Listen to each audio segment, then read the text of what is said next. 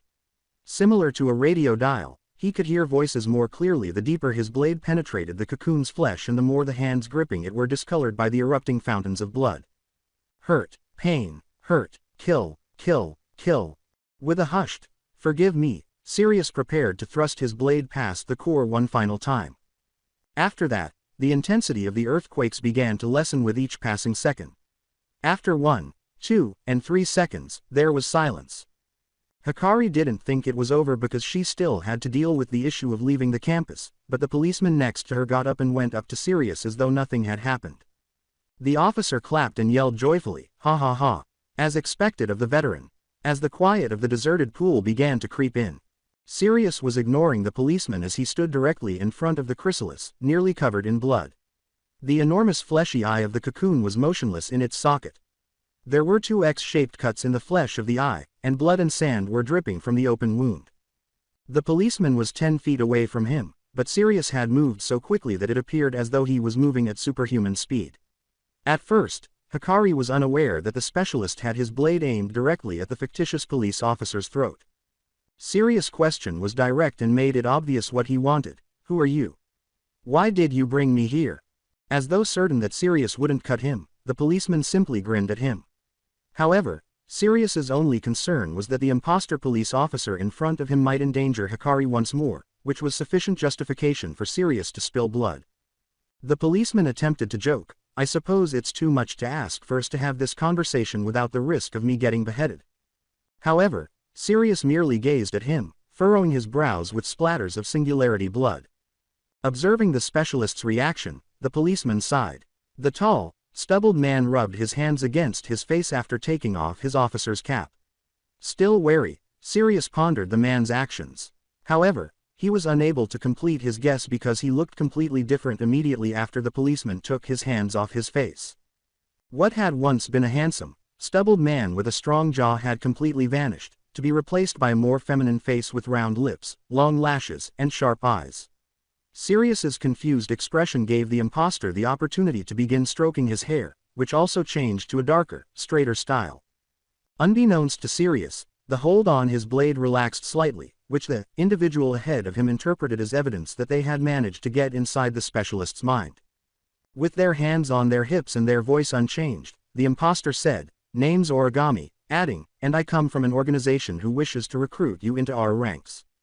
Sirius remained silent as he considered what they had said. He cleared his mind with a shake of his head and re-straightened his blade grip. "What organization?" he insisted. The fake replied, "Something you're familiar with. An organization your squad had fought for all those years ago." Finally understanding what he meant, Sirius blinked and said, "No. That's impossible. The task force disbanded years ago. And yet here I am, at their behest, recruiting you back into their ranks," Origami stated to him. "But I wanted to see you in battle, you see. Unlike the other recruits I had to go through, you're the only one who was there that day," they teased Sirius as their faces edged closer to the blade's sharp edge. Sirius lowered his eyes and said, "Stop. So I got curious. I wanted to see what the man that fought both in the Plague War and the Great Singularity Crisis is like. It wasn't easy finding you, you know. You really made a point when you say that you do things without making too much of a fuss." Origami stepped back sufficiently to ensure that Sirius' blade wouldn't get to them as they continued, "But when I saw, I truly have seen. At first I thought this fumbling, introverted young man couldn't have been one of the original task force. But Mr. Wilsh, you have definitely earned your reputation." Sirius felt as though every word this person spoke was a knife to his soul. The past he believed he had buried deep in his subconscious was beginning to come back to haunt him. Once he had regained his composure, Sirius said, "Thank you, but I'm not joining." The expert gently informed Origami that they posed no threat by lowering his blade.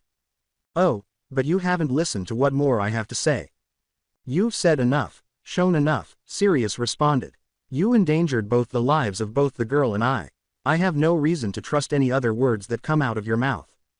And I truly do apologize for putting the both of you through what happened. I admit, it was only due to my miscalculations that the circumstances turned sour," Origami said with a bowed head, the gaze of Sirius. "But you must understand that it is very important for me to assess you, Mr. Wilsh. I must see for myself that you are the same man that you were 8 years ago." Not wanting to allow Origami the luxury of extending the conversation, Sirius cut in, "Well, then there you have it. I'm not the man who I used to be." "Oh, don't sell yourself short, Mr. Wilsh. We both know that's not true," Origami said with a grin. You don't know anything about me. Sirius shook his head in shock. On the contrary, I know you were a Forge graduate. General Studies Program, Class of 17. Valedictorian.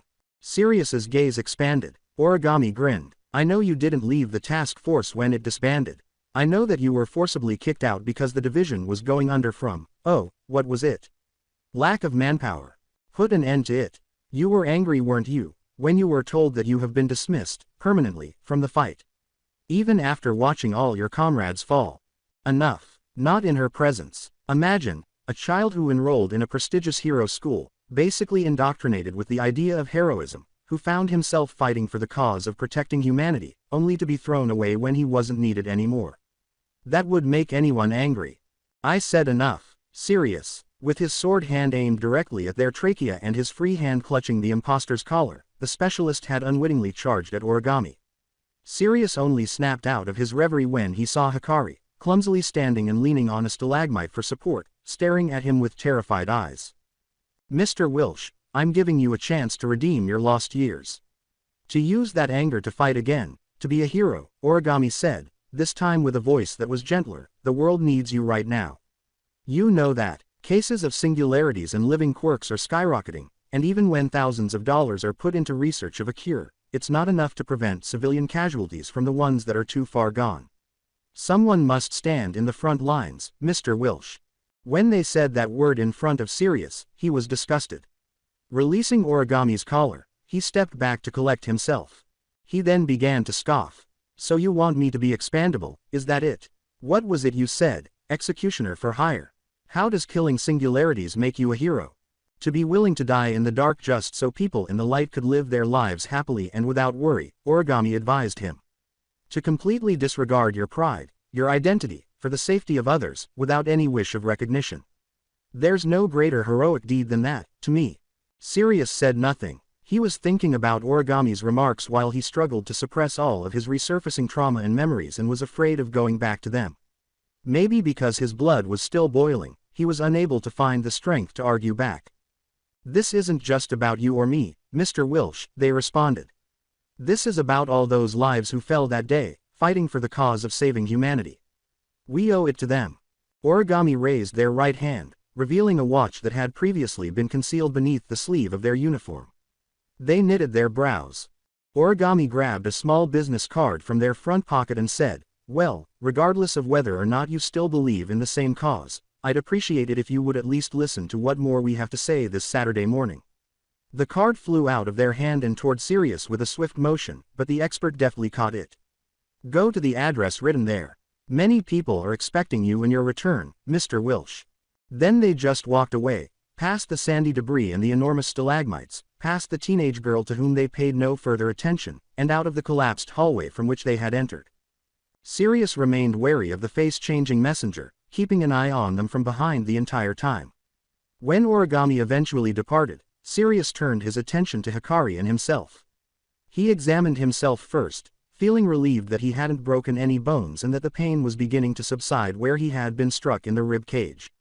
He didn't appear to have any severe injuries, aside from his tense arms and calloused palms.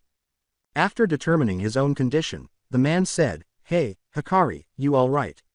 and walked up to the girl who was leaning on one of the nearby stalagmites. "Where are your crutches? I'll go get them for you," he said. With a sigh of relief, Hikari said, "I'm cool, don't worry." Her legs were trembling from bearing some of her weight. God, that was so cool. Just as he had discovered her missing crutches on a nearby patch of sand, Sirius cried out, "What was cool?" Everything. Whoa. Hikari's excitement caused her to lose control of the stalagmite, and her legs suddenly failed to sustain her entire weight, causing her to fall on her ass. Despite this, she continued to laugh, saying, "Everything was so cool. You were so cool, like how you slashed and swooshed and pow." Shortly after, she lost her voice. "It was a bit scary too, not gonna lie," Hikari remarked in a low voice. "Phew, I think I've had enough excitement for one day," she said, leaning back on her arms and sighing toward the ceiling. Given the volume of events he had yet to process, Sirius was too preoccupied with his own thoughts to give her words much attention. He approached her absently while holding both of her crutches in one hand. Regarding her statement that he was cool, Sirius responded, Thank God it didn't turn out that way. Ah. He became aware of the bloodstains he had unintentionally left on Hikari's crutches from his hands before lending them back. Sheepishly, he said, sorry about the blood. The teen gave him a blink before bursting into tiny giggles. Hikari began balancing her own weight on her two walking aids after carefully placing each crutch under each arm, not caring about the smears. Relieved by the quality work he had completed in just 2 minutes, Sirius nodded to himself. Before Hikari spoke again, he pivoted on his heel and looked around the pool room for ways out. I apologize for following you here, she pouted. Don't worry about it, just don't do it again.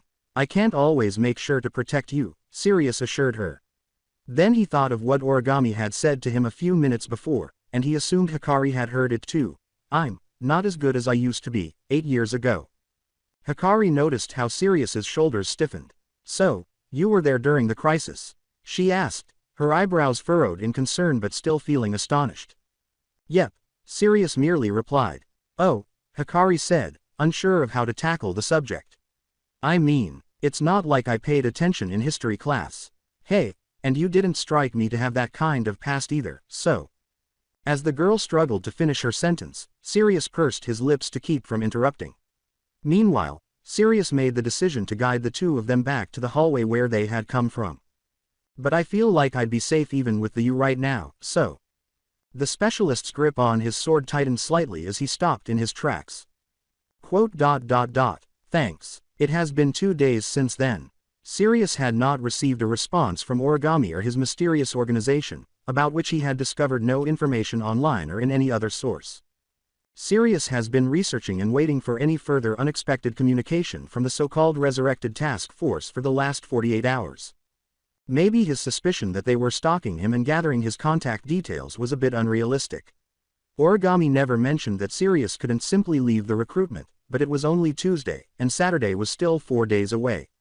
If he didn't show up for the scheduled meeting, he needed to know if these people would come look for him again. The expert chose to divert his attention from such thoughts for a few hours, which is why he was currently sitting on a random bench beneath a tree's shade from the bleak winter sky. There was a nearby high school not far from where he was sitting, and the students were already getting ready to leave. He gazed blankly into space, finding nothing fascinating in the groups of kids chatting or the club activities taking place in the nearby track field. Hey, don't stare like that, you're near a school, for Christ's sake. Sirius was startled out of his reverie when he saw a much older Asian woman standing over him, her leather jacket and jeans intimidating. In contrast to her height and posture, Sirius appeared more pitiful. Her short, graying hair was combed to a sleek pull toward a short ponytail at the nape of her neck, demonstrating her impeccable grooming. Meekly, I wasn't staring, I was lost in thought, Sirius said. The older woman remarked, good luck explaining that in court. Hikari told me what happened. It took only a few seconds for Sirius's entire dignity to be destroyed. Ah, crap, look, I'm really sorry Miss Hinoka. I swear I was always telling her no, but she kept. No, you're right, I shouldn't have accepted her gadgets in the first place. Sirius could sense Miss Hinoka's deathly gaze without her having to look at him. Yes, you shouldn't have, she said, her voice as cold as ice.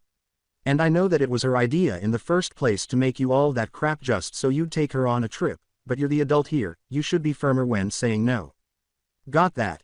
Why yes. Denying her request while still accepting her gadgets isn't saying no, you got that. I got it, he said. Pay for everything. He had never experienced such fear in all his years of battling singularities. Don't worry about that. She's not gonna be making you more things anyway, Hinoka said. Now, what I want to hear is this Origami fellow, and the organization he works for. Sirius began to stiffen at the sound of that name. Yeah, they, were the ones who got us into that whole situation, Sirius remarked, vividly remembering what had happened.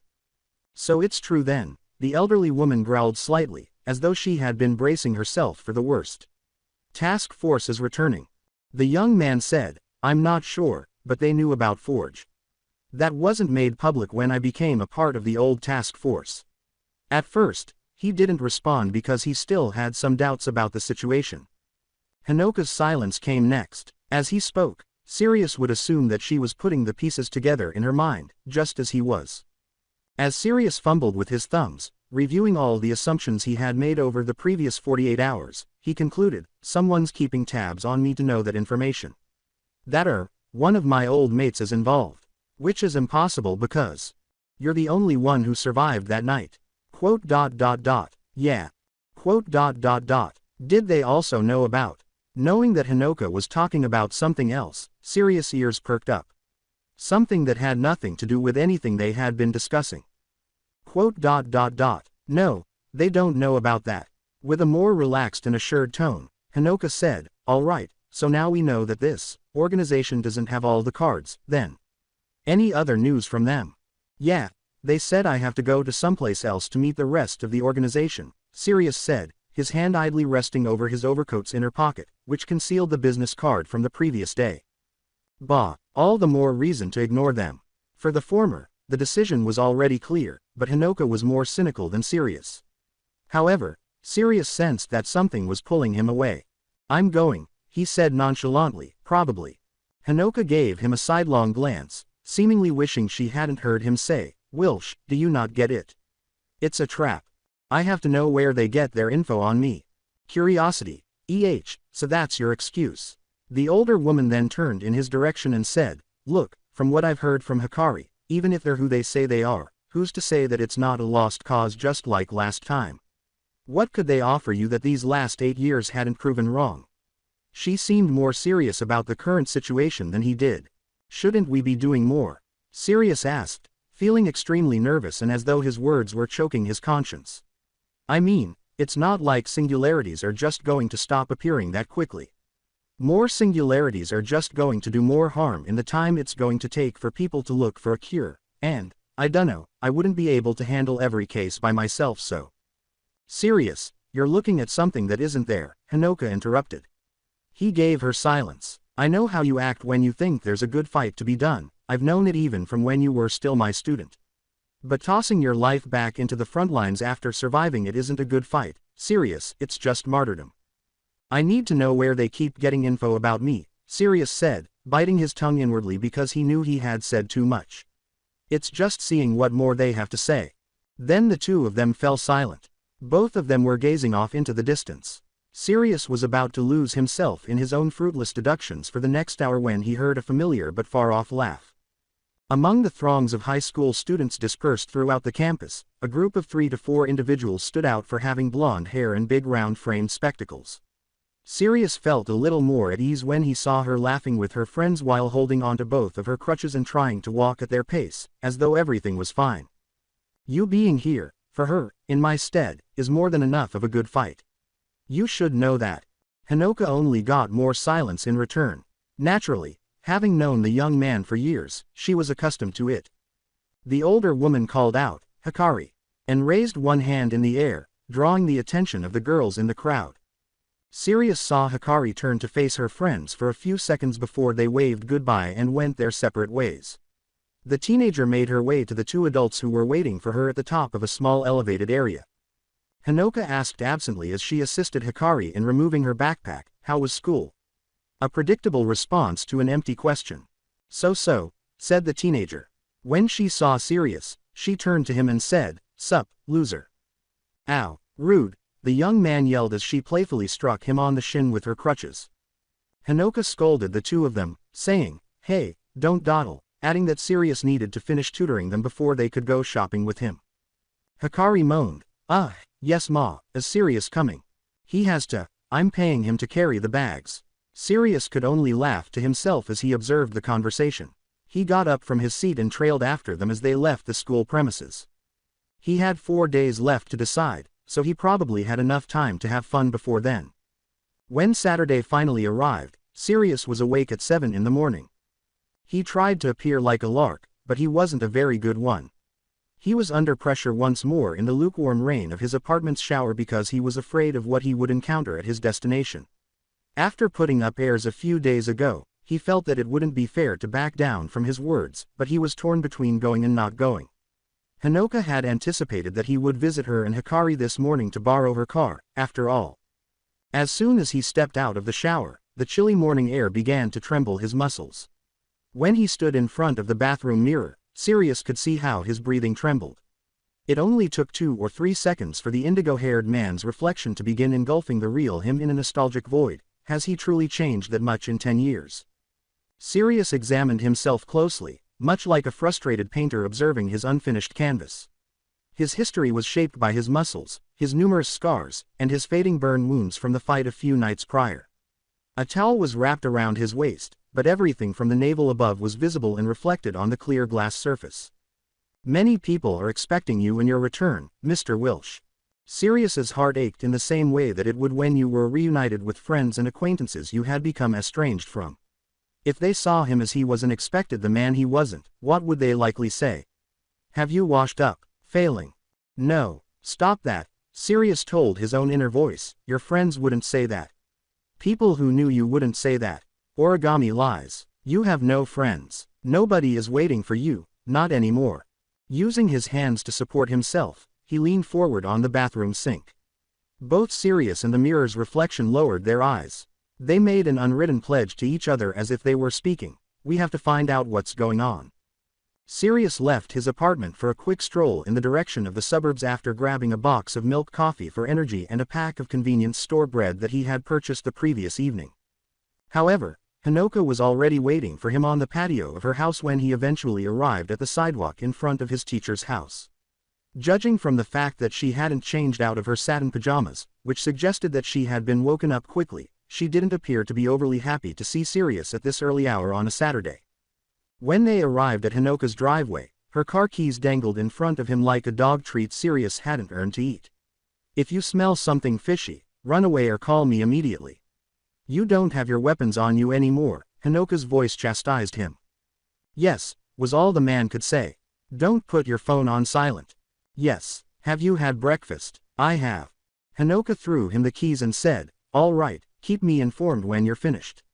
Try not to wake Hikari when you drive off.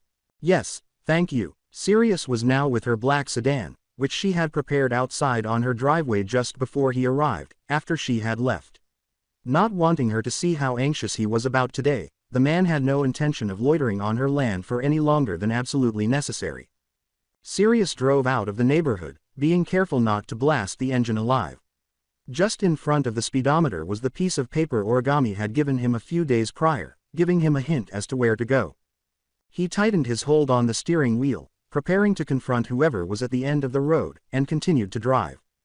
3 years was the time it took to develop a vaccine to counter metamorphosis. The projector's light was silhouetted by a woman's outline. The reverse-trigger drugs, most commonly the ones produced by big pharma companies like Euclidean Pharmaceuticals, or Shanghai Shi Medicine, are the drugs we can find easily anywhere in the world. Someone takes it, it weakens their quirk, makes them practically quirkless. Simple, but it's not a perfect cure. It cannot deal with the singularity risk most threatening to corporate assets, Chrysalis and Amigos. The woman's silhouette then shifted in the direction of the screen that was projected onto the vinyl sheet that was hanging. The room reverberated with the sound of her high-heeled shoes shuffling.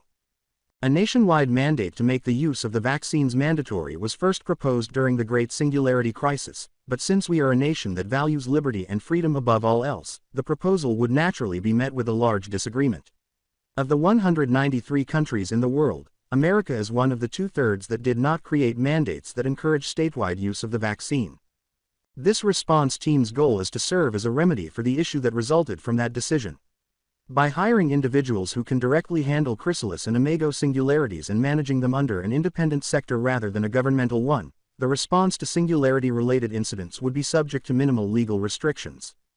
Imagine having access to a privately held company that specializes in handling singularity risks across the country without being subject to excessive central pressure. You could commission this service at any time. The woman's silhouette shifted to her audience. A number of powerful men in suits, chairmen, sat in the dark in the dimly lit room across from her, circling a big wooden table. One man in particular, a young man with a neatly cropped beard, spoke up close to the front. So something like the experimental response team during the crisis, e.h. Interesting. However, his enthusiasm was not shared by everyone. Not even the new president wants to bring up that can of worms, said a second man in a suit, who was wearing rounded glasses. Remember what happened to the old task force. The other men in the room gave him nods of agreement. An oriental man with unusually long ears, who was across from the first one, also interrupted to contribute to the discussion. Where would you even find the people for this project? There's so little of Quirk users who could directly hurt singularities these days, you might as well just be better off relying on the heroes. The woman in front of them, however, maintained her composure as if she had been repeatedly questioned. That is a correct assessment, Mr. Chairman. Which is why just using the advantages of an all-human specialist team won't be enough to fight Amigos or Chrysalis. The woman looked at the image that was displayed behind her. The image changed with a slight click on the remote controller device she had carried from the start. My project aims to include the power of benevolent singularities as well. The men in the room began muttering to one another in shock. Some were laughing at the ridiculousness of the idea, while others were doing so out of what seemed to be sincere curiosity. They appeared to doubt the veracity of the speaker's assertions after hearing her statement and seeing the images that changed in a slideshow in front of them. You're planning on using living quirks to fight living quirks? Is that even possible? A singularity's innate nigh invincibility can be nullified by attacks of its own kind, you see. When another singularity tries to occupy the same space with intent to kill, both of them will try to cancel each other out. It's a common phenomenon in nature in which cells will try to reject other cells they find as foreign, explained the female figure. Nobody's ever tried this method before, as it is impossible to rein a living quirk with a leash to do one's bidding, until now. There was silence in the room. Their nerves began to tense under the pressure of the darkness. At the end of the table, a man wearing a bow tie said, "And, how do you plan on creating these, benevolent singularities? It sounds like a lot of risk." The speaker laughed. You may say that it is one of the good things that has come out of a decade of living in fear of singularities. Eventually, there will be something to feed on the apex predator. The other occupants just stared at the shake of her silhouette's shoulders as she began to laugh to herself in the dark. The roster of my experimental team will not be of any of your concern, gentlemen. Take comfort in the fact that all tests regarding the effectiveness of this team have been done years prior to this meeting, which I'm sure you are all already aware of. That elicited no response from the audience, allowing the woman to continue controlling the meeting. The woman in front leaned forward on the table with both hands until her face moved from the projector's brightness into the shade of darkness. On top of where both of her eyes should have been, two big, shimmering objects appeared, resembling an owl's constant, all-seeing gaze. All you need to know is that once I'm voted into Congress, it won't take us 3 years to turn the risk of singularities harming your assets into just memories of risks. Rest assured, your interests are my interests. One last patronizing voice from the audience interrupted the meeting before it could come to an end. Come on, she's obviously scamming us. We pay her and then what? It turns out what we get is another botched science fair experiment like they did during the crisis. I'm not gonna waste my money on protection that doesn't exist. Another well-dressed audience member reprimanded him in concern, saying, "Chairman." The chairman said, "I want you to bring me one, right now," and he laughed conceitedly. His demands were as obvious as day, despite the darkness hiding his face, a benevolent living quirk. And I don't mean bring me photos, or videos, put one into this room right now with us. Debates broke out across the table. Some seemed amused at the idea and started laughing. Are you mad? He's right, it's the only way we could confirm one. Ha ha, how do you plan to respond to that, Stain? To drown out all other sounds in the room, the female speaker clapped her hands and said, "Gentlemen, I understand Chairman Diaz's skepticism, and I would be happy to prove my claims. Yes, I would be happy to bring one of my specialists into this room as you wish. It is no trouble at all." From the shadows, everyone was watching her with great anticipation. Then, suddenly, there was a knock. Someone was asking to enter from outside the room, behind the wooden double doors that were concealed in the shadows across from the enormous table. A tiny smile appeared on the corner of her mouth. "For I am well prepared for everything."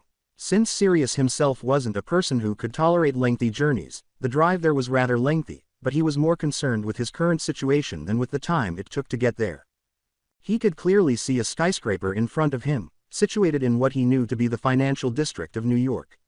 He was surrounded by a labyrinth of postmodern architecture, which reminded him of advertisements from the era that depicted the idealistic future town. It was composed of a combination of asymmetrical geometry and immaculate concrete-like material, towering over him with wide windows like eyes. Sirius parked close to the building's base, close to the quick jog up a short set of stairs that led to the entrance. Even before he entered the lobby, he was greeted by the sight of its spacious interior. Sirius was relieved that he had developed the habit of dressing professionally and wearing an overcoat to go with it because he would have felt uncomfortable otherwise. After locking his car door, he entered the establishment without wasting any time. Sirius made his way to the end of the ground floor, where a few elevators face each other from wall to wall, after walking quickly past the immaculate but seemingly empty lobby, save for a few building employees like the janitor, the receptionist, and the sporadic security guards. He glanced at the sign that read, "At the events of fire and singularity attacks, do not use the elevator," before making his way to the touchpad elevator panel that was idle. "This way, Mr. Wilsh." Sirius nearly suffered whiplash from the rapid rotation of his head. He became aware that he was overly tense and that he jumped too quickly even at the sound of a voice he would never forget. The face shifter was behind him, leaning into the elevator panel opposite his. After they were nearly killed by a chrysalis that day, Sirius observed them changing into the same feminine face. "Fancy a talk?" the imposter asked, smiling at him before simply pointing with their thumb past their shoulder to the metal elevator doors behind them that had opened up out of nowhere. Sirius dismissed him, still facing the elevator on his side of the wall, now filled with memories of what the imposter had done to him in Hikari. Sirius merely replied, "No thanks, but if it's okay with you, I'll speak with your boss." The face shifter nearly yawned and said, "That's fine. It's not like you know where she is in this high-rise." He didn't. "I'll find her. Look," he said as footsteps got closer. Suddenly, Sirius noticed that Origami's steps were noticeably heavy. "You want to know how I know about you, right?" Sirius asked. The expert looked over his shoulder and saw Origami, who was now closer, still smiling at him. The specialist didn't understand what made Origami so skilled at making their tone so subtly ambiguous that it sounded both serious and playful. "I'll tell you, trust me," she said. "Let's have a chat about that, while I lead you to her." Sirius was silent at first. "Look, no guns," Origami said, lifting the outer layer of their three-piece suit to reveal their androgynous figure beneath a pricey black outfit and their lack of weapons. "No swords, no tricks, no nothing." Sirius chose to accept their offer, keeping in mind that he had been preparing for this very moment since this morning. If he responded negatively to their invitation, he wouldn't be able to gain anything from whoever brought him here. "All right, then." Origami gave them a lopsided smile in return at that straightforward affirmation. Before following him, they encouraged Sirius to get into the elevator on their side of the wall. Sirius waited, for the elevator doors had just closed, leaving the two of them vulnerable to the cramped metallic chamber. Standing directly behind him, the androgynous imposter began softly humming a song Sirius wasn't too familiar with. After a minute, then two, Sirius concluded that perhaps they would not attempt anything suspicious, or at least not as suspicious as they always appeared to be. Seeing that they had a commitment to honor, Sirius decided it was his turn to start a conversation. "How long have you people been stalking me?" Origami gave him only a side eye. "That's rude. I already know you keep a super low profile. Maybe if you made a website or placed ads like a normal person, I wouldn't have been told to survey you personally for 3 whole weeks." Sirius complained to himself, "So you spied on me and stalked me, and you wonder why I don't want to join." Presumably, learning that his efforts as a private specialist had been successful in maintaining his anonymity caused him to relax just enough to stop getting annoyed at the way Origami had altered their speech patterns from 4 days prior. He questioned whether it was something more inherent to the face shifter or if they were still acting out a role. This time, Sirius posed a different query that has been bothering him the most. "So, how did this boss of yours know about Forge?" Sirius was certain that Origami was lying when he claimed to have worked for the same people he had previously worked for. It would be illogical for an organization that formally dissolved 8 years ago to fabricate a dissolution statement, go years into hiding, and then reappear in the present. Although he doesn't understand why anyone would do that, it was more likely that someone would take up the original's cause and complete what they had begun. In the hopes that Origami would have realized his suspicions, he asked that question. "How would you know where I enrolled if you weren't part of the original task force?" he asked, pausing when he realized he would have said too much.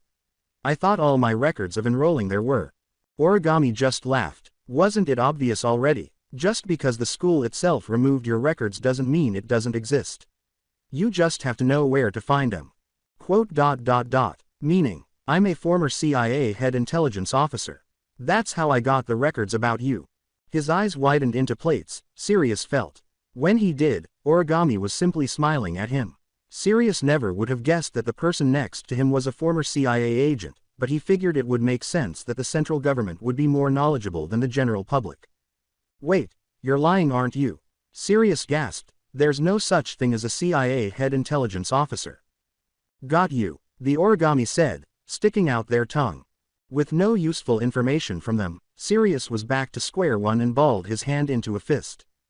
Well, I wasn't completely lying, anyways, the face-changing messenger remarked, observing Sirius' annoyance and subsequent perplexity. One rule of espionage, kid, you just have to know people to know people. Please don't call me kid. Using that face, Sirius was deadpanned. And what do you mean by that? You think other people keep tabs on me? Origami's tone was ominous, as though they knew Sirius was terrified to hear those words. And that brings me back to what I said about the part of us awaiting your return, Wilsh, they said. Someone out there keeps memories, I'm sure you get it by now. You don't live in a bubble, even someone like you leaves behind traces, and yours, my friend, goes back way before the crisis. Sirius said, that's impossible, a little too quickly. Naturally, he was aware of this and refrained from saying the next thing he nearly said by accident, they're all dead. Haha, Origami thought to themselves, I suppose it's hard to believe at this point. I get it, but don't worry, nobody holds anything against you, about what happened. They let out a sigh. In fact, I think we owe you a debt. The elevator door opened with another ding, revealing a layout that was fairly similar to the floor below, and the momentum of the chamber moving up abruptly stopped. Shall we? Origami asked politely, making room for the expert. Everything will be answered in time, I can promise you that. Sirius noticed that they had reached the 25th floor when his gaze landed on the dazzling LED display directly above the elevator's control panel. Initially, Origami emerged first, with Sirius trailing closely behind. Origami abruptly interrupted him, saying, oh, before that, do you have your kit on you? At the question, Sirius blinked and said, and no, I didn't think I needed it. You didn't bring anything. No, should I have? Sirius was becoming increasingly perplexed. And the imposter just stared at him when he thought Origami was going to explain the fuss. Of course not, said Origami, demonstrating a radical shift in perspective. The metal detectors here are just pretty sensitive. Whatever, let's get going already. Sirius, completely perplexed, let his jaw hang on its hinges, being escorted to the individual in charge of controlling him in this situation. On some level, the concept itself was terrifying. However, since following the androgynous person was his only opportunity to learn more, he was forced to do so. With each step they took, the well-carpeted, corporate-style hallways made Sirius feel even more isolated from the outside world. The air conditioner system's low, nearly undetectable humming was bouncing off the immaculate white-painted walls and the sporadic, lifeless wallpapers that featured simple flowers and trees. It was snaking around the architecture while being hidden from view, like artery veins on a body, drumming lively with mechanical rhythm but just a bit out of sight. Occasionally, they would turn a corner and see closed doors leading to specific businesses' offices, open-windowed meeting rooms, and artificial plants in geometric pots. The two of them alone created a sense of lonely liminal space that overwhelms the idea of security and comfort in numbers because no one else was present. At one point, Sirius found himself at what appeared to be the end of a branching hallway, partially covered with yet another wallpaper design that was distinctive but lifeless and floral. Two double-door entrances to two separate rooms, each facing the other, were located at its end. Without making eye contact, possibly to avoid aggravating the already irritated specialist even more, Origami proceeded to open the one on the right for him. Sirius's Oxford shoes paused momentarily at the door frame because he thought there would be a lot of eyes on him as soon as he walked in. Instead, he found himself in a typical, stereotypical meeting room with a big oval table surrounded by chairs with similar designs, almost as if the scene had been taken straight out of a magazine advertisement. The numerous rows of windows overlooking the New York landscape on one side of the room provided enough sunlight to create visibility without the need for indoor illumination, so the lighting inside the room was adequate given that it was almost noon. The large meeting table in the center was surrounded by a figure seated in one of the empty chairs, so it wasn't entirely empty. Based on her height and skin tone, it appeared to be a young girl with shoulder-length black hair who was no older than 13 or 14. She was completely covered from the chin down by a heavy canvas bomber jacket that was zipped up to the collar. In her hand, Sirius noticed a half-eaten loaf of bread, with a portion still enclosed in its plastic wrapper.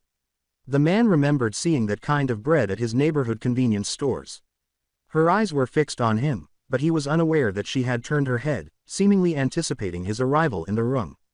Origami told Sirius in a whisper, "Don't worry about her, she doesn't bite," after observing the specialist's uncomfortable expression as they observed the unfamiliar young girl in the room. "I'm going to get the big lady now. Don't go anywhere." Sounded like a wink. As soon as Origami shut the door behind him, his instincts responded to his situation as though he were in a cage with a ferocious animal. He glanced at the enigmatic girl, who was seen abruptly stuffing her mouth when he turned away, and then he turned back to the door, seemingly anticipating its opening as though Origami hadn't just left. "You okay, mister?" Sirius heard that quiet tone. He turned to face the meeting table and noticed that he was staring into a pair of dark brown irises that concealed strange, almost cosmic depths. He pondered whether this was the individual Origami had claimed to have known him even prior to his combat years. "What's your name, mister?" Not. "Ah, sorry, you can call me Sirius." Sirius jolted, unaware that his thoughts had wandered in such a way. "Like the star," the girl said with an ear-to-ear smile. Sirius laughed as well. "Haha, yeah, like the star," he said. He wondered how long it had been since the comparison had been brought up.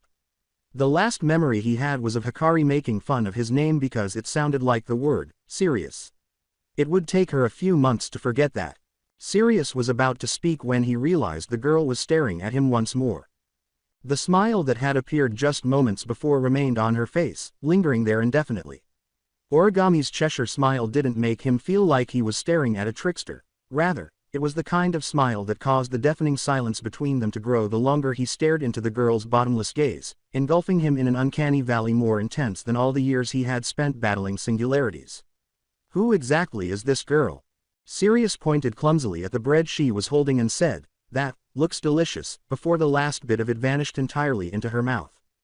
The girl said, "Yep.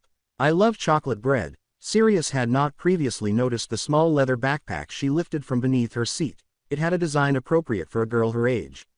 After crumpling the plastic wrapper that had once contained her bread and putting it deep inside the bag, her hand rustled again and produced 2 more pieces of bread wrapped in plastic.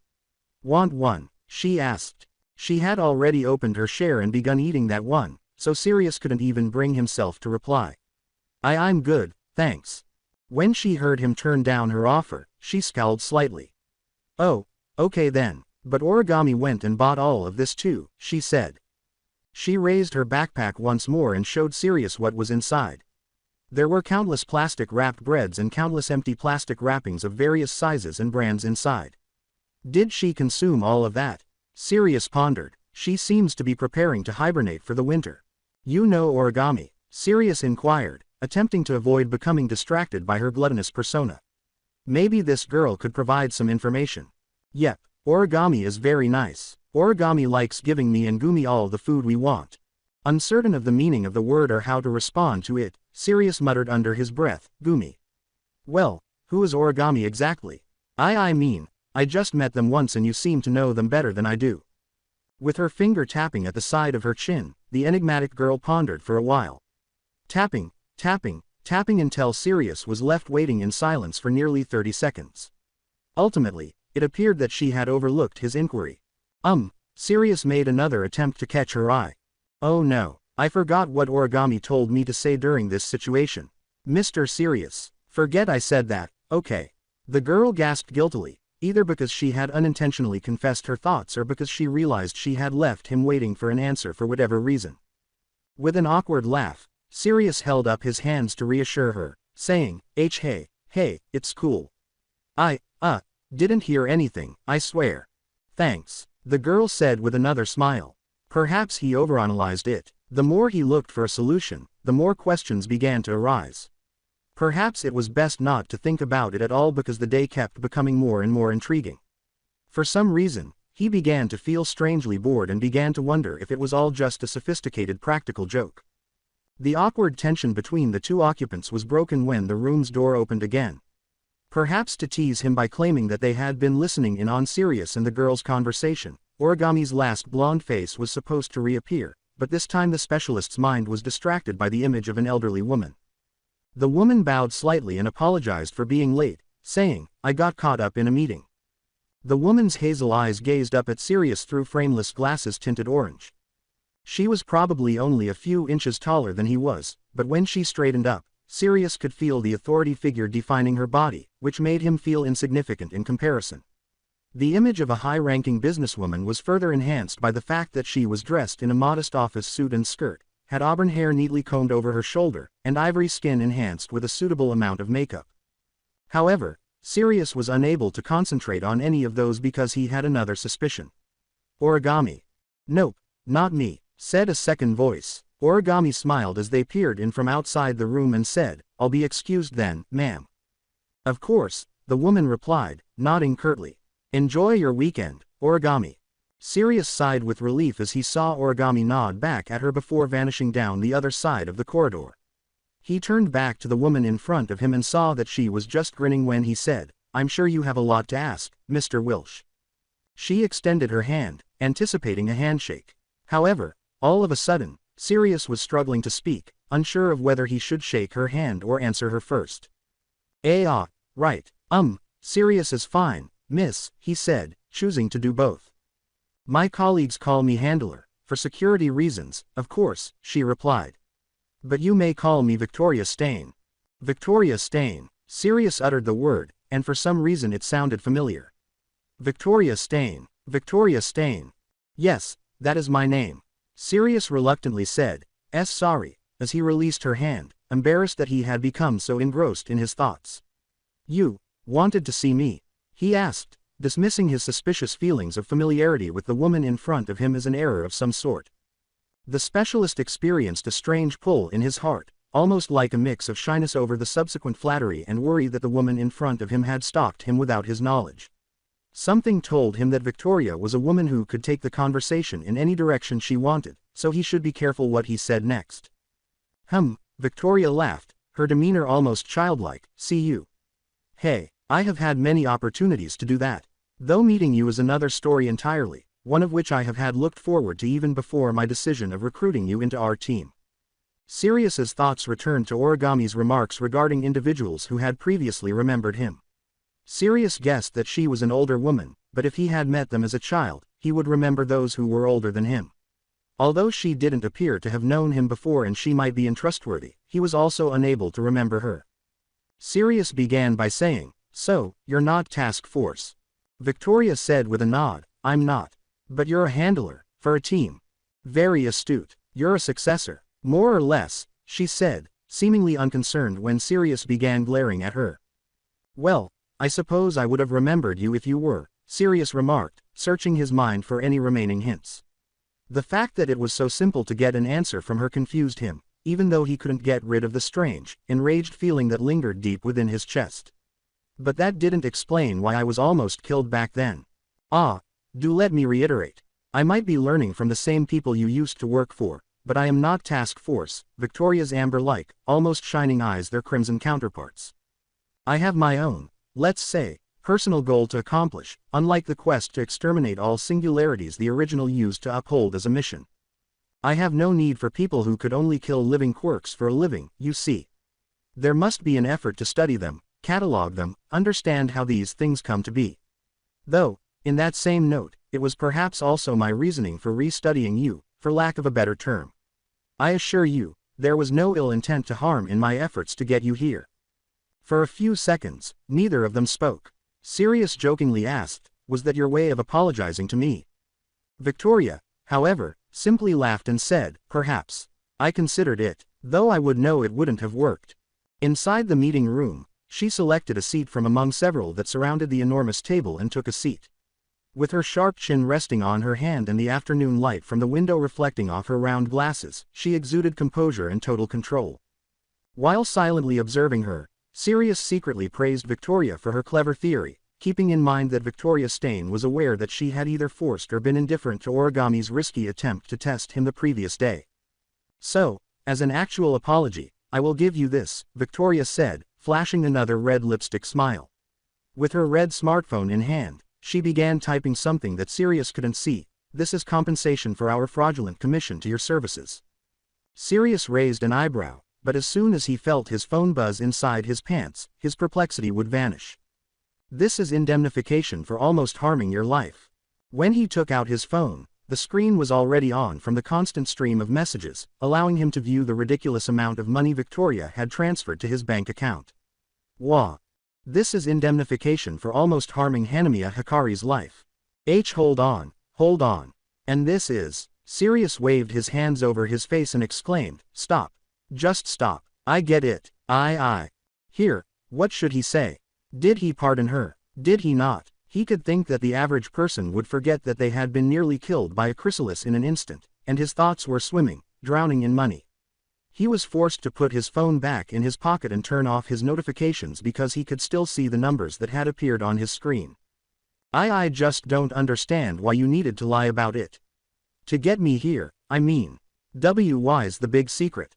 Sirius retreated once more. I mean, couldn't you have put up flyers instead of testing me on some abandoned campus?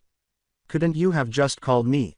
He didn't want to speculate that her motivation might be political or, worse, economic. Since he already had a number of theories racing through his head, maybe her being forthright about it would calm him down a bit. But Victoria didn't do that. Instead, she added the third person to the room that had been there from the start. Victoria called to the enigmatic young girl from earlier, "Marianne, come here please," who Sirius nearly forgot was in the room with them. Marianne, the young child, was halfway through biting into another piece of bread when she was called.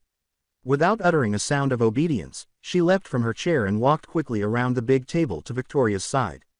The older woman held Marianne's shoulder with both hands and forced the young girl to turn away from Sirius. Inside this girl is a singularity.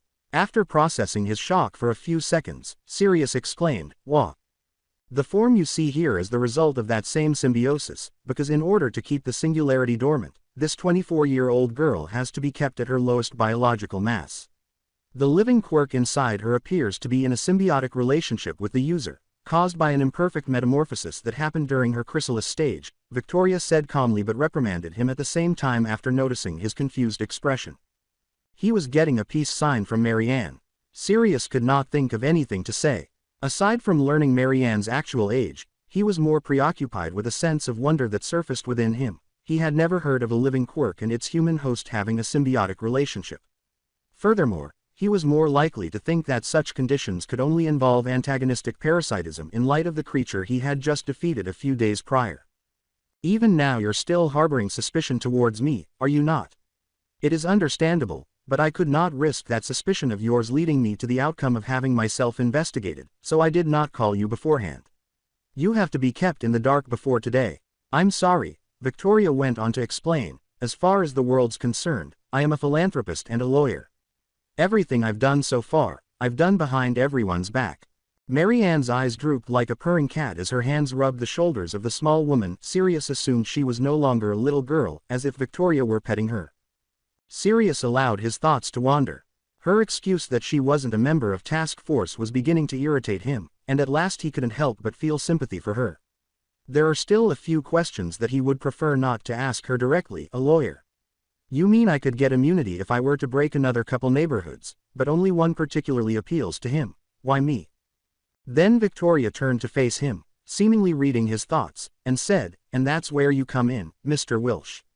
"Me?" Sirius asked, perking up.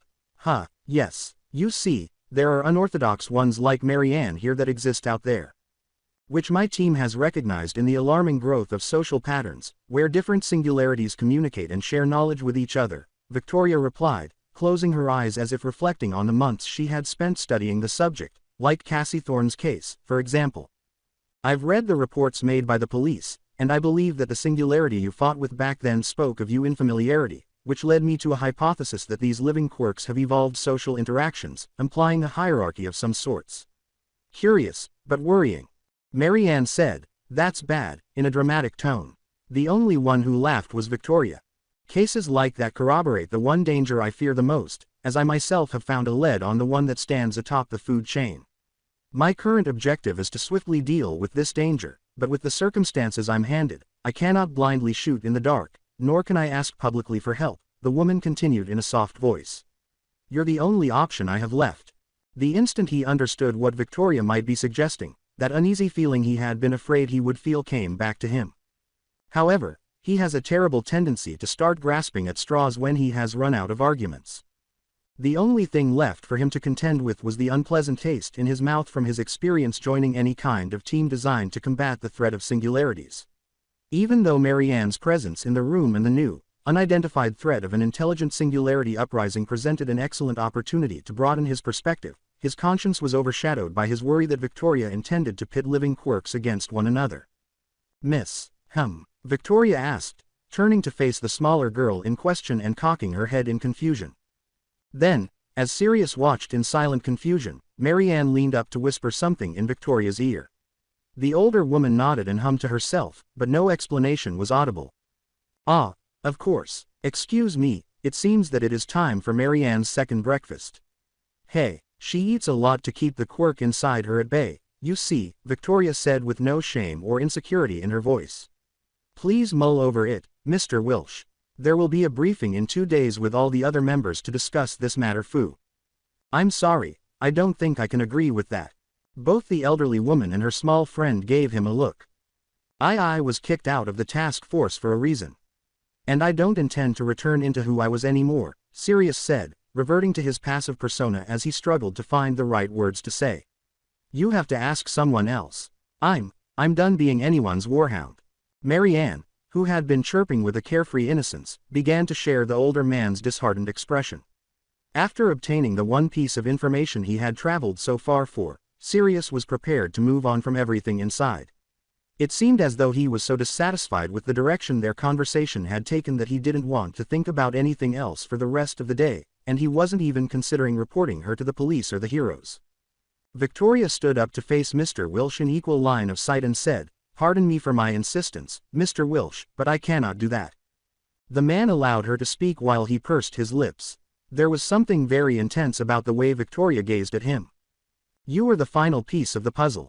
You were a man capable of speaking to a singularity's soul directly.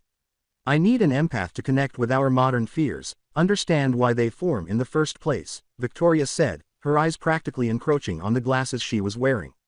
I can hire a gun any time of the day, but that option will only risk me losing Marianne. All I ask is cooperation, not devotion. But how? Sirius began to cry out, how do you expect anyone to study these things without having to kill them as well? I have spent 8 years trying to answer that question, and yet, I know that you're just desperate for another expandable Miss Stain. I'd rather not you lie to me about that. After the Great Singularity crisis was resolved, people's lives continued. Instead, Sirius was forced to live the rest of his life as a disgrace to the cause he had once supported. It was true that no one was around to remind him of it, but so what? The roar of jeers and insults was drowned out by the silence. At least Origami was correct when he said that he wasn't a hero and couldn't be honored. Will Marianne suffer the same fate once Victoria completes her objective? At the end of it all, will she be discarded? Just as I was. He had attempted to disguise his genuine emotions with a little self-paraphrase, but it appeared Victoria could also see right through that. Marianne began pulling at Victoria's fingers abruptly, saying, Miss, in a disturbed tone. With her eyes still obscured by her spectacles, the elderly woman grinned down and said, It's okay, Marianne, just like we practiced. Marianne blinked, then paced away from the older woman, releasing her grip on Victoria's clothing without even complaining. The specialist's gaze repeatedly shifted from Victoria to the young woman. He couldn't quite describe the pressure he was under. He glanced down at his feet to see what he was thinking in response, and the three of them fell silent again. You're right, I am desperate, but not because I want to solve this danger quickly, but because I have no other options left. The light of the midday sun outlined Victoria's figure from the rows of wide-framed windows behind her, almost obscuring her expressions behind the shadow that engulfed her face. Without realizing it, Sirius lowered his eyes cautiously, unable to read the other speaker's thoughts. Her orange-colored glasses, which had a low shine akin to a predator's eyes in the dark, were the only thing he could find significant. When I found Marianne, it was only by luck that we were able to come to an understanding. That there is a technicality to her power that allows her to exist and think like a human. But what about other children? What of the other unorthodox victims that people wouldn't be able to reach? She proceeded to press Sirius just based on her form. No matter how hard I try, I could never be able to bypass the wall that exists between the flesh and the soul, and I hardly believe anyone could too until I've found you. You can figure out the mystery of the living quirks, Sirius. The man in question was completely unaware of her proximity to him. When he had to take a few steps back out of surprise, he had to be careful not to trip on his own foot. He was becoming overwhelmed, which was bad. But even so, this quirk of mine hasn't been used properly for a long time, I might as well be.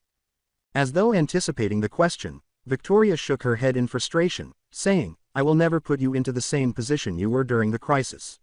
You were better than a warhound. The Ministry of Defense have taken you for granted, I'm sure, but I am not those men. He had once believed that he was among the worst people he knew because he could come up with so many excuses, but her final statement simply silenced him. He could picture Hinoka's displeasure if she were able to see him right now. Sirius was transported back to his childhood by Victoria's inspiring tone of voice, the shameless way she had crafted her words, and the time in his life that had once revolved around the speeches of legendary top tens, vibrant merchandise, and traditional hero posters. You are the one no, the one humanity needs, right now. His mind was ringing with the words he didn't know he wanted to hear.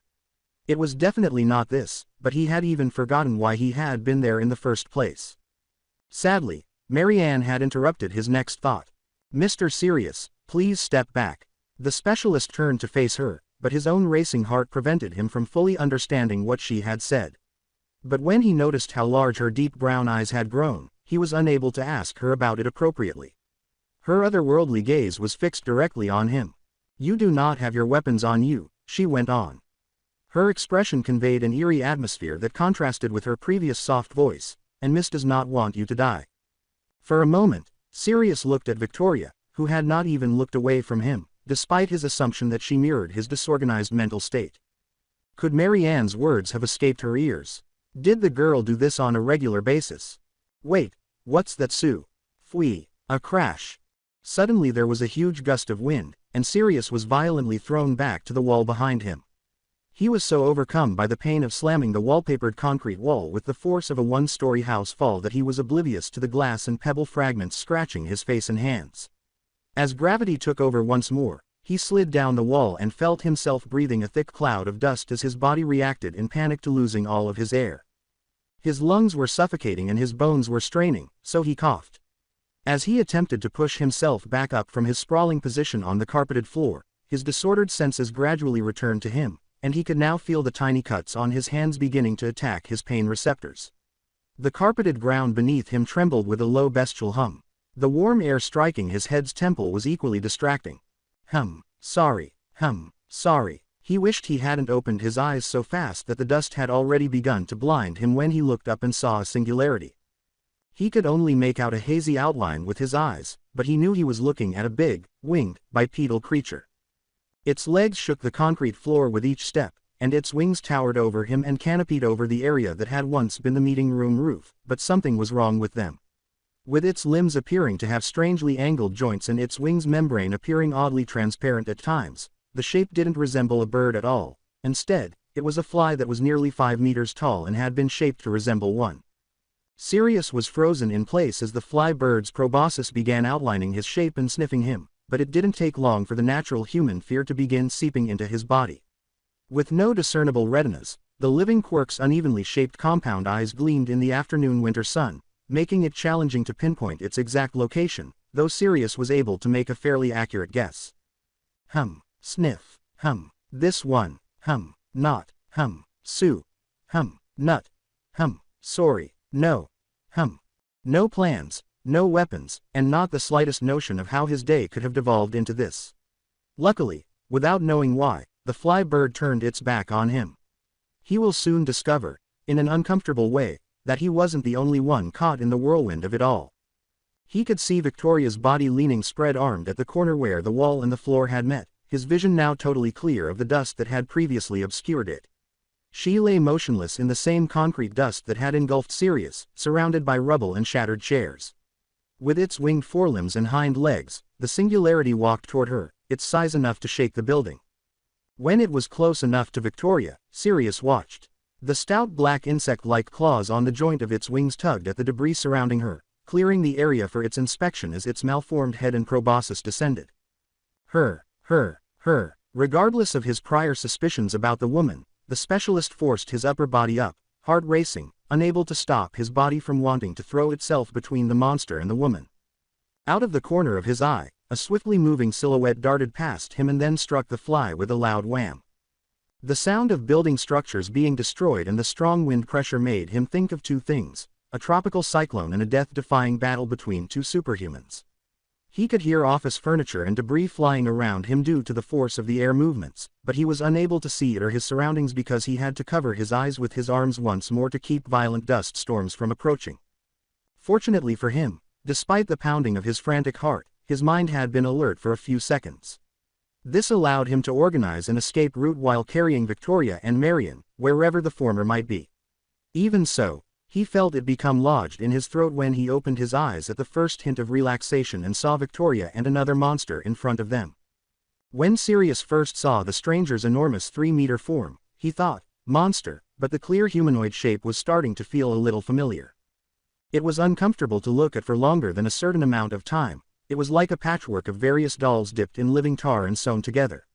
The mass of apparent skin and flesh was joined to an unidentified flowing black substance that served as its carapace, resulting in a hideous form that seemed to represent God's unfinished blend of human and something else.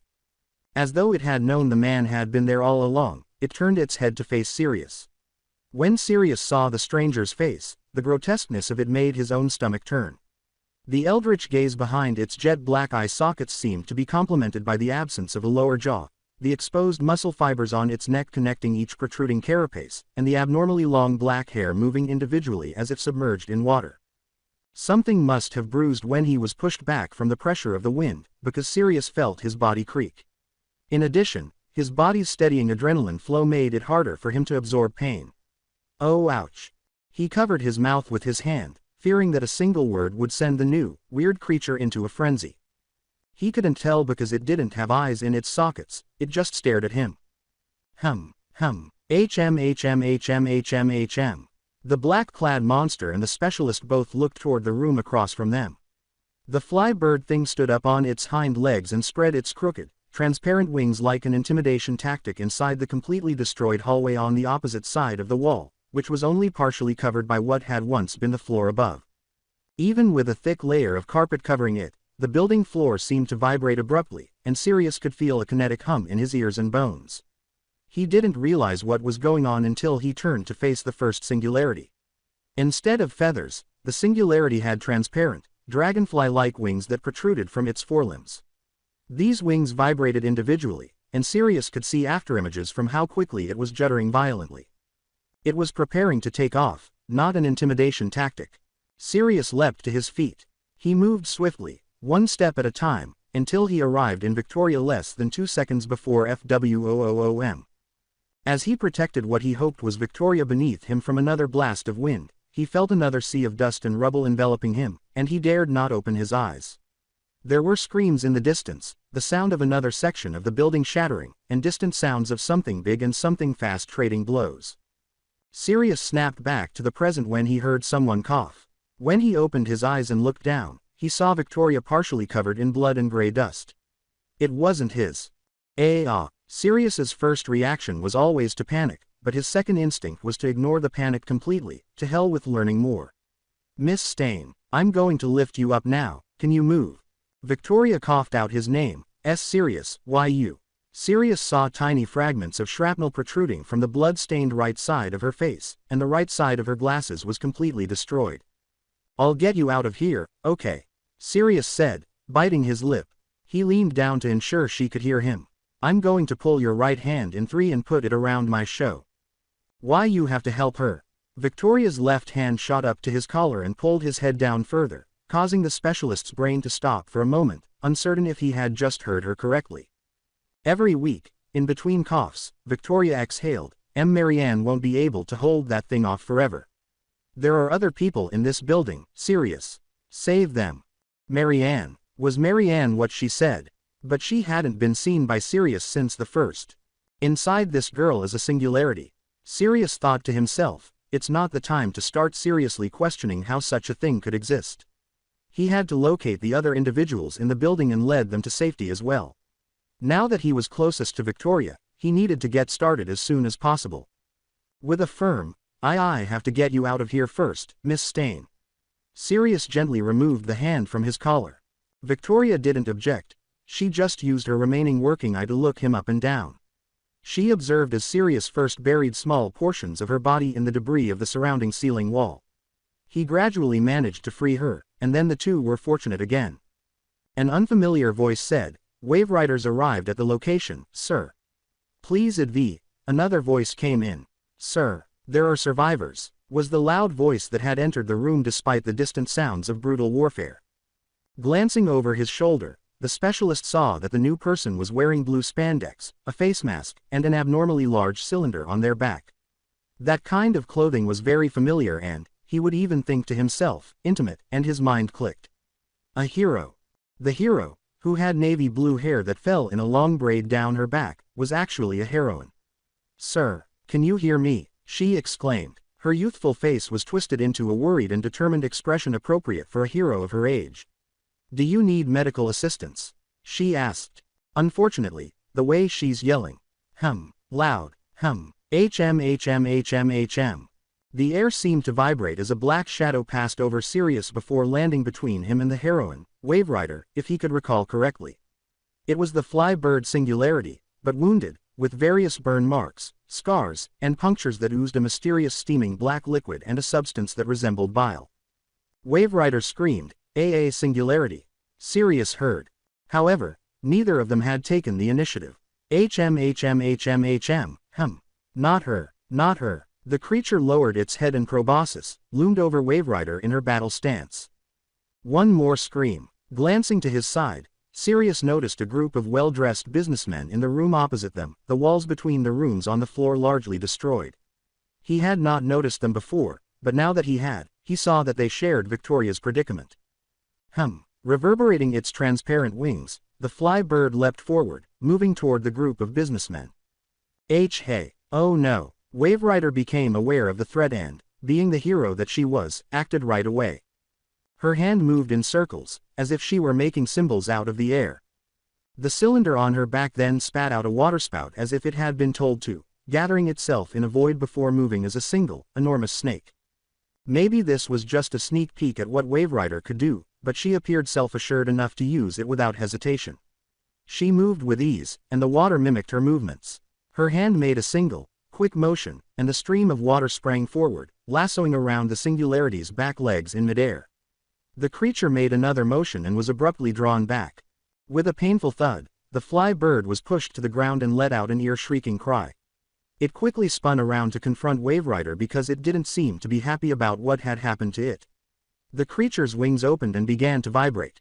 In a single swoop, it brought both wings down, causing an explosion of wind that the heroine was unable to stop or avoid. Wave Rider screamed as she was flung through the air and struck a wall, shattering it behind her before hitting the ground and settling into a dust cloud. The Singularity prepared to leap forward once more and pounce her dead onto the concrete floor because it had no intention of giving her a chance to fight back. In an instant, Sirius had made up his mind and was sprinting in the direction of Wave Rider's still figure. As he swiftly slid her into his grasp, the Singularity narrowly avoided them before crashing with a loud bang onto the concrete floor. Somehow, both the expert and the heroine in his arms were flying. They must have been propelled into the air and out of the building by the force of the fly Singularity's acceleration. In Sirius's mind, time seemed to have slowed down. Gravity had taken over his weight and dragged him to a freefall, and he could see Victoria's body moving farther and farther away. He was going to pass away. His body was certain of it at that moment. He experienced both relief and fear with each quarter of a second that went by while he felt the wind on his back. His heart was beating more slowly than ever before, as if time had slowed to 1,000th of its usual speed, and all he could hear was a single, never-ending beat. His eyes were filled with the picture of unclean blonde hair and glasses that were too large for the wearer. That is, until he and the heroine he was clinging to were suddenly drawn by a force powerful enough to propel him skyward before slamming back onto the outside of the building. Like a shotgun shell to the head, his senses returned, and all of a sudden he saw the owner of the thin obsidian tail swinging from window to window and wrapping it around Wave Rider's cylinder. Marianne, Sirius exclaimed, not sure if he was calling for her out of happiness or dismay at seeing her in this condition. The humanoid either ignored him or failed to hear him at all. Presumably to the floor where they had been, it continued to ascend the skyscraper. During this moment, Sirius looked at the heroine and the equipment he was clinging to keep from falling. Wave Rider was fully conscious, and judging by her puzzled expression, she was just as surprised and perplexed by the circumstances as he was. When the Marianne thing eventually arrived at their destination, its tail released the cylinder that had carried Sirius and Wave Rider onto the carpeted ground covered in debris, and the three of them were once again in close proximity to the fly bird. They appeared to have been in the same destroyed room as the businessmen, thanks to Marianne's singularity. Now Sirius could clearly see the horrifying scene in front of him. Suit-clad men strewn about the room in terror, some hurt, one trapped in the fly bird's three-fingered hands, thrashing and screaming in helplessness. The specialist gave Marianne or whatever the creature was one anxious glance, not realizing that it had also been staring at him with sunken eye sockets, which nearly made him jump. Wilsh. It spoke. Beside him, Wave Rider squeaked, oh my god, it talks. With a mixture of amazement and terror, Sirius gazed at the massive Marianne thing, wondering if the girl was still inside the enormous humanoid or if something else had taken her place. The cur proves to be a much onerous foe. At this rate, it will be difficult to maintain my mass while protecting these humans, said the Marianne thing to him. The eloquent way it spoke had caught Sirius in a whiplash. I will take care of the blasted thing, in turn I expect you to stay here and not die. The Marianne Singularity chose not to go into more detail. Letting its size draw the fly bird Singularity's attention, it took a step forward and rose to its feet. Here, Sirius noticed that the humanoid Singularity had changed in shape from before. It was shorter and slightly leaner, as though it was making up for the loss of its black carapace in the first battle. Cack. The moment the fly saw Marianne thing, its ferocious chattering proboscis filled the air. Without wasting any time, the humanoid Singularity made the initial move. Marianne thing went and judo held its opponent on its lower torso while the fly bird was headbutted from below. The fly Singularity was sufficiently startled by the surprise attack to drop the man it was holding to the ground while the two monsters moved their fights to another location. After observing the scene, Sirius also concluded that it was time to move on. With every pounding blood in his adrenaline-fueled body, he yelled at the businessmen, pick him up. Come on, let's go. He began assisting other wounded, well-dressed men in getting to their feet while yelling at the top of his lungs to the other people in the room. Pick up the wounded, we gotta go before they come back. As he led them into each of their wounded coworkers, the shaken businessmen gradually began to follow his example. Sirius wasn't in the mood to argue with those who complained, so those who could stand up were tasked with helping those who couldn't. In a hurry, the specialist scanned the area, noting every civilian in need of help, until he saw Wave Rider again, sitting motionless and appearing agitated at the location where Marianne thing had last dropped her off. Without missing a beat, Sirius rushed over to her and asked, hey, are you okay? Can you stand up? Aye. The heroine's mouth was being like a goldfish, opening and closing. Sirius had witnessed this many times before, when a completely unprepared person is thrust into an unimaginable circumstance. Both the first time it happened to him and this time, it wasn't simple. With the sound of fighting reverberating in his ears, Sirius uttered the words, hey, look, we gotta get out of here. If you stay here, you're dead. I'm gonna need you to be strong for a sec, is that alright? Sirius could still see the trembling on Wave Rider's lips, even though her eyes appeared to shine beneath her face mask. He had no idea what she was thinking, but it didn't take him long to figure it out. Wave Rider said, I can stand. Thank you, as she slowly got to her feet. Sirius couldn't resist giving her a small smile and hoping she wouldn't notice. What company are you from? Sorry. Seeing the bewildered expression on her face, Sirius repeated his question, I mean. Do you know if there's going to be a backup coming? The heroine's brows were furrowed. Then she reached for her earpiece and began to speak, sir. It's me. We have a singularity alert. Danger type. Amago. That's right, sir. Near Whitehall Street, sir. Why yes, thank you. I'll do my best. I don't know. I work under Pro Hero Blue Blood's company, but I'm just an intern and, hold on, let me just, she said. Although he wasn't sure if intern superheroes still had personal supervisors like he did in the past, Sirius waited until it appeared the heroine had completed contacting her supervisor. She gave him a more hopeful glance in return. The others will take some time, but they're coming. Wave Rider exclaimed, since he was the only one patrolling the area. Good. Goo, Sirius said, nodding in agreement. Wham, pow, sorry, KH. RAAAAAHRGG. Because of how close the sound of the two beasts fighting was, the specialist whirled back in alertness, fearing that they would collide at any moment. He recalled what Victoria had said about Marianne, that she would not be able to fight indefinitely, and that, thus far, had been accurate. He didn't have any weapons or a kit, and if Marianne lost. With a nod from the heroine beside him, Sirius said, listen, Wave Rider, right. I'm sorry, but I'm going to need your help defeating that singularity. But, the backup. There's no time, it's too dangerous to let them fight it out up here, Sirius said. We have to keep that fly-looking thing grounded on the parking lot below. I have a plan. But, what about the black goo one? Sirius gasped. That one will go away on its own once the fly thing is dead, I think. Look, you just need to trust me, okay? Sirius begged, knowing that was his only option. If you can get up here with your quirk, that means you can get us down safely too. If we let them fight here, we're just risking more people being hurt. Wave Rider appeared uncertain. Who wouldn't be, after all? Even Sirius didn't know why he wanted to do this, he just knew he had to. Nothing he told her made sense. All right, the heroine said, stealing her nerves with a few deep breaths. All right, what should we do? Follow me, Sirius exclaimed, his heart exploding in a sudden surge of resolve. Somehow, there was a rush of epiphany in the midst of a critical moment, even though it was a life or death situation, with people's lives and his own at stake. He was aware that he had been addicted to it at one point in his life, possibly only specific times, moments he didn't know he'd forgotten. Maybe he should allow himself to experience that high once more. After leaving the demolished meeting room and going through the demolished hallway, Wave Rider and he eventually found themselves in a different room where the Flybird and Marianne thing were still engaged in combat. Occasionally, only one of them would be faster than the other, and their clashes were like a blur. It seemed as though every fatal blow they delivered to each other could be found in a single second, including punches, kicks, pounces, and bites.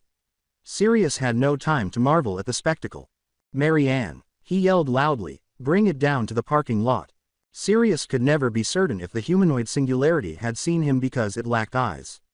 However, Sirius could see that it had at least heard him when it began grappling the Flybird once more.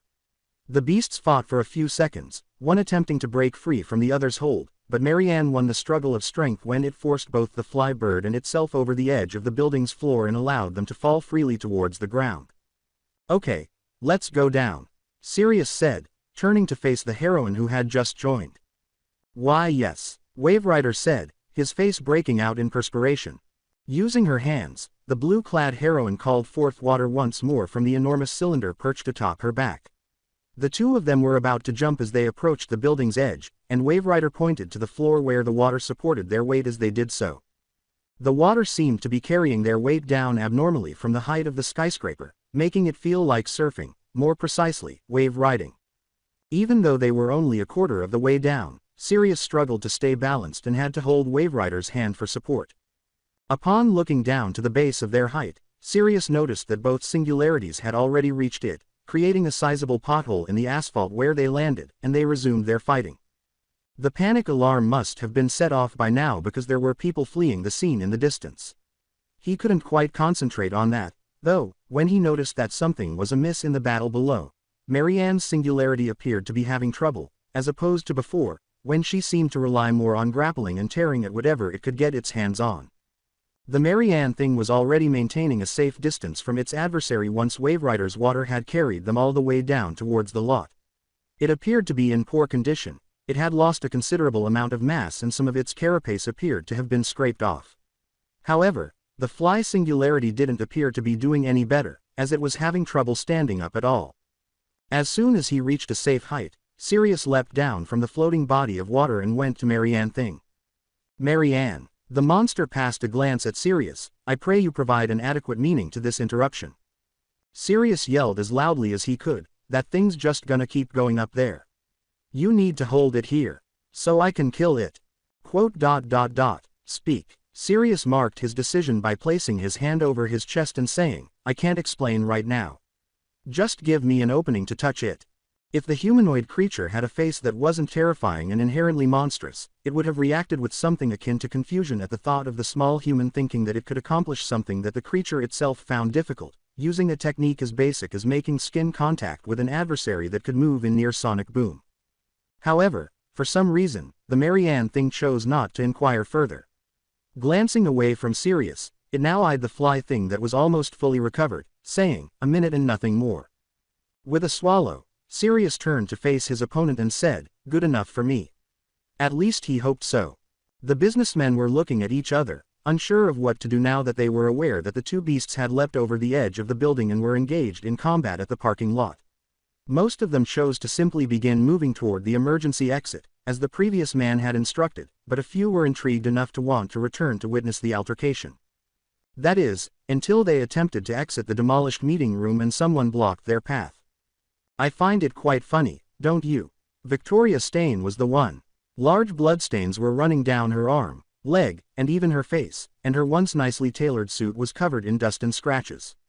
Her right eye was buried in blood, her glasses were partially destroyed, and her hair was unkempt as though she had been struck by a bus. She was standing, though, and she was standing steadily and composedly, as though nothing that had happened to her had ever happened.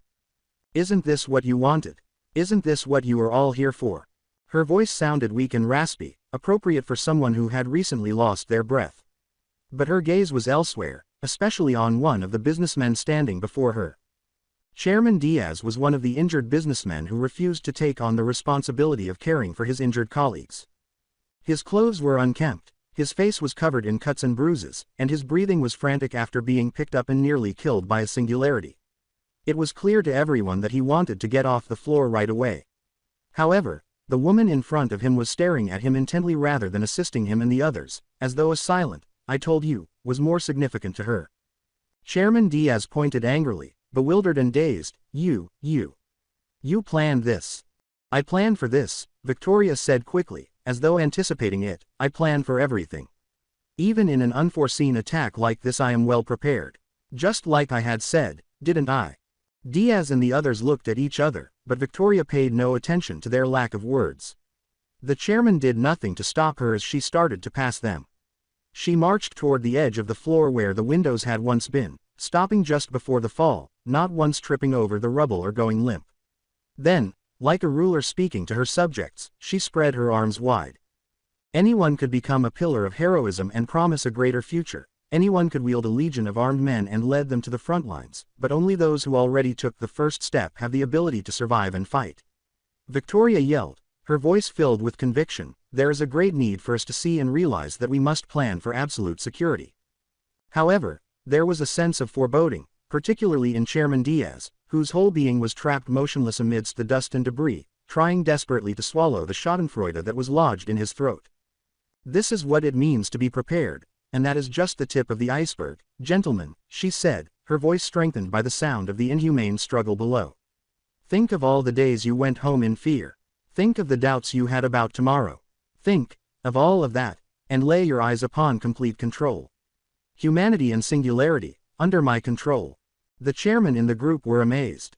The woman was a sight to behold. She towered over them atop the debris, her arms spread wide, making her appear even larger than she actually was, and the afternoon sun shone down on her like a spotlight. She delivered a perfect speech, with no beat or pause, no whimper or hiccup, and everything she said was perfect. "With your support, I will bring about a new age in America." Given that every chairman was staring at her and that not a single word was spoken, even she appeared to believe this, as evidenced by her bloody smile. An age of security. This was a triumph, where we no longer fear the monsters. One of many to come. As the monsters fear us. Just as it was about to take off and fly, Marianne caught one of the fly thing's hind legs again, causing it to screech in shock. With a loud wham, Marianne's singularity destroyed the asphalt beneath it as it swung its enormous arms down and brought the fly back to the ground with all of its inhuman, otherworldly might. The Marianne thing leapt forward to pin down the other monster and overwhelm it, but it was kicked in the face with enough force to knock it back. The fly, obviously agitated beyond recognition, leapt into an upright position. "Sorry, where, out, him, where, loud, gunworry sorry him her himworry sorry." "Be quiet," Marianne responded and attacked with lightning speed. Just as the fly bird opened its wings to prepare for another flight, the creature's hideous hands shot up and grabbed a handful of the membranous feathers on each forelimb. Marianne's singularity was able to tear a sizable portion off the insect's forelimbs with a single swift tug, possibly because the insect was already weak. The fly bird returned the favor by running its tri-clawed wings over Marianne's hideous face because it wasn't the kind to sit around and scream whatever it had for lungs out of the agony. Several pieces of its sticky carapace were now steaming hotly on the asphalt, and the Marianne thing jolted back. The fly bird took advantage of the fact that it was no longer able to fly and proceeded to use all of its weight to attack its opponent. It clawed, kicked, and even grabbed at Marianne's black-clad body, removing large chunks wherever it could. Like a big snake grappling with an even more irate prey, Marianne's singularity was hissing and causing more harm to themselves than they would have liked. It was far from defeated, however, as it knew that the foolish insect had been successfully lured to concentrate all of its attention on the humanoid, and that it had promptly responded to the fly's murderous outburst by locking it in place. Wilsh, Wave Rider, ready. As she summoned her powers again, the heroine's hand swayed wildly in the winter breeze.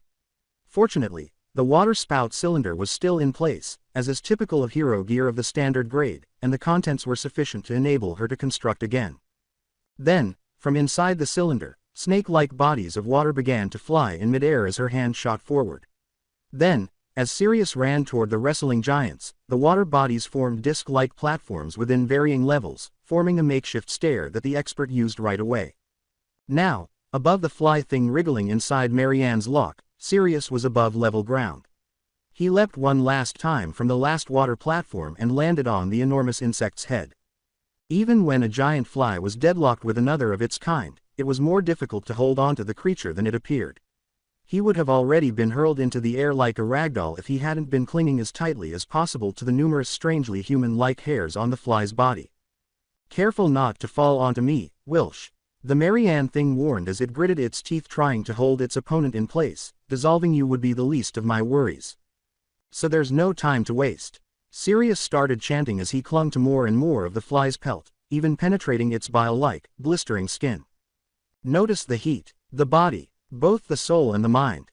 It's me who responds." The call of the void. His power took effect quickly. It was similar to waiting for the breaker to reach a voltage high enough to turn on all of the lights in a room. His skin would become numb, his hearing would become deaf, and even the sound of his heartbeat would become quiet. The flesh was left behind where he was going. One aspect of his power was that he didn't have to open or close his eyes because the surroundings would change on their own. A fitting title for a force capable of transporting visitors to a realm beyond reality is host. Sirius only needed a single touch to establish a connection with anyone he desired, but without practice, it might as well be suicide. He was standing on an unseen solid surface when he looked down. His hands were no longer covered in dust when he looked at them. It took him a few moments to make sure that everything was going as planned because it was risky to walk in the space created when two souls collide.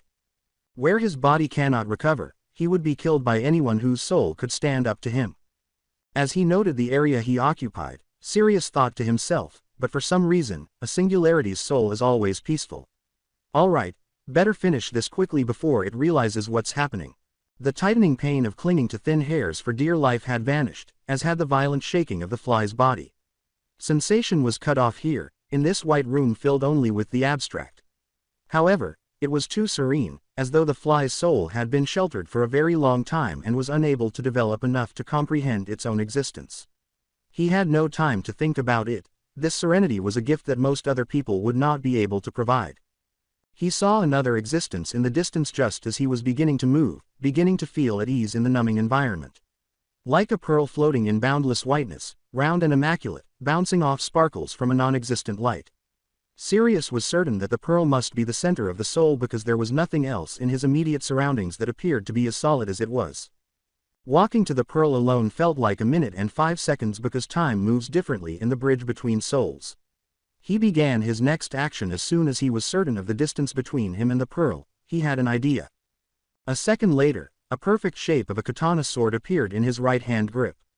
This would be a representation of himself and the essence of his soul. The core that yields dies, and two cores cannot coexist in the same space. He swung down after raising his sword. "What the fuck is wrong with you?" Sirius halted when his blade's edge was only an inch above the pearl. He didn't even blink when the view changed. It took him a moment to realize he was in what appeared to be a rudimentary replica of an unknown office. The floating pearl in front of him was perched atop a larger pearl-like substance that had been carved into the shape of a couch. The books and documents on the shelves, the furniture, and the walls were all made of pearls. The source of the previous voice, which came from behind Sirius, however, wasn't. Glancing over his shoulder, he noticed a massive fly in the center of the space. It was an enlarged greenhouse fly rather than a crude humanoid that had undergone mutation. There was a faint buzzing sound. Every few seconds, its wings vibrated. When its head turns, so do its eyes. Sirius felt his heart leap out of his chest when he first saw it, but then it spoke in an instantly recognizable human voice. I just fucking sent you the email, how can you lose it? You think the fucking clients are gonna wait for you to dig through your goddamn inbox? Either the fly was talking or not. Sirius was unable to discern because its proboscis did not move in time with the sounds of the words. Go get Johnson. I said go get him, goddammit. Do I have to do everything around here? On top of a pearl office desk, the enormous fly scuttled back and forth, occasionally knocking over the pearl stationery and documents. Sirius stood motionless, still processing what he was seeing. However, as soon as the fly's body began to swell, he immediately protected himself from its unjustified explosion. The gap between his ears had been filled with thousands, even millions, of tiny flies. Long since vanished, the office space was obscured by the green clouds that encircled him. His only thoughts were of the terrible sensation of a million insects running and slapping against his skin, as well as the deafening sounds of wings buzzing. In a panic, Sirius cried out, "Get off me!" The number of flies was excessive. It was ineffective to flail his sword construct against a swarm of tiny, swift insects. Was this an astral assault of some kind? In terror, Sirius thought to himself. He had to alter his approach if that were the case, or else he would be eaten like piranha pond meat.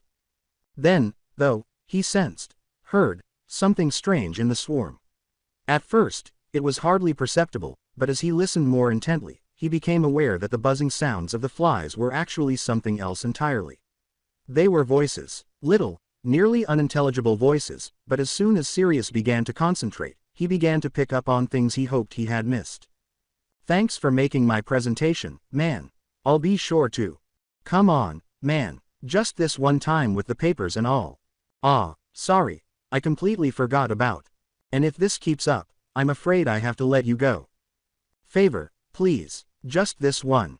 You realize I'm doing this for your own good, right? We can't have rumors about a singularity running around in our company. You wouldn't be here if it wasn't for me. As the flies, buzzing subsided, Sirius began to notice fewer and fewer of the crawling creatures on his skin and clothing. He opened his eyes to find himself standing in the same white area as before, although he was still a little cautious about any remaining insects flying around. He appeared to be free to breathe at this point. This gave him time to reflect. He pondered how long a singularity would begin to lose sight of their former selves before they were too far gone. The host's memories. Did the building remind it of the human it used to be? Marianne crossed his mind. He wondered if she would continue to lose fragments of her memories until her soul was empty. Then, how would she be? A monster on the loose. Something worse. No matter how hard I try, I could never be able to bypass the wall that exists between the flesh and the soul, and I hardly believe anyone could too until I've found you. When the expert looked over his shoulder, the pearl was there once more, floating motionless and seemingly pleading with Sirius to end its life. But the thought made his sword hand tense. Why now? Is this really what's the best? He anticipated silence, or even ferocious rage, when he asked the pearl. Instead, a reassuring glow greeted him. He remained steady, Victoria's voice ringing in his ear. Sirius turned to the pearl and said, "Okay, if that's what you want, allow me to send you off." By convincing himself that he cared about the way he had done things for the previous 10 years, he was numb to his inadequacy and using the argument that there must be a better way to combat living quirks. He needed to find a better way for himself. You were better than a warhound. The pearl was easily split in two by a single, quick cut from his soul blade. And there was no more white space. It was disgusting how quickly a soul's life could be taken. He considered Victoria once more, wondering how she would react if he told her that he agreed with her assessment of him. Sirius imagined her giving him another straightforward compliment for doing so, and a small sense of relief filled his chest. He was nearly 30 feet above the ground when the bridge between souls collapsed, but he had forgotten that he had been quite high up during all of this. Since they weren't only biological beings, the corpse of a singularity changes over time. Nonetheless, there was always a strangeness to their passing. They don't always vanish into thin air, but rather change and leave behind something other than their body. Inside the pool, the skeleton monster that infected Cassie Thorne turned to ash. Chrysalis, the sandstone, also underwent a metamorphosis and solidified into sandstone.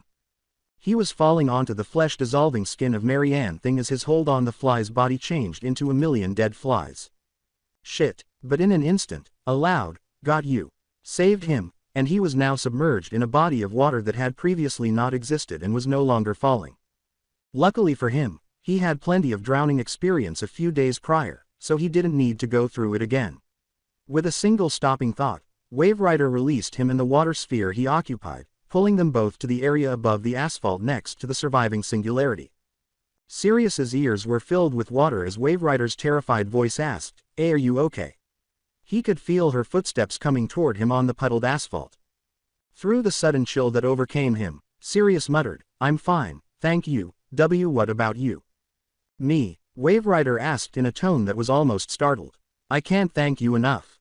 I'm sure I could have died, if it weren't for you," she said as she knelt in front of him, probably to examine his condition more closely.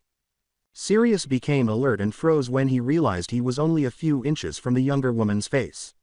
As he sat on the asphalt parking lot, surrounded by thousands of dead flies, he suddenly forgot all about being soaked. He stammered, his eyes looking up at the sky as though something noteworthy was there. Well, it was nothing," he said. Mari, I mean, this singularity here did most of the work. Perceptive, aren't you?" "Why yeah, of course. Thank you, Marianne," Wave Rider said, gulping at the reminder of the other, thing with them. "Bah," the creature screamed in disgust, and Sirius was still unsure of how it could speak without a mouth. "Consider it Fortkov, human." Shaking and scratching its massive head like a cat tending to its wound, it rose from the asphalt. Without saying another word, Sirius saw it begin to leave the scene. Even though he knew he would eventually encounter this beast and its human host again, he felt it would be unfortunate to watch it leave in such a manner because he was never able to discern what it was thinking. He yelled, "Marianne," but the creature retaliated by becoming agitated. "Do not call me Marianne, fool." Sirius and Wave Rider were perplexed by its response. The singularity was silent for a moment, before turning its gaze away from them once more. "Verily, it escapes me why you'd refer to me with such an unfamiliar name." The expert blinked to himself, and before he realized what the creature might be implying with its words, a sense of hurt began to form in his chest. Sorry about that, Mr. Singularity, sir," Sirius began muttering gibberish uncontrollably. Yes, of course, I must have misheard." Sirius wasn't really someone who could ad-lib anything to save his life. He was even more embarrassed because he thought the beast was giggling a little as it walked away. As it ascended the tower again and circled the perimeter until it was out of sight, it vanished. At that moment, he wished that was all the excitement he could have for the day. The silence caused by Marianne Thing's absence was broken by Wave Rider's voice, I didn't get your name." Sirius. He swallowed to himself, questioning whether the things he was saying were appropriate. "Just Sirius," Wave Rider said, wrinkled her nose. The expression on the man's face was the combination of shock and guilt. The heroine's eyes paused as though reflecting on a fresh sense of disappointment. Right, sorry, I got ahead of myself. I thought you'd like me to put a good word to my superiors, but I guess you have your reasons," she said. After observing Sirius' perplexed expression, she laughed to herself and said, "What, you thought I didn't know? I can tell, somewhat, about the cloth you're cut from." Sirius nodded to himself, yeah. As shocked as he was, he could somewhat empathize with her when he said, "I was, The heroine smiled and reassured him, "The call for backup thing. The way you fought." Sirius felt a strange, reassuring radiance from her even when she was still wearing her face mask and appeared to be recuperating from the action. "Don't worry, I won't tell." Quiet. Despite this, the two of them didn't feel particularly cut off from one another.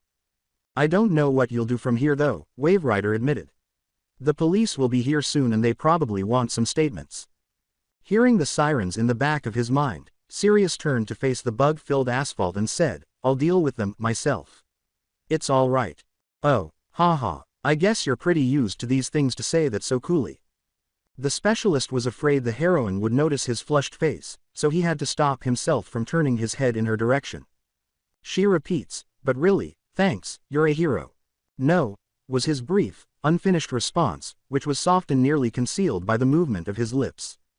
He hadn't imagined the sound of a distant police siren until almost immediately after she'd mentioned it. Now that the fight was over, people were beginning to swarm the sidewalk on the other side of the high-rise. Sirius was beginning to calm down as the adrenaline in his blood began to wear off. He began to consider what had happened to Victoria and the other businessmen in the past, including whether or not they required medical attention. Please stay here, sir. The police will be in a minute. Waverider stood up immediately, as if reading his thoughts, and said, I'll go check if there's any survivors. Small streams of water were spit out by the cylinder as it rattled against her back, collecting directly beneath her running feet. As swiftly as she had appeared earlier, she took off and vanished. Sirius sensed the preparedness in his joints as well, pushing him to get up. Even though he was still soaked, he preferred to feel reassured that it was just ordinary water, or at least that was his hope. Taking a moment to be grateful that his phone hadn't abruptly shut down from being submerged with him, he pulled it out. Lightly clicked to turn it on, then let the lock screen welcome him with a single text message from an unidentified number. This is Viciciteria. Man to the power of n to the power of n to the power of n. Shall we discuss this for 5ERV? You're a hero. Reminiscent of those words, Sirius grinned to himself. He continued what he had said earlier, saying, but I think I have a chance now. Yes. As he responded, 3 more texts appeared. IA to the power of NP to the power of n. Go, glad to hear that. We will be in touch. Man to the power of n to the power of n to the power of n. The others and I welcome EYQ, Mr. Wilsh. Others? Sirius asked, blinking. He vaguely remembered Victoria saying something about investigators, not killers, who could study living quirks rather than destroy them, and who could help her reach her objective. When he thought of himself as a second-class citizen, his heart seemed to beat once in disappointment. However, Sirius dismissed that thought right away. He just needed to know if what he was doing was worthwhile, regardless of whether he was first choice, second choice, or third choice. It was only he who needed to know if he was worth it. The warmth that was growing with each beat of his flaming heart was too great to be quelled by the September wind's chill seeping into his damp coat. BRMMM. Hnank sensei is Calwig. BRMMM. Quote. Beep. Why yes. Why didn't you pick up your phone? I. What's this about a singularity attack on the news? I tried calling you 7 times. You, come home, now, yes. You are welcome, Mr. Wilsh, along with the others. Forward. Victoria Stain put her phone down and settled into the car seat to unwind. Sorry for having you stay behind, Origami. As it passed the scenery that was practically hidden behind the tinted windows, the limousine gave a slight jolt. The chauffeur lowered the window to the driver's seat when their name was mentioned. Even though they can literally alter their entire face to fit any emotion, their irritated expression was visible in the rearview mirror. They muttered, I'm glad I parked in the basement, loudly. When Victoria heard them, she laughed. As she looked past the window, a sudden chorus of police sirens hummed past the limo's direction before fading into thin air behind them. Will Mr. Sirius be all right?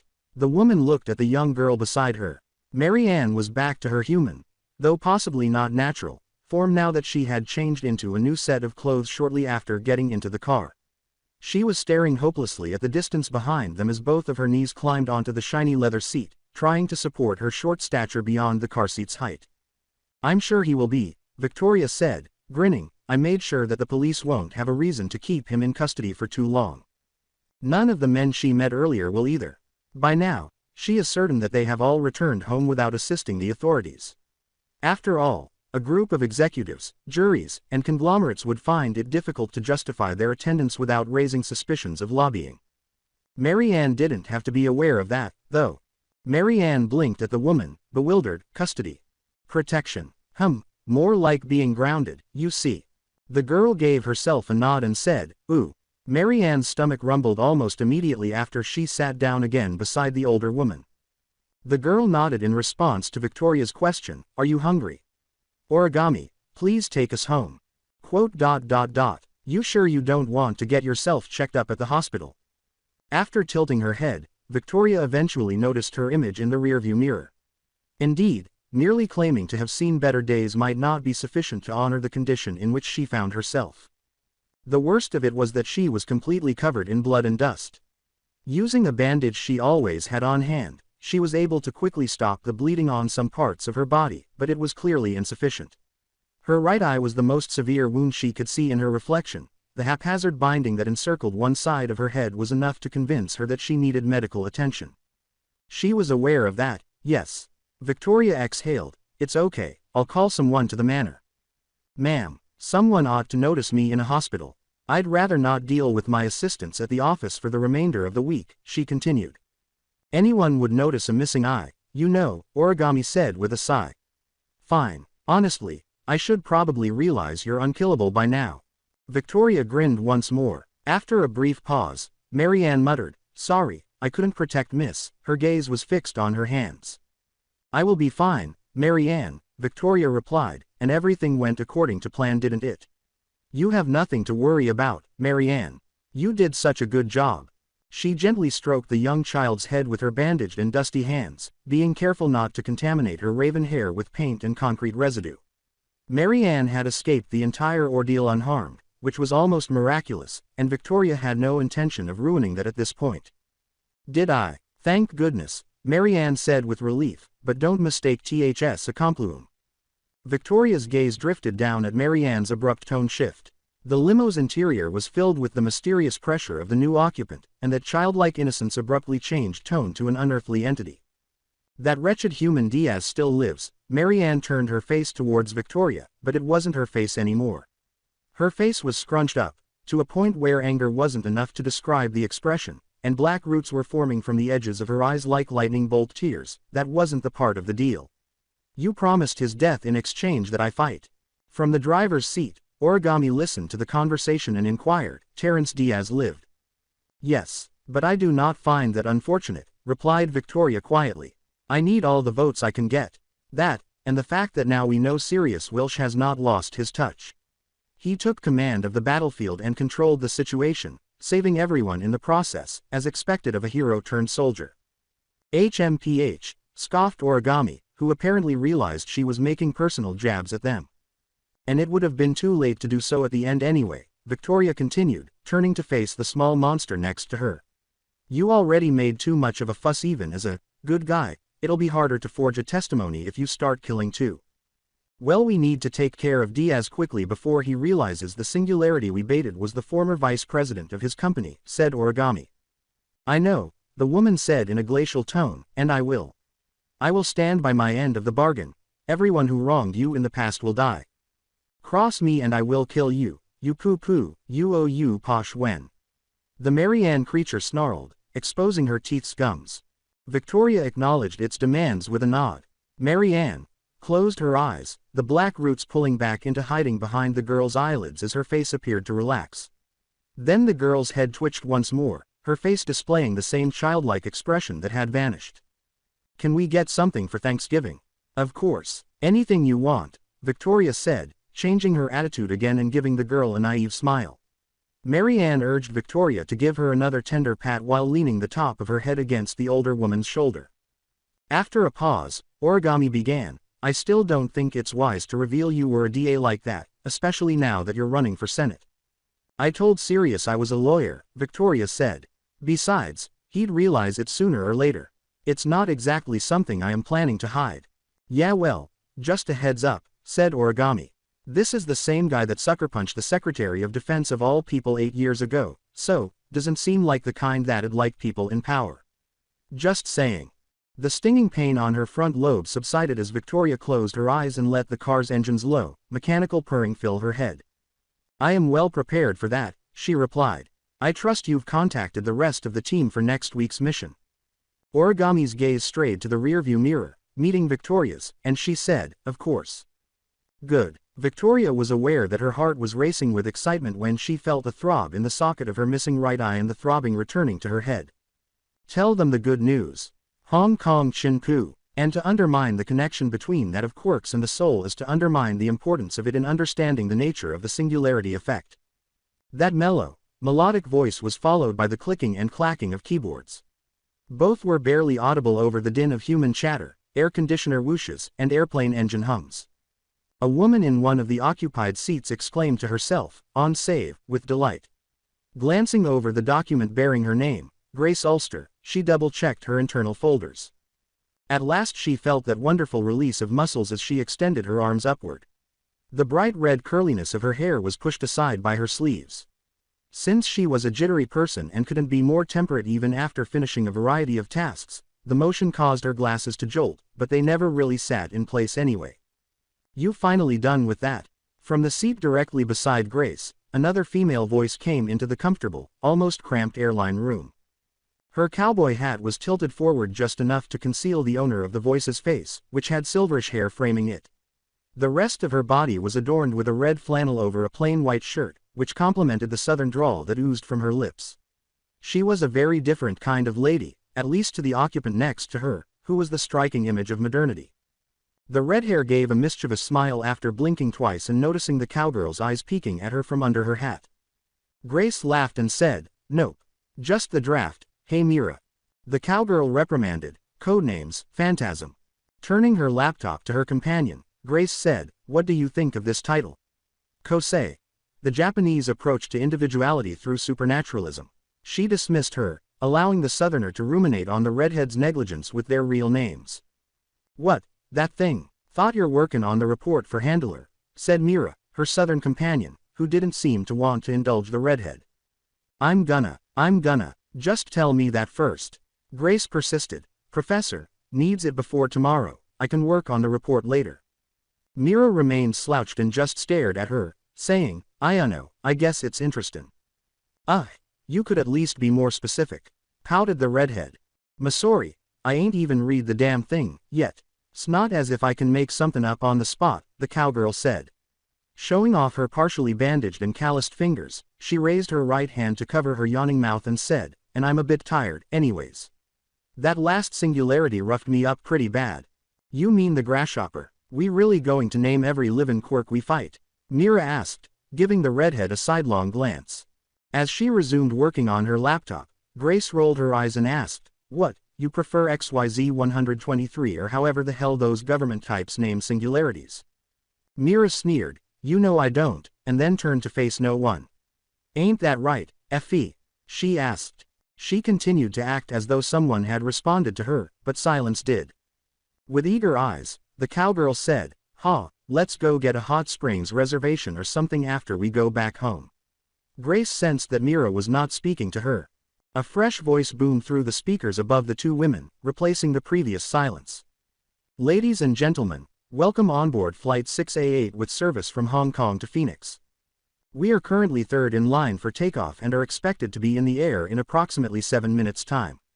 We ask that you please fasten your seatbelts at this time and secure all baggage underneath your seat or in the overhead compartments." As the other passengers' chatter began to fill her ears again, Mira complained, glad that whole dilly-dally's over. Can't believe I spent all that time studying Mandarin for nothing. Just a bunk of critters and not even a sign of the infection. Hope the others got a better time." Grace pushed her companion with her shoulder and said, "Chin up. Hey, at least we solved a centuries-old mystery," to which the companion backed off in mild annoyance. "What matters Sid make if the glowing baby story was a bunch of phony rumors," Mira replied, "doesn't take us closer to our goal, neither." Grace laughed at the idea. It was amusing, to put it mildly, to think that the last few months spent abroad could be summed up in such a negative way. However, her southern companion was correct, it did not advance them toward their objective. The redhead said, "You know, I love rumors," turning back to her laptop, because they tend to tell a bit more truth than hard facts do. With one index finger moving mechanically over the keypad, she navigated through folder after folder. Mira noticed a shift in Grace's expression as she turned to face the redhead. Mira liked to refer to it as a thinking face. With a gaze that was gradually becoming more and more engrossed in the screen of her mobile computer, Grace scanned text documents and pictures like a computer herself. The glowing baby story is fabricated, and there exists a Quirk user even older than the glowing baby, for example. Two truths we can find from one rumor, Grace said. She was frantically tapping the palm rest with her index finger. The rumor could be wrong, Mira said. The baby could still be the first Quirk user. Mira, the village that the glowing baby came from didn't remember they existed. Grace abruptly turned her head to the side, startling Mira. She raised her voice to the point where it appeared as though she was offended that her companion was unable to see the wider picture. Sure, you could argue it was isolation, but come on. The story is popular literally everywhere else in the world, she said. In any case, Mira didn't feel particularly inclined to argue, saying, I think you're reading too much into this. And if someone could spread that lie to the entire world, maybe the singularity that can create singularities was also a lie. Grace suddenly began to murmur, and we came all the way to Hong Kong for nothing. After working together for a while, the two didn't seem to feel the same way. Whereas Grace maintained a rather rigid everything must conclude perspective that might or might not cause her to become obsessively preoccupied, Mira preferred to focus on the here and now. The Southerner put both hands behind her head as a cushion and relaxed at her own unique moment of reflection. Oh, it exists, all right, she said. Hierarchy and stuff, even a wolf gotta think about more than the pack. Her tone carried a certain sense of hunger, possibly a combination of the weariness and disappointment brought on by days and days of non-stop work and an unmet personal ambition. The redhead appeared to have recovered her own poise in response to her companion's mysterious demeanor. I will never understand your weird idioms, she said. Okay, Handler has my report, Grace said as she resumed working on her laptop. The cowgirl smirked to herself once more to annoy the redhead before returning to her slouched position. Anyways, wake me up when we get to Phoenix, she said. There are things best learned through experience, lass. Not just plain old smarts. A gentle ding was audible. The message notification Grace received made her blink. Oh wow, that was quick, she said. Handler has a day off or something. Hey, who would'll guess, next thing you know pigs'll start flying. Mira smiled broadly, her eyes already hidden beneath her cowboy hat. Knowing how her companion would react if she saw the message herself, Grace responded, maybe not pigs, pausing for dramatic effect as she read through the contents. But us, we'll be flying again to New York. Mira leapt from her chair and exclaimed, wah, incredulously. With her eyes fixed on her laptop screen, Grace informed her, Lady and Waxon came out with nothing too. Said we'll have to regroup in 2 days. Mira appeared uneasy about the idea of working in her current state, as evidenced by her mouth hanging on loose hinges. Oh, hells, these days I'm gonna tell Handler what's what. Workin' me to the bone, she uttered angrily, her accent growing more annoying with each word. What's that? She asked as something seemed to suddenly catch her attention. Mira looked toward her own torso, which was concealed by a heavy black duster coat that was buttoned up, and then she began talking directly to it. Without even trying to speak in a low voice, the cowgirl laughed and said, F.E., the boss is like one of them robots or something. You think someone like her understands the word, vacation. We give her an inch, and she'll take a whole damn mile. Once more, she was met with silence. Mira abruptly raised her voice, arguing without saying anything. Yeah, I want to fight too, but lately Miss Handler just got us running around on a goose chase like a pair of coyotes, she said. And we got plans at home, remember? Grace just gazed at what was happening, as though she was accustomed to it. After scratching the back of her neck and humming to herself in reflection, Mira sighed in defeat and said, well, when ya put it like that, F.E., golly. Well, fine, hope Origami got us new replacement recruits soon. Maybe those folks can find a fight worth fighting. Grace then interrupted the discussion, saying, oh, don't worry about that. We have them. Seriously? The cowgirl asked, glancing at the redhead. Grace's eyes were fixed on her laptop screen, which displayed new messages displaying her chat logs. Yep, the sword dude and the office lady, she said, adding, we're going to meet them during the briefing. Grace experimented with her touchpad by clicking on images that were transferred to her laptop. When she saw a more recent picture in her gallery, she exclaimed, ooh, look at you, Miss Office Lady, and said, that hairdo is just so, Mira interrupted the redhead swooning, what, so some kinda greeny celebration party? One more ding, cut off Myra's thought process. While reading another message, Grace remarked, oh, and I bet you'll love this, Victoria got a lead on an apostle. And all of us are tasked to investigate. Gotta be a strong one if Handler's sending the entire hunting party. Mira said after a brief period of silence. What do you think? The redhead asked, slowly turning to face her with a smirk she knew would entice the Southerner. So the whole team's going together with the greenhorns, Sounds fucking fun. Alright, I guess I can do one more fightin'. Right, Fe. Mira thought to herself as she gazed at the redhead's excited expression, feeling herself infected with the same gleefulness. Geez, Phantasm, you should have said that from the start. Even though nothing seemed to be responding to her, the southerner then let out a loud guffaw that made her seat in the aisle tremble. I know, right, Mira repeated to herself before turning to face the redhead next to her. What do you say, Phantasm? Think you're up for one more investigation? She asked. As Grace's smile gradually expanded from ear to ear, the air seemed to have grown heavier around the redhead. Even though she continued to stare at her laptop screen, it was obvious that the vision she was seeing was more fantastical. New recruits and a chance to study singularities, finally. Like a physical effort to keep herself from doing something drastic, she brought her thumb to her mouth and bit it lightly. Are you kidding? I can't wait to discover more of their truth. Hugh York, U.S. Dear Rosalind Bailiff, she simply knew where this was going. It is with our greatest displeasure, in the following dates. Her reading comprehension was slowly but surely failing her as her eyes followed each line repeatedly. She was holding the reason in a glass of rocks, so it wasn't like she didn't know what was happening to her. In the following dates, you will be terminated from. Rosa's condition prevented her from doing this. She meant to imply that she wasn't intoxicated enough because she still felt guilty and would prefer not to. She took another gulp. Terminated from employment at Euclidean Pharmaceuticals. Half of the letter she was holding was still unread, but the majority of it contained formal corporate obligations that she was all too familiar with, such as agreements, coverage, entitlements, and the like, which she could consider tomorrow morning. Rosa allowed herself to be carried into the Neverland she was second most familiar with, one that wasn't shaped like a pristine, high society office, by the smell of alcohol, the cool air conditioning, and the distant TV noises of the usual news anchor covering the latest singularity attack and attack on a high-rise. Glad she wasn't in Manhattan then.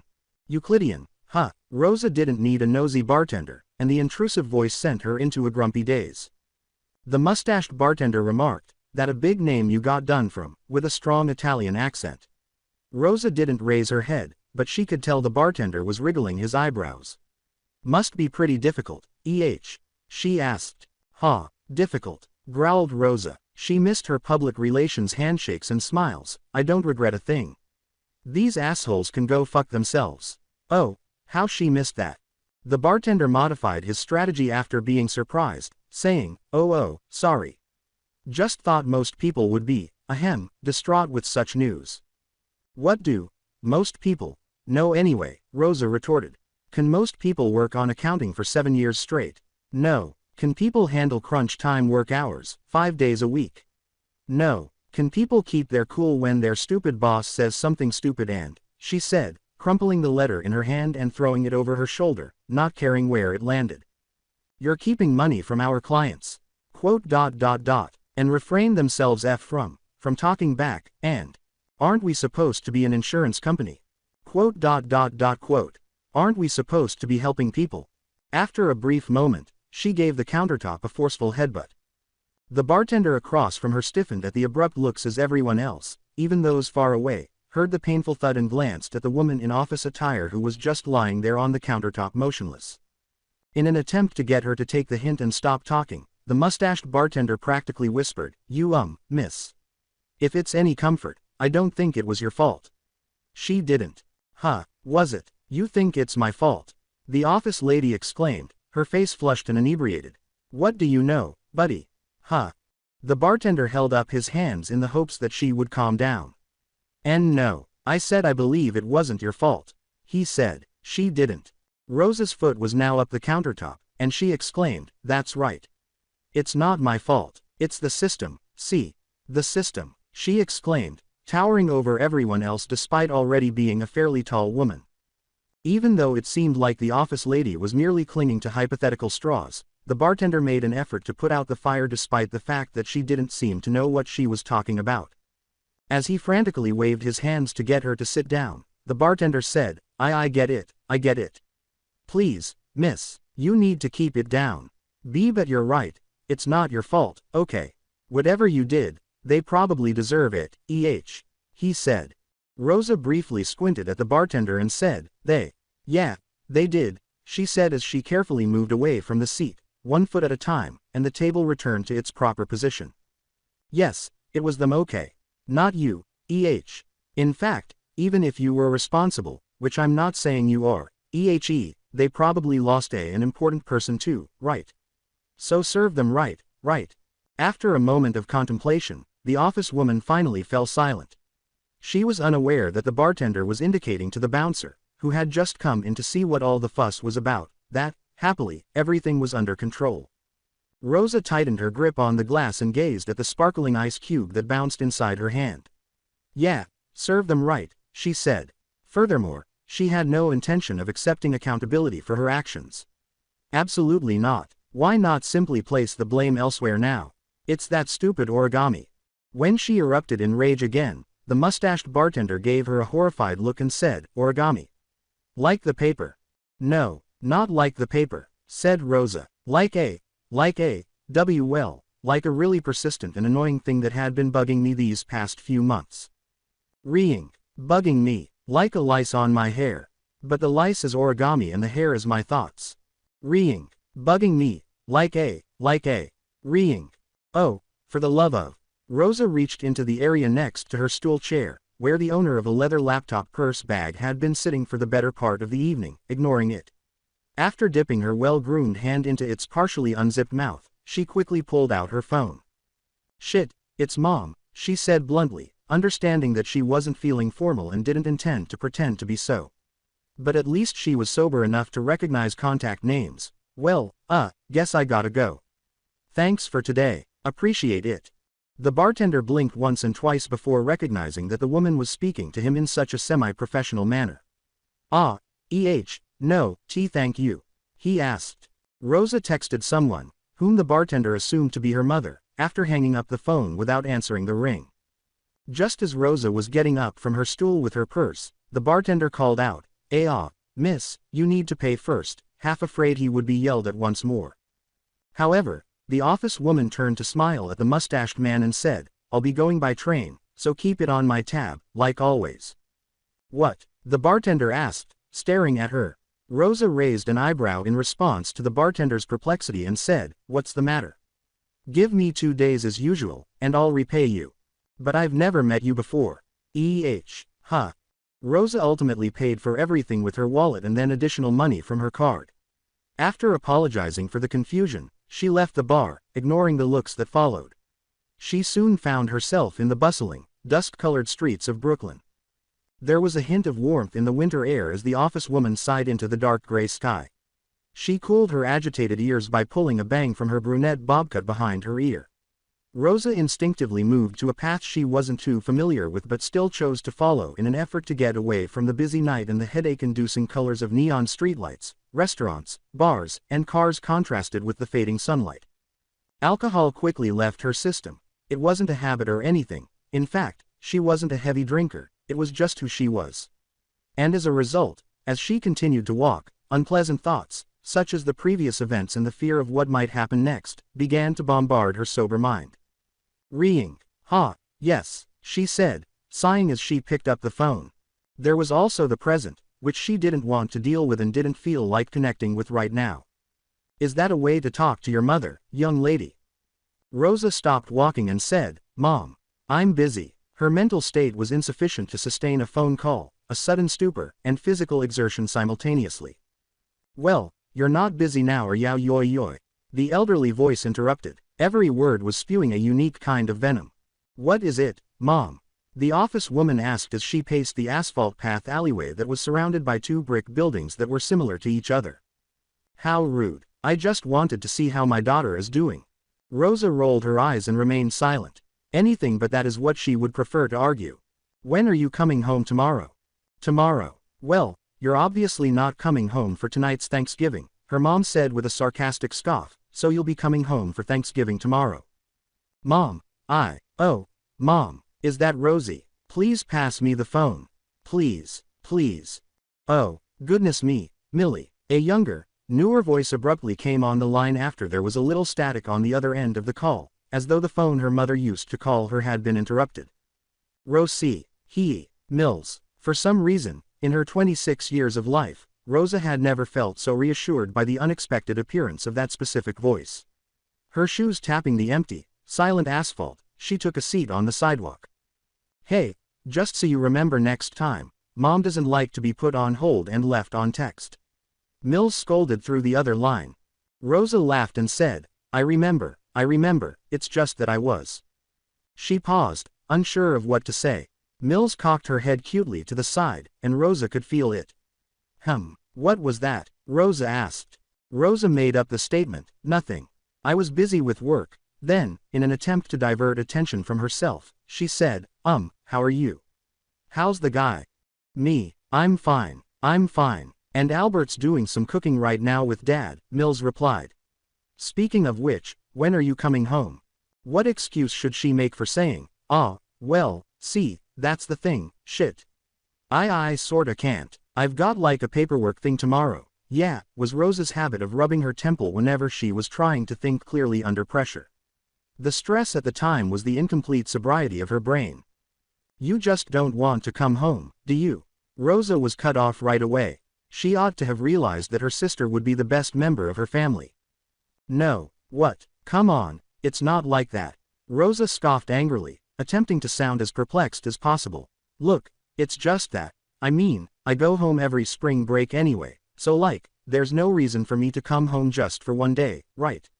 Rosa said. Mills was getting harsher. "No, you have to come home, Rosif," he said. Rosa didn't like a stern Mills, and it's not just Thanksgiving, all right. We're celebrating something else too, so you have to be here by tomorrow. Something else. What do you mean something else? "Rosie, I'm pregnant. Congratulations," said the office lady, who was back on her feet. Yeah, thanks and whatever, dumbass. I need you here." The strain in Mills' voice was greater now. "Look, Rosie, it's just one day, please. I've already set up everything, and I was going to do the surprise pregnancy party thing, but then I heard you weren't coming tonight, so, fuck it. You have to be there, tomorrow." Rosa unconsciously said, "I'll try." Mills said smugly, "Haha. That's my Rosie." Her voice then abruptly sounded as though it was moving farther and farther away from the speaker. There was nothing more Rosa could say, but the line abruptly ended. For a few seconds, she stood motionless, completely frozen in place. Her sister was expecting a child. Again. Wait, for how long? Rosa thought to herself, well, that's probably going to be the surprise, but she remained silent. Rosa began to silently panic as her sobriety reached the point where it completely overwhelmed her with the devastating realization that she might have to support her nephew, her niece, or both. Until she had an idea that came to her in the form of a voice that was disembodied and belonged to someone who could change their face at will. A named, disembodied voice. "Are you satisfied with something like this? Don't you want to do something more?" Rosa carefully returned her phone to her purse and took a seat at the sidewalk's edge once more. The woman continued to search through her purse while she sat there, eventually pulling out a single white business card. She held both ends of the card in both hands as she gazed at it. Still, for more than a few seconds now. Better be worth it. By now, the train she was meant to be on would have departed the station. "London, UK. Matthias. What is it? Come on over. Victoria has sent me a message." A man emerged from the darkness, the smell of rot and foul rain, the echoing sounds of nearby skittering creatures and water droplets. He walked obediently toward the brighter side of the miserable space he lived in, revealing his form in a wet leather trench coat, as if called by a feminine voice that was soft, breathy, and cold. Though none of the elements of his surroundings seemed to have affected him personally, judging by his stone-faced expression, walking through the ankle-deep, miasmatic water around his boots was nothing more than a routine jog for him. He was tall and slim, with straight black hair with orange tips framing his grimy and sullen expression. A gray bolt-action rifle hung by his hip on a simple strap, encircling the outside of his trench coat, and lightly clicking from momentum as the man walked. The man came to a stop beneath a big hole in the ceiling, looked up, and saw large metal rebars, concrete, and asphalts all crumbling into the area beneath it.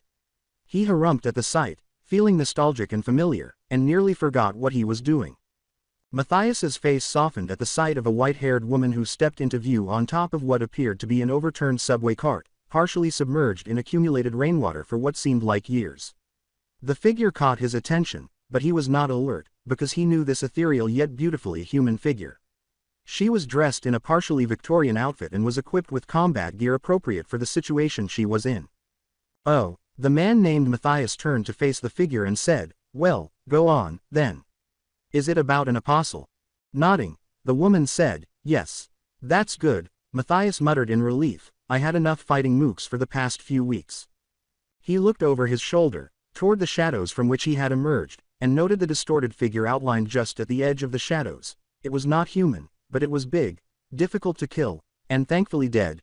Gradually, the creature's outline began to chafe away into space, like dust blown into the wind, revealing a plethora of other dead forms and objects behind it, some of which were hidden behind the shade of the darkness or submerged under the water. He tried to make a joke, wondering if it would fall flat when no one answered. "Another few days in the abandoned London metro with nothing but things that can't speak and I'll be losing my mind," he said, looking away from the massacre behind him. "What about you?" "I'm done here too," the woman remarked, her eyes darkening as she looked down. "Matt, there was something else." "Oh, have you discovered any items on the living quirks?" With his head up in interest, Matthias said, only to be swiftly shot down, much to his delight. "It's not that, Matt," the woman said as she leapt to her feet in the ankle-deep water and approached Matthias. "She found him." With a raised eyebrow, Matthias said, "Frisia. What are you saying?" "Wilsh serious. She located him." With longing eyes the color of emerald, Frisia gazed at Matthias as if she were looking past the man in front of her and only at memories, which Matthias did not share. "Hey, Frisia," Matthias interrupted, putting distance between himself and the woman. "As much as I know how important this is for you, finding an apostle is the most important thing right now, okay? Let's focus on that later." Frisia was about to say something, but her mouth shut when she saw him coming. "You're correct, it's simply been a long time. You're worried," Matthias said in a detached manner, "but it will be fine. I'm sure Sirius is doing well. The fact that he has endured this long in hiding indicates that he is still strong." The woman found herself staring at the taller man's somewhat softer smile as she raised her head to face him. "Do you recall saying that? I still get jealous sometimes, you know," Matthias remarked, allowing her to reflect, being likened in that way to the Sword Saint. "You're right," Frisia said, suppressing a quiet chuckle. "He probably doesn't even recall me." A brief pause gave Matthias the chance to change the topic. "This will be the first time in months since our first encounter with an apostle. Is this information accurate?" "Don't know. We'll have to regroup at the safe house in 2 days for a briefing." 2 days. By then, Matthias grimaced, "We'll lose the point. I believe it would be better if we asked Stain directly and pursued the matter on our own." "I think Victoria made a sound decision," Frisia remarked, gazing off into the darkness. "A singularity can't really move that far in 2 days. We were red the last time we took a hasty action. We also lost 2 individuals." Feeling slightly dissatisfied with the response but unable to completely deny it, Matthias placed his hands on his hips and said, "Still. Don't be concerned." With a determined expression on her porcelain-like face, the woman turned to face him and said, "I have faith in them. The new recruits will be there, including Sirius. We won't be taken by surprise with the people we currently have. I have no doubt about it." As the silence between them deepened, the sound of water droplets from pipes and ceiling holes gradually became louder and louder. Did Shepard and Phantasm return from their trip to China with nothing? Seeing an opportunity to express his concern, Matthias asked, attempting to change the topic once more. Frisia raised her left hand to reveal her smartwatch, which had turned on at a right angle and displayed chat logs from a short while ago. "We didn't get anything here in London. I doubt Hong Kong is any different," she said. "That's true." The clicking and clacking of Matthias' rifle and the splashing of his footsteps grew louder as he paced the water. He was annoyed. "That damn monster got us running around in circles." "We don't know that," Frisia chastised, hoping he would relax, "but the 2 places that have the best chance of finding it are Hong Kong and London. This does not imply that the smaller locations we did not visit will be the same. London has the highest cases of sudden singularity spike in the world we know so far," Matthias said. "I thought we'll at least find the reason why here. There might be more than one of them. God help us. Well, whatever it is, doing things by ourselves won't get us closer to our goal," Frisia said, dismissing his sarcastic scoff. "Matthias, let's just return to New York for the time being." Relieved, the man halted in his tracks and turned slowly to face his companion, pursing his lips, saying, "Okay, yeah. Let's pack up and return to the hotel. In any case, I'm sick of the sewer odor." "I'm sorry, Matthias." Matthias smiled and said, "It's okay, I've been looking for almost 10 years already, what's a few more minor setbacks?" Fortunately, the woman saw his attempt at humor and returned the smile. "We'll find it." The atmosphere surrounding her ethereal form was further darkened as the woman spoke in a reassuring tone that abruptly turned chilly. "We'll find the singularity that killed your father, and all the other humans it turned." Sirius was shaken in and out of his morning fatigue by the bus's low rattling. After a careful attempt to avoid tripping on the trembling machine's entrance steps, he managed to climb onto the enormous metal box. He glanced at the bus driver, but from behind the driver's seat, he was unable to see their face. He then walked silently past a woman who was soundly asleep, her head concealed by a big cowboy hat, and took a seat on the metal seat in the bus's farthest corner, away from the other passengers. In an effort to keep him aware of what he was doing here, Sirius put his briefcase between his legs, opened his smartphone, and checked his most recent message. "The morning bus heading out of town is where you'll find your next work." Of course he understood. As a result, he thought about it most of the day before that, making sure no one knew he was here because he felt Victoria would prefer it that way, even if she hadn't told him directly.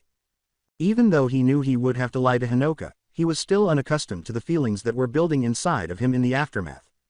Perhaps it was a combination of his sincerity, which he would like to deny when criticized, and his awareness of what his mentor would do if she found out he accepted the position that made his mind race all morning, both before and during the ride on the Queen's bus to the meeting place Victoria had requested.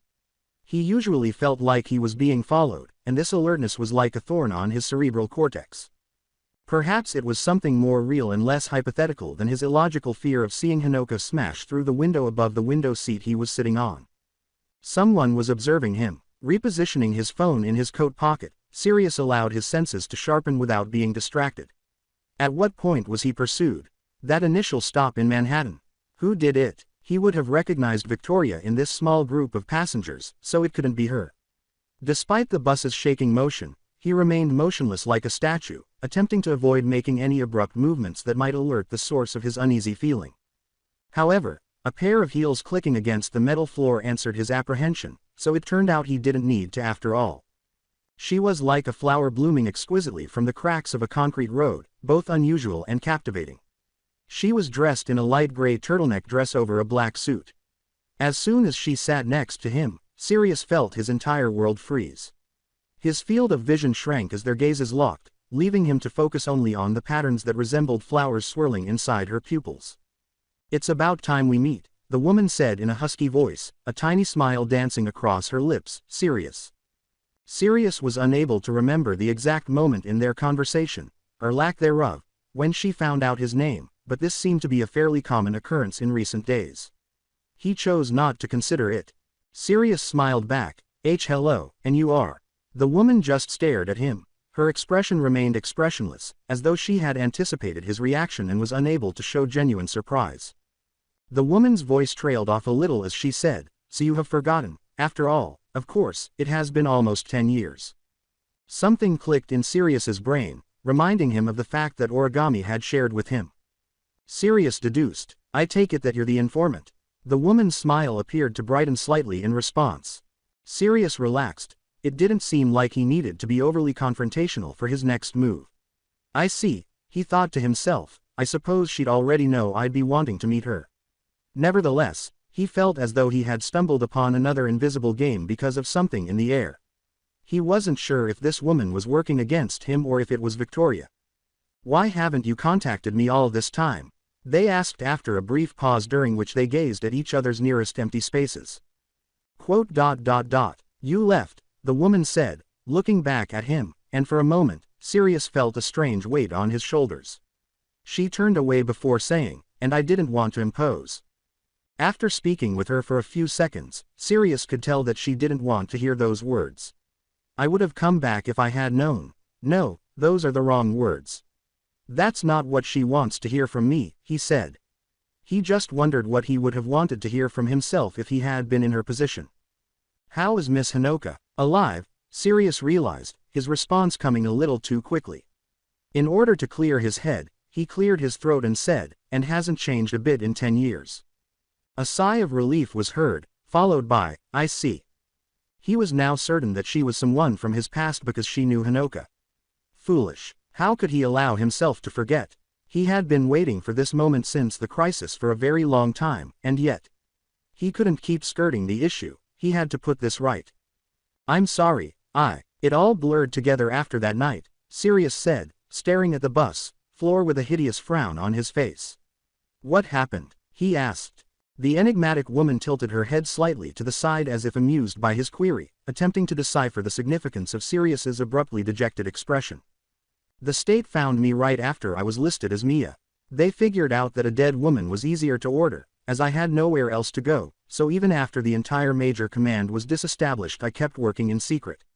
"Nobody could have known," she said reassuringly, seeming to finally grasp his question. "It's all right. You wouldn't have been able to do anything." A pause. "I was also partly to blame. Sometimes, I wish I had followed you back then after we fought." It was possible to hear Sirius gasping, lady. In a bus this quiet." In response to Sirius's little mutter, the woman raised her head and said, "Hi," with a faint smile on her pallid face. Oh my God. Sirius was on the verge of yelling and laughing, but he forced himself to hold back because the weight of this realization would break his own heart. "I am so sorry." "It wasn't your fault," lady said, giving him a dejected look and attempting to reassure him that she didn't harbor any resentment toward him. Even Sirius, who was not very good at reading people's emotions, could tell that she didn't harbor even the slightest bit of disgust from the gentle curve of her smile, which gave her a gothic appearance. Sirius had to tell her, "I still would have tried," even though he was certain she didn't want to hear it. Sirius stopped talking and gave lady time to digest what he had said. He understood that it was not his place to determine her feelings. All he wanted to do was be honest, and he did. He was prepared to bear the fallout from that. "Thank you," the lady replied, "and I'm sorry. I know that me being here is. I'm sure you'd rather leave it all behind." Sirius nodded after a brief pause. Maybe he did, but in the end, he didn't see a way to reconcile with himself if he didn't deal with these uncomfortable emotions. "How can I make this right?" he had to ask her directly. Lady smiled softly at him as the bus jolted gently, calming his world. "What happened. Then her demeanor changed as if a lever were shifted. Sirius saw the neatening of her suit, the hardening of the space between her eyebrows, and the straightening of her back. "But there is something that we need help with, something that we believe only you can do." "I'm sure you already know what I'm talking about," she said. He thought he was being interviewed for a moment, and maybe he was. The more he read the situation, the more he wanted to know why she was actually here to meet him rather than Victoria or Origami. "We just need to know once more, even if it concerns the rest of your life, if you're willing to do this job." Yes, considering that the opportunity he reviewed came from people who could essentially unearth every aspect of his past that he attempted to bury with the intention of leaving no one else to discover, he realized that he had nothing to conceal. Beyond that, though, was allowing himself the chance to transcend himself, to become more than a relic of a bygone era, now that he realized he wasn't alone in the world. "Then, as a formality for this new relationship of ours, please allow me to introduce myself," Sirius said, observing Lady place a hand on her chest while maintaining a dignified expression. "You may have known me as Lady, but I want you to know me by my full name, Frisia Roth. I am the one who is second to Victoria Stain. When she isn't available, I am the handler. In the past, I specialized in paramedics. But I am more than capable now to use my quirk to its further capabilities than the ones it had 8 years ago. If there's any obstacles hindering you during your time with us, don't be nervous to tell me." Sirius tried to match Frisia's outrage with a nod of understanding. However, the woman's tone changed to one that was more comforting. Her eyes dipped a little to meet his, until. "And I want us to be friends first, again, rather than colleagues, if that's all right." Until her pale cheeks turned red and red began to wash over the bridge of her nose. Sirius was mistaken if he had previously believed that she couldn't be more charming and lovely.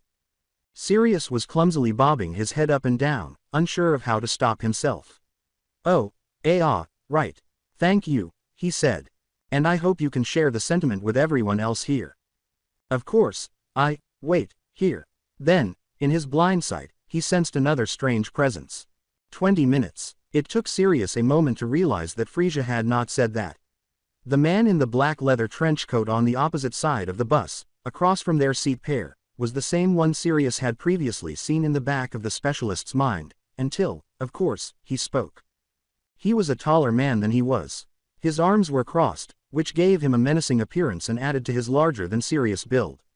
In addition to that, he appeared to already know the two former wartime friends across from him because he was not looking them in the eye. "We have left the station for 20 minutes, and only now did you notice me," the man complained. "Either your senses have dulled, Sword Saint, or my covertness was simply a better match." Sirius paused to consider what he had just said and to try to figure out what he was in. Thus, Frisia wasn't by herself. The more he thought about that, the more it made sense that she wasn't. He was foolish to believe that she only trusted him, even though she didn't. It would make sense to have another agent in place as a backup in case something goes wrong. Sirius, of course, did not consider another agent. The voice was high-pitched and feminine. "Give him a break, he's just too occupied with catching up with our Frisia Issel." Sirius only caught a glimpse of a woman's head moving there like a sudden breeze, and he was startled when it suddenly popped up from the seat directly behind him. When he first saw her, he was immediately struck by her bush-like red hair, her enormous glasses, and the way her shape grew taller and taller until, my goodness, she was towering over him. Sirius wasn't a particularly tall man, and the way the redhead pushed her face down from her looming stance, which, along with her apparent height advantage, made her appear larger than she actually was, like a very prickly tree. The trench coat man's mysterious candor, in which Sirius couldn't tell if he was being sincere or purposefully scathing, brought the specialist back to reality. The specialist noticed that he was leaning away from his own seat to maintain some distance from the woman.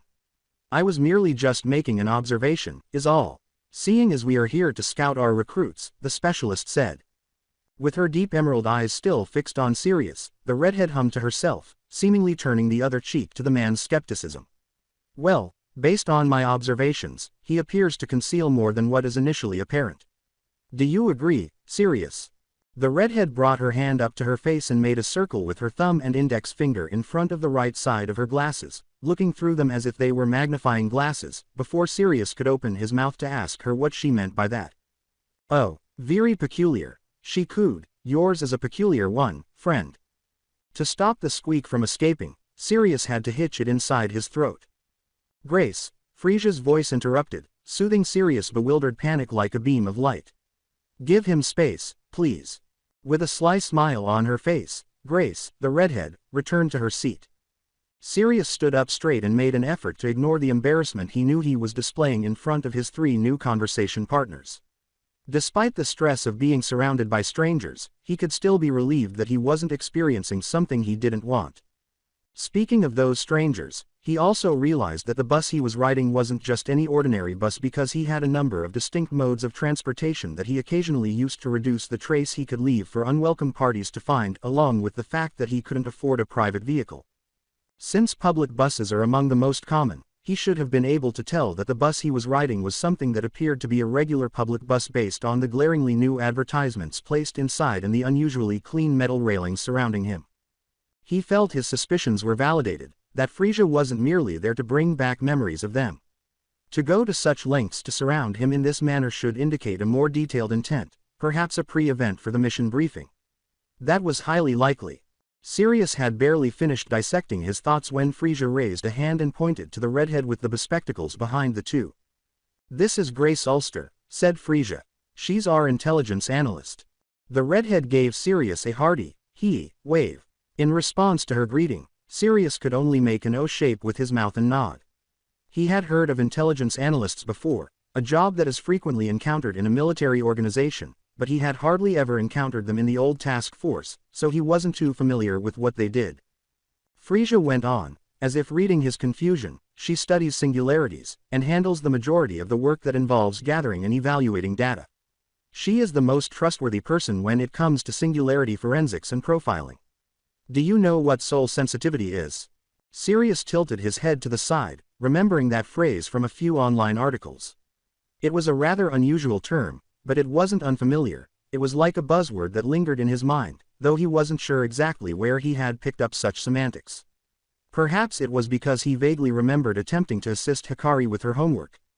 "Yes, the impact of a quirk's power on people's psychology, isn't that right? He responded to her, unsure of whether he was correct academically or what she would do to him if he wasn't. That's such an understating description that barely pays respect to the efforts I've done in formulating my thesis, Grace replied with a simple finger wiggle. With a rather hungry expression in her eyes, as if she couldn't wait to fulfill her desire to correct him, she leaned closer to him, her index finger still hovering close to the specialist's face like an immovable wall holding him in place. The idea that our quirks are a distinct psyche from our own is known as the thaumaturgic mind, in thaumaturgical psychology. The redhead abruptly stopped as Frisia cleared her throat. Well, sparing the details, after the discovery of singularities and living quirks, I created my own model for measuring the relationship between a person's psyche and a quirk's psyche with the intent of predicting the likeliness for a quirked person to metamorphose. This is a pre-existing concept that has been developed for nearly 3 centuries, with theoretical models for scientific analysis akin to that of Freud's, Jung's, and, she said. She wrote that term in a study a few years back, Frisia said to Sirius after a few moments during which he appeared to be in complete confusion. Now it's being referenced almost everywhere in the field of thaumaturgy. The man next to her appeared to be still lost in confusion as his eyes darted between the two women.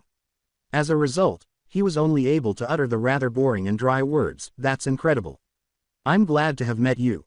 According to Grace, thanks, but enough about that, you. The legend, the myth, the man. Naturally, I read about you from Frisia, and I was so excited to hear about your experience with your fascinating quirk."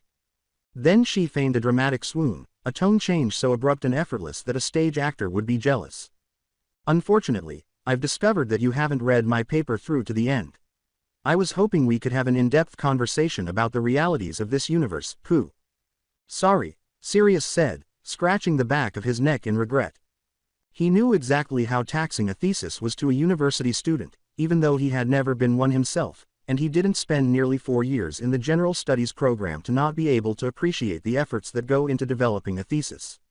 He only wished he could express his own sentiment, even if he hadn't read her research in detail. Of course, he didn't mean to dampen Grace's enthusiasm. Fortunately, or unluckily, he didn't have to. Grace then went on to create a welcoming atmosphere around her once more. "Hey, that's okay, but I might still have a lengthy conversation with you about your quirk. Only the two of us." Sirius couldn't brag about his social awareness skills. God knew there had been numerous occasions in the past when he struggled to read the room and the subtle meaning hidden beneath other people's expressions, but something about this time, under the weight of this scholar's gaze, he was certain he was being preyed upon. Sirius shuddered at the thought. Even though a better part of him knew she wouldn't do anything harmful to him, there was still the lingering worry that he couldn't read her intentions. "Grace, perhaps Sirius should make that pledge much later. Once we finish our current mission, that is," Frisia said, saving him from his predicament once more. This time, he felt awful because he needed to stop depending on her to help him overcome the obstacles caused by his introversion. "Go ahead and make me laugh a little, Roth.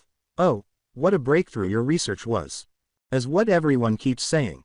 However, I haven't come across anyone who has read it. Really, if no one is able to comprehend her findings, how could a scholar take pleasure in them?" The redhead pouted at Frisia. She leapt back to sit properly, in which she had her legs straightened across 2 other seats, and her back leaning against the bus wall, before crossing her arms together. "Here too. Only Mira had ever read my entire paper out of all of you. I also had to make her read it." A very southern voice yelled from somewhere up front before Sirius could inquire who Mira was. "Hey, you know, can hear you." He waited for the sleeping cowgirl to introduce herself, thinking she would do the same as Grace, but it appeared that she fell back asleep shortly after. Oh, Sirius remembered that person too when he got on board. Her cowboy hat stood out, though her presence in it did slip from his mind for a few moments during the following conversations. He now realized everyone here knew everyone, except for himself, who only knew his old friend. Frisia pointed to the sleeping cowgirl and said, "That's Muriel Sabadell," to Sirius. "Mira, but we call her Mira," the green-haired woman said, covering her mouth to keep from laughing at Mira's distant reply. "She's our tracker," Sirius would like to think, since at least she tried to listen. "She can hunt down anything, and she can conquer any terrain. But I can't seem to get rid of jet lag."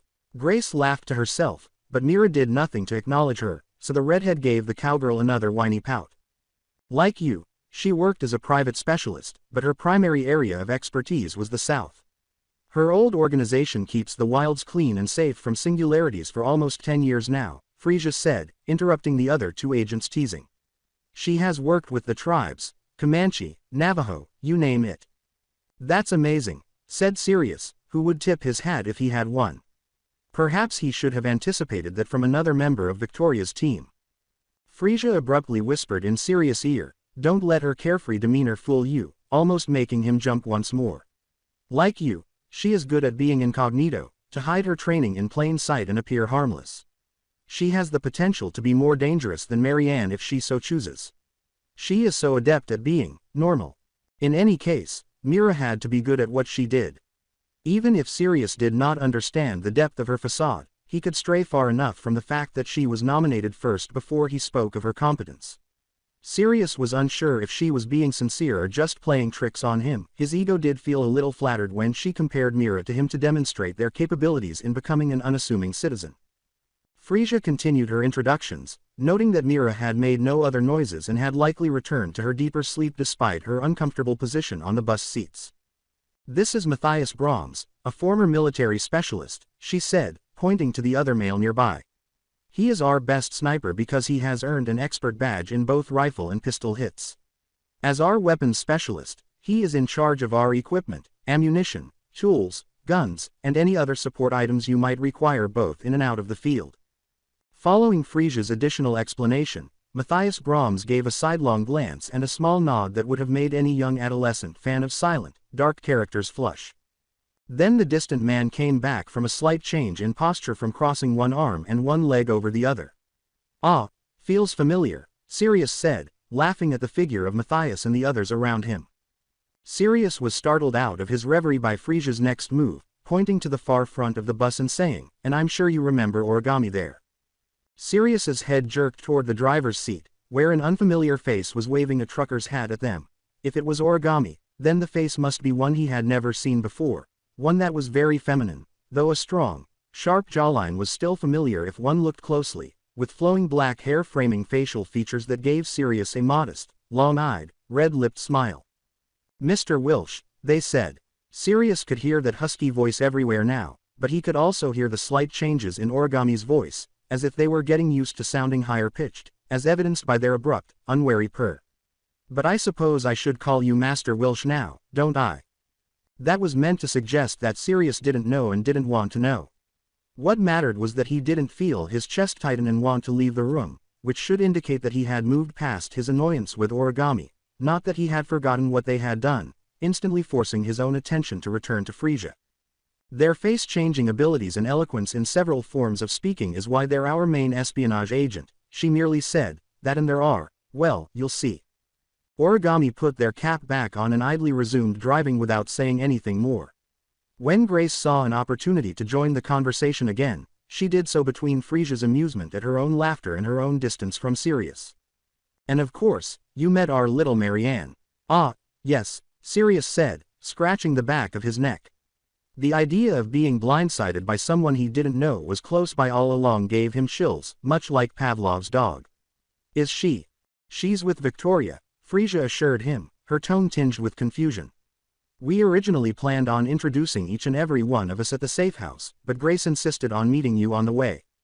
Grace complained, because I just know Victoria won't let us have a little fun on our first day.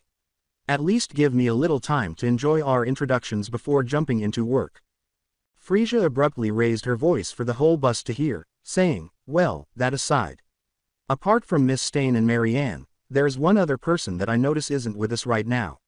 Any news, Origami? Without turning to face the woman, Origami responded from the front in the same soft, husky voice, apologies, ma'am, but we'll meet her at the manor. With her eyes closed, Frisia thought to herself, I wonder if there was a miscommunication with her instructions. Shame. But oh well, I would have to deal with it later. Sirius said out loud, I hope I didn't work Marianne too much after that fight, as his thoughts continued to replay the events of 2 days prior, which included witnessing two monsters tearing each other to pieces. I shouldn't have let her get the brunt of the force, in my op. You've fought with Marianne's other half. When a cowboy hat spoke up close to Sirius's ears, his heart jumped right out of his throat. After a single blink, he had regained enough composure to recognize the hat's owner. "Muriel?" Mira asked, as though she hadn't suddenly appeared to take the vacant seat in front of him. "Was it strong?" With the exception of the large linear scar that runs through the bridge of the cowgirl's nose, which broke the suspension of the intimidating hunter he had in his mind, Sirius was able to get a close-up view of the cowgirl's face and saw how rather soft and feminine she appeared. Her southern tone exuded a sense of innocence even when she began inquiring about Marianne. More than that, though, Sirius didn't even notice her leaving her seat when she did. He had experienced being taken by surprise on multiple occasions, but this time he felt nothing from the atmosphere of this specific woman other than a general sense of innocence and serenity. If there was one thing he could be sure of, it was his ability to recognize impending danger. To think that this woman could get around that. "Remind me to never get on that girl's bad side," Grace said blankly, rolling her eyes as though she had grown accustomed to her colleague's antics. "It was all over the news, remember?" she asked. "But that handler, she pulled the good footage of the fight from the news before I got to see it. What's all over the TV's just blurry, no good phone cams." The disappointment in Myra's voice reminded Sirius of listening to Hikari when she missed ticket sales for a live performance of a band she liked. "Boy, I'm jealous. A hunt like that only happens once in a lifetime." As Mira and Grace continued to remark to one another in the background, Sirius thought, this was pretty fun. The banter and the conversation were an anomaly to the usual kind. As he grinned from ear to ear, he became more conscious of his surroundings, the coolness of Frisia's glinting red-hued smile, Grace's fox-like merry grin from the seat behind them, Myra's new southern accent that infused the bus atmosphere, and Matthias' warm but idle stare from next to Frisia's. All of this felt cozy, yet at the same time, it felt like he had known these people since the beginning of his life. So, how long did Marianne have that monster inside her? Was a question that had been on his mind since he first saw it, and he made a defensive attempt to divert his attention from it. "Dunno, I haven't met her," Mira uttered, her pout still holding firm. "You've never met her?" At that moment, Mira grinned again with innocent amazement, saying, "Ho. I can tell by the expression on your face that you have a lot of strength in you." Sirius listened with his mouth hanging open in disbelief and bewilderment, and Grace saw this as a chance to interrupt him. "Apart from Freezy and Matt, both Mira and I were only recruited a month ago," she said. With a nod of agreement, Frisia continued, "Matthias has been working with us for a little over 2 years, and I, as Victoria's right-hand woman, have been on her side for almost 5 years." Outside the bus window, the scene had changed from a view of the emerging lines of bright gray and blue buildings to a desolate red winter forest. Sirius's motionless form was illuminated by the morning sun through the numerous silhouettes of empty branches, and he had a thoughtful expression on his face. "You're probably wondering why we just started recruiting," Grace replied. "We didn't." "Grace," Frisia said sharply, to which the redhead in front of her simply gave a playful shrug. Victoria's right-hand woman sighed, then turned back to Sirius with a comforting smile and an unusually quiet silence. He understood exactly what that meant. The only people in that bus with a record longer than a year under Victoria's control didn't even add up to 5. With no trace of tact, Grace added, "You'd better consider what you'll be saying on your graves, because everyone on this bus is a dead man. This is Origami. Follow the morning bus heading out of town. Stop at the first dead-end road sign. Wait for me." She kept hearing that rather dubious message in her head, which inspired her to keep going on a path that took her farther into the forest. What is this place, Christ? If anyone in her former company knew that the iron accountant of Euclidean Pharmaceutical had blindly followed a random bus that an email with an anonymous sender posing as Origami had told her to be on, she could never get over it as long as her name was still listed next to a social number. Rosa probably should have considered doing more research on the place she was going to before actually traveling there, not that it would help, as nothing around here was marked on any online maps. Don't take Uber, no taxis. Why would someone arrange an interview in the middle of nowhere? Rarely did she enjoy being unemployed so that no one could legally condemn her for her immorality, saying, "I'm definitely getting murdered." She was just as annoyed with each loop of this monologue, which had been going on for a few minutes now, like a tape recorder on repeat. However, anyone would be infuriated to see her slogging through dead leaves and haphazardly scattered fallen branches without any specific direction, all while wearing heels, a two-piece, and a laptop bag designed for an office setting. Not wanting to be a sitting duck at what she assumed was a serial killer's victim's gravesite hotspot, Rosa forced herself to trek on foot to stay on the trail, stopping at the first clearing she found after abandoning her personal vehicle at the dead end sign she came across nearly 5 minutes earlier, as instructed. She was also motivated to give Origami a good scolding for possibly already knowing that she would be taken to a desolate area. Far as the eye could see, however, was only the dark, boorish red and gray colors of the shedding maples and elms, ready for the winter season. There was not even enough movement of animals, neither insects nor birds on the ground of scattered leaves, to create a sense of aliveness within the forest, much to her morning fatigue as she searched for any signs of life. Rosa couldn't even demonstrate her own existence because of how much the forest seemed to be devoid of life. The world there was simply stillborn. Right, this wasn't worth it, Rosa decided to herself. She couldn't trust these people, especially since the only communication she had received from them was an enigmatic instruction in an email. Previously, Rosa had considered that perhaps the safest way to approach her employers would be to arrive in an unusual way, a way to show that she was willing to work and was on time. But that idea was beginning to fade with each step she took farther into no man's land. Screw this, man, I'm going. However, the moment she raised her phone to see the time, the connection bar she claimed was there vanished. What? Naturally, none of Rosa's social media accounts were online, including Facebook, Twitter, and the signal icon with the giant X hanging over it. She fumbled with the apps. Damn it, if she knew this would happen, she should have left a dying clue to her sister before coming here. You know, like proper murder victims. She paced back a few steps in silent panic, wondering if she would want Mills to chastise her for being so blind to a blatant scam even after she was dead. She would love to revel in seeing Origami's face when they are arrested for homicide while she floats away to the afterlife. The signal came back, ding. Rosa let out a sigh of relief, thinking, well, that was fast, thank God. She didn't take any extra time to type down the directions to her own house, which included less traffic and car-friendly routes. One more second spent in this forest soiling her pricey Giorgio Armani suit was also 1 second too. Hey, what? Why did it fucking vanish once more? It took the office lady 2 or 3 seconds to realize that whatever she was doing was causing something that was beyond the scope of her prognosis, and she couldn't help but shout in frustration to the empty forest space. Take 2 steps back, make a signal. No signal, 2 steps forward. Rosa just silently stared at her phone, slowly realizing that there was a signal jammer somewhere. The sound of the leaves crunching beneath her heels also signaled the cogs in her head turning. Dirty bastard. Perhaps she wasn't so crazy as to suspect the larger picture after all, but someone was actively working to keep this place off the map. After saying one final curse, Rosa put the now pointless smartphone in her bag and started to march again. She glanced back at the path ahead and farther into the thicket, wondering if she should wait as instructed. But what we are actively finding in Stain's position is nothing short but contradiction. Don't you remember that when she was DA she claimed to be in favor of the Quirkless Party, yet over time in her run we've been seeing less and less funding for the welfare of Quirkless homeless, or Quirkless healthcare. She is not helping the Quirkess. In fact, far from IE's activity worry for VYB case for SIM. 2 surround sound systems, positioned directly next to the large flat-screen TV, shook the oak bed frame Victoria Stain was lying on, and the sound of the TV reflected off the walls of the spacious bedroom, the colors of its bright screen lights coloring the numerous trinkets strewn on the bookshelves and on top of the period furniture. Donihat is grossly untrue. Don't you forget that she was elected during the height of the crisis. If it wasn't for her doing her best to clean up the streets of monsters, there wouldn't be a Quirkless population in the first place. Tell me, who was it that looked after the Quirkless when the changing started?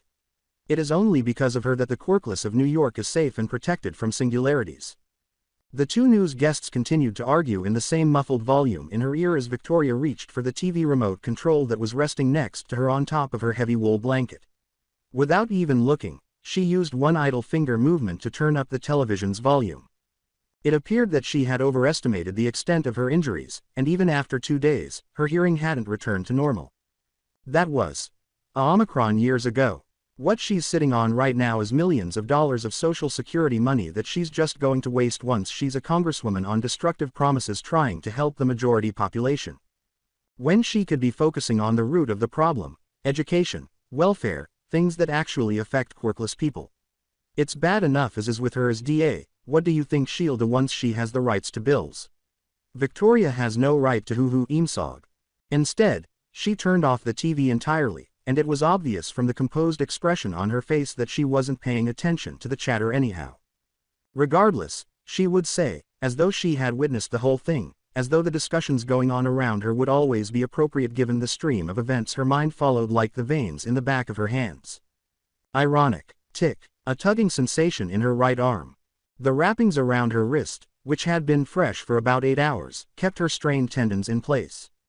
She would remind herself that the injury was fixable, but it would take time. In fact, many parts of her body would fit that description, including her left shoulder and right ankle, which only required a few days of rest on top of her bed. However, none of them were as bad as the enormous scar on her right eye, which was now covered in a bandage that would wrap around her head.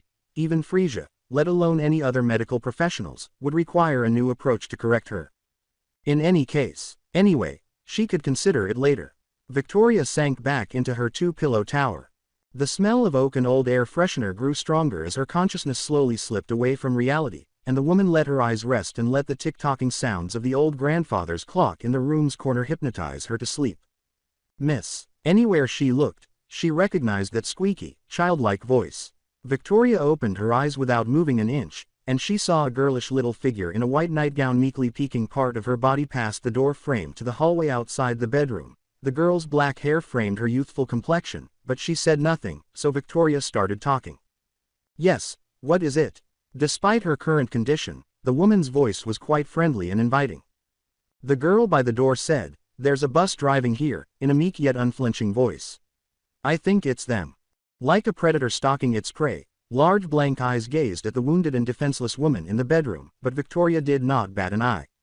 Not even at this young girl, who concealed certain death under her sleeve, if not for a small agreement Victoria struck with it to keep her position as the two's master. Mary Ann appeared to have made up her mind about whether or not to go into Victoria's room without permission, and she was now standing idly by the door like a ghost.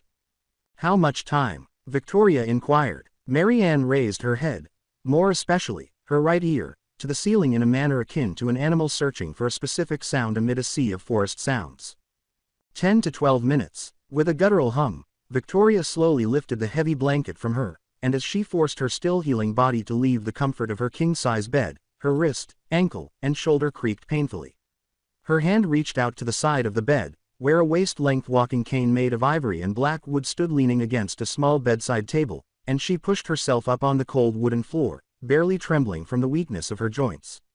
She ignored the throb in her right eye, and as she began to move to get a change of clothes from her enormous oak wardrobe, she noticed that the other person in the room was still there. "Get changed, Mary Ann," she commanded. Perhaps interpreting her final command as permission for the girl to reply, Mary Ann spoke again as Victoria proceeded to open the panel door, which concealed multiple options of house robes behind it. The young girl's monotone, listless voice continued, "And there's something else. There's a woman, yelling profanities in the woods, and coming this way too. Are you familiar with her?" Mary Ann raised her head once more, listening for buzzes that only she could hear, then shook it to indicate that she didn't. With just 12 minutes until the team arrived, hardly enough time to look into this interruption, Victoria's face remained unchanged, and the two exchanged the same lifeless glance, but only one of them had her thoughts churning mechanically inside of her. Mark it off. Whatever the case, whether it be a reporter, spy, or wandering crackhead, it won't affect today's outcome. Regardless of the outlier chess piece interfering with the play, the meeting should already proceed according to the plan she had meticulously laid out. Victoria finished wearing a red cotton robe and, without much forethought, gave another order. "Get rid of her." Mary Ann merely bowed, then vanished as swiftly and quietly as she had come. "Oh, Rosa, what a fantastic fucking idea. You have what it takes to make $250,000 a year, according to a secret government PSYOP agent. What could be wrong with that?" Every single vulgarity that dripped poisonously from her mouth rhymed with the sound of her foot stomping on cold soil and dry grass. "Yes, Rosa, perhaps we should try applying to the Illuminati the next time. MK Ultra Project Coordinator might be a good addition to your resume, who knows?" Her only concern at the moment was getting to the bottom of whatever was waiting for her in the middle of the woods. God help himself if, even after trudging through all these brambles, there was nothing worth a damn. Her anger, or more specifically, the anger of her kicks and sweeps, was directed at everything in her path. Stupid fallen branch, stupid leaf pile, you'll get a kick if you cause her any inconvenience. An incredibly secret society. Why not construct a tollway directly to your evil secret base's front door? A foolish secret society of. She was running out of profanity. Stupid cavemen's secret society. Excellent. Making me walk on fucking heels through a forest. Like a normal person, turn your evil base into a 24-story skyscraper in Washington, D.C. FWIP. Oh no. She realized she needed to review her approach after she slipped and slid down a small hidden slope, not noticing it in time the first time. Well, maybe she shouldn't trek through the wilderness with rage, as she had heard that was a sure way to break her neck eventually on some random fallen log or something. When she eventually finds someone worth strangling, she ought to save it. Rosa brushed the leaves off her shoulders and over her brunette hair, and without even looking for cuts or scrapes, she got back up with a frustrated moan. Unfortunately, when she slipped, her laptop bag flew away, and only 3 feet from where she had slid down the slope, she saw it nearly drowning under piles of red leaves. As she went to retrieve it, hoping inwardly that her electronics were safe inside her pricey and hopefully protective bag, she noticed something close to it. The first sign of civilization she had discovered after becoming stranded in the woods was a red brick. Rosa went to pick it up because she thought it might be a clue to her destination. The first clue was that it was a brick. The second clue was that it was an old brick, and she could almost count the amount of moss growing on it. This could indicate that any remaining civilization in this area had been abandoned for a long time, and her chances of meeting people were beginning to dwindle. In any case, the signal jammer was still affecting her phone, so she wasn't yet. Rosa followed the trail of idle, moss-grown red bricks that were strewn all over the forest floor like a trail of sugar in front of an ant until she eventually came across something that could cool her steaming head. The wall was made of brick in the European style, and the 100 shades of red that stretched from horizon to horizon reminded her of the castles she had seen in period architecture magazines, ones that would have been on the guest tables outside her former office. Rosa looked up, trying to figure out where the old contemporary wall seemed to end, and found herself staring at a sandstone coping that was nearly 6 meters high. The wall was rather clean, with no signs of tree moss or growing vines, and since she was not a botanist, she was unable to make any confident assumptions about the condition of ancient objects that weren't her elderly mother's back. Both the side of the wall to her left and right seemed to extend farther than she could see. It might have gone on a corner at either end, but she couldn't tell unless she walked the distance herself. Rosa sighed to herself. Well, now what, she thought. Scale the wall, scale a tree and jump across it. Explore the wall and check for a hole through. The voice of common sense in her head telling her to go back rather than to bet on something she didn't even know would be there if she searched for it was becoming dimmer and dimmer until all she could hear was the creaking of the fallen leaves and the sound of the winter wind, and the idea that someone was actively trying to hide something in the middle of these woods was beginning to overpower her ability to make better decisions. She felt a sudden chill, not the kind of chill that a cold breeze would normally give her, and Rosa couldn't place the source of the chill, which felt to her like a psychological, almost primordial, uneasiness. Goosebumps appeared on her skin as she realized where she remembered this particular awful feeling. The school at night, the cabinet containing her father's gun, the final scene of a murder, the sensation of breaking into places you shouldn't be in, as if there was something that could punish her severely simply for being there, and of course there was. Her eyes darted past her shoulder to the side of the wall stretching to her right, and she saw someone who had not been there a few seconds before standing silently and watching with dead eyes that complemented the deceased scenery. It was like a click in her head, the sudden realization that struck her like lightning that she was not alone. Rosa gave a guttural yelp, but she quickly stopped when she saw her visitor more closely. Goddamn it, she swore to herself, it's just a creepy little girl. The little girl simply stood there, silently, staring at her, and the office lady was now beginning to doubt her own sanity. The girl should have realized that Rosa had seen her back then, but she did not react to indicate that she had. White gown and black hair. Whoa, is that girl real or am I dreaming? She thought to herself, as a sudden wind blew past the tree lines, making the black-haired girl's dress flow. Rosa's question was answered. At least I now know that there are other people in the area. A breeze blew through the space between them, and the sound of the forest reappeared after what seemed like an eternity of tense, pregnant silence. The young girl was only a few feet away, on slightly higher ground than Rosa's, so Rosa couldn't see any clue as to where the girl might have come from. Obviously, she couldn't have simply climbed the wall. She must have hiked as long as Rosa did, right? Rosa jumped a little when the young girl began to hum. She replied, Miss Victoria told me not to be messy, though. Rosa felt uneasy about this. Who was Miss Victoria, and to whom was she speaking? Hey, kid. Rosa's words were sliced cleanly and deeply by the little girl's voice. I'm not allowed to talk to you, which caused the older woman to instantly stop talking. Rosa didn't know how, but she couldn't get upset with the young girl for that. Maybe it was the tone she used, which seemed strangely innocent, as though she didn't understand the seriousness of what she was saying. It seemed like the young girl was simply going through a routine she had been taught beforehand. Once more, the girl hummed, it's not that far. I am capable of carrying her myself to the graveyard. Once more, it was there. To whom was she speaking? By that point, Rosa was certain of her own intuition, even though she didn't understand the precise cause of the deadly panic in her cells, that if she simply stood there, something terrible would occur, but how could she prove it? The little girl spoke again, and this time it felt like the last nail in Rosa's coffin, and before she knew it, her time was up. All right, feel free to consume her. Just don't do it carelessly. In the little girl's right hand, a black mass developed. Or else Miss will scold us. Floom. How? Marianne had shut her eyes, unwilling to witness the slaughter before her, even if she was the one who caused it. A single, quick toss would be all it took for the enigmatic woman before her to be. What the fuck? Apparently not dead. Marianne opened her eyes quickly again to see that she had hit the woman, but not where the girl had expected, rather than missing her target. The black spear that Marianne had thrown, which was aimed directly at the office woman's chest, was intercepted by the strange rectangular bag that the woman was holding up as a shield. The woman was now on the leaf-covered ground, having apparently been knocked back by the force of Marianne's throw. She was also trying to figure out what the hell had happened to her and what the black spear that had just emerged from Marianne's hand was. The two girls' senses returned to reality as the spear began to dissolve while still lodged through Rosa's laptop bag, steaming the leather and the leaves under her as it dripped into liquid acid.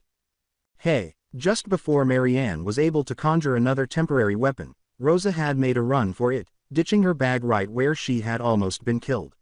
Marianne just stood there on the high ground, wide-eyed. She ran. You fool. The world around her was suddenly deafened by a monstrous voice that boomed in her head. Do you realize what will happen if the cur escapes? Our existence will be revealed to the world. The monster's voice reprimanded her, reminding her of the consequences, and Marianne stammered as she stood there, the image of a memory she had long since pushed to the back of her mind beginning to reappear. Had to hunt her down and kill her. Check mark out.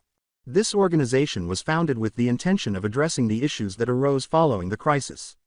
It was difficult for the world to protect sparsely populated areas from singularities because we devoted the majority of our resources to defeating the first wave. Time spent on this bus going somewhere Sirius didn't know was beginning to cross somewhere past the half-hour mark, but with her, it felt longer. Frisia's figure stood motionless beneath the passings of 100 silhouettes of leafy trees. The morning sun was just about at its highest point. You probably know that this is when private specialists became the more popular choice of security than heroes. Sirius nodded and turned a gentle glance in his direction. He could not forget the first job he had taken after the crisis. Those were undoubtedly challenging years. The dearth of work opportunities brought on by a global political and economic crisis, his startling lack of other skills, and his bashful deposition all forced him to stick to the route he knew best. He couldn't express how grateful he was to Hinoka for remaining by his side over the years, and it was great to think of her once more. Victoria was the first to recognize that there was an impending threat concealed behind numerous dispersed, unconnected cases, a linked chain of attacks and singularity spikes that was spreading nearly everywhere in the world. It was just the two of us at first. After the crisis, she came looking for me and gave me a job and a new life. We eventually came to the conclusion that we could not depend on the international governments, who are still preoccupied with their own pitiful bureaucracy. So Victoria used her resources to recruit and form the first roster of what she'd call New Task Force, because we needed an alternative, Frisia went on. In those days, there were 5 of us, including Matt and Marianne. She was obviously recalling something that she felt only had happened to her, something very personal, and there was a pause just before her lips released that last sentence. That change in tone again. Well, anyway, we learned from our mistake and this time we have a clearer strategy going forward. It's okay, you don't need to feel pressured. How could she have done it so effortlessly? Sirius could never get used to seeing this new, professional side of her. We'll assist you if you feel lost while working with us. That sensation once more. Correct. He realized now how far apart they were. Are you sure Victoria is trustworthy? Sirius couldn't help but ask. Yes. Using my life. Why? There was a brief silence between them. Then he came to the realization that he didn't really know any of them, not even Frisia. She had changed, and while it wasn't his fault, it was unfortunate that he wasn't present. If he couldn't even bring himself to acknowledge the distance between himself and them, what close bond could he even hope to fantasize? I'm not sure if I trust Victoria. Sirius told her, at least, not completely, not yet, which made Frisia give him a stern look. But I trust you, she said. I'm not even sure if I'm the person you're looking for, the person you're still seeing from 10 years ago, because a lot has changed over the years. Victoria made it clear that he had a chance to do something right and on a larger scale, so even though he was in a washed-up state, he knew he wasn't hopeless. It just didn't save him the chance to rekindle old flames, which he was certain Frisia wouldn't like. But even so, the expert began, I'm not sure how my skills could fit into this team. I'll be in your sea, if I can help in any way. Sirius' head whirled away from the woman next to him, and his eyes now stared out of the window into the shifting landscape, and just as he was about to finish his sentence with his own phrase of formality, the hairs on his skin stood up, completely muting him. When Frisia noticed his abrupt silence, Mira filled in the blanks before she could inquire as to what had caused him to become silent. Have you heard that? The cowgirl shared Sirius's forced gaze, with her eyes pointing off into the distance. Even though he lacked the two other specialists' innately sharpened instincts, Matthias was watching closely across from them and reacted quickly. The former soldier stood up, balancing himself on the grab handle above him to lessen the sway the bus's movement had on his form, and yelled to the driver up front, Origami, how far are we from the main gate? He turned to face the doppelganger, who said, 200 feet, sir. Avoid speeding. Continue until we enter. Mira stood up as well, her nose up in the air like an animal would, though it was unclear if this helped her read the situation. To Sirius, it seemed more like she was just doing it out of habit, but remarkably, she also appeared to have understood the seriousness of the situation. Headwinds on the right, she said, her calm demeanor heightened by the bus's silence. She swiftly moved through the interior of the bus until she was standing on a window on the right, appearing as though she might jump out at any moment. All flank. Quick to reply, Matthias said, all support. Keep your head down. Frisia said, I'm contacting Victoria, and without a second's hesitation, she hurried into the spaces between the seats. Grace, get down on, she said, tugging at Sirius' sleeve. Even though she remained away from window level, the redhead sighed and pinched the bridge of her nose in frustration, saying, I know, being a war journalist must be suckier than I thought if this is what they get to see during the fun part. She seemed to be the only one who didn't share the same vehemence as the others. In the midst of all of this, Sirius was staring blankly at the seemingly random words and phrases being thrown around. To the average citizen part of his brain, the unfolding chaos briefly sounded like the buzzing of several flies' wings, but he quickly realized the cohesiveness. After positioning himself behind the automated bus door, Matthias turned to face Sirius, who was kneeling on the bus floor with Frisia. Sirius, I need you on my 6, he said. When the specialist looked up at Matthias and saw a pistol being handed out from the once hidden holster underneath the gunman's coat, as if telling Sirius to take it, his heart skipped a beat, thinking he could finally help them. The sight of the pistol caused Sirius's vision to tunnel because he was beginning to predict how this situation would turn out. Did you guys hear that, or did I just imagine something like the sound of a tree being uprooted? Grace abruptly spoke up from her lying position with a thoughtful expression on her face, but he was at a loss for words. Kerpow, stop rushing, you crazy bitch, get away from me. The clatter of swift projectiles bouncing past Rosa, the sound of tree bark sizzling as though soaked in acid, and the snapping of dead leaves beneath Rosa's every frantic step reverberated throughout the forest. She couldn't remember how long she'd run this hard, but the dodging and jumping over forestry obstacles came over her very naturally, much to the chasing Singularity's dismay. Even barefooted, having already abandoned her work heels nearly a mile away, she continued to focus on keeping herself alive and possibly not eaten by a random Singularity. As Rosa zigzagged through the tree line, her dark gray work suit making her nearly invisible in the colorless surroundings, Marianne missed another of her corrosive slime throws behind the office lady. As the office lady staggered but managed to run down the slope, the small girl abruptly stopped in between her chases to catch her breath by a dead oak tree on a hilltop. What are you doing? The cur's getting away. The voice in her head was always so loud. I'm tired. Then shift. Hange into me. Marianne took one last deep breath, locked her muscles in place until her face was red from the strain, and as her body tensed, black ink slowly swelled her veins, forming itself around her eyes and on her neck. After a few seconds, it abruptly sucked itself back into her flesh and vanished, leaving her gasping where she stood. Marianne uttered, I can't," as her stomach began to growl loudly. Too hungry. In the state she was in, she was nothing more than a child, and when she looked up, she saw that Rosa was already gaining distance below, so much so that it was probably too late for Marianne to hope to catch her while chasing on foot, not with this little energy inside her anyway. A child. No, she had to show Miss Victoria that she was an adult. A big, strong adult capable of pursuing other big, strong adults, and that Miss Victoria could trust her. Geez. Marianne cried out in frustration at being perceived as anything less, reaching to the tree next to her and twisting her fingers on the bark until the entire tree trunk broke with it. Take a moment to pause. Marianne lifted the oak tree above her head, using her other hand to support the weight, and threw it down the hilltop as the fracture caused the tree she was holding on to split right in the middle, leaving a violent, messy wound full of splinters behind. With each loud colliding commotion, Marianne cringed, fearing that Miss Victoria would hear the complete mess she was making. The sound of the uprooted tree falling and smashing into all the other dead trees reverberated throughout the forest, and she couldn't tell from the confusion whether she had hit her running target or not, but she hoped she had.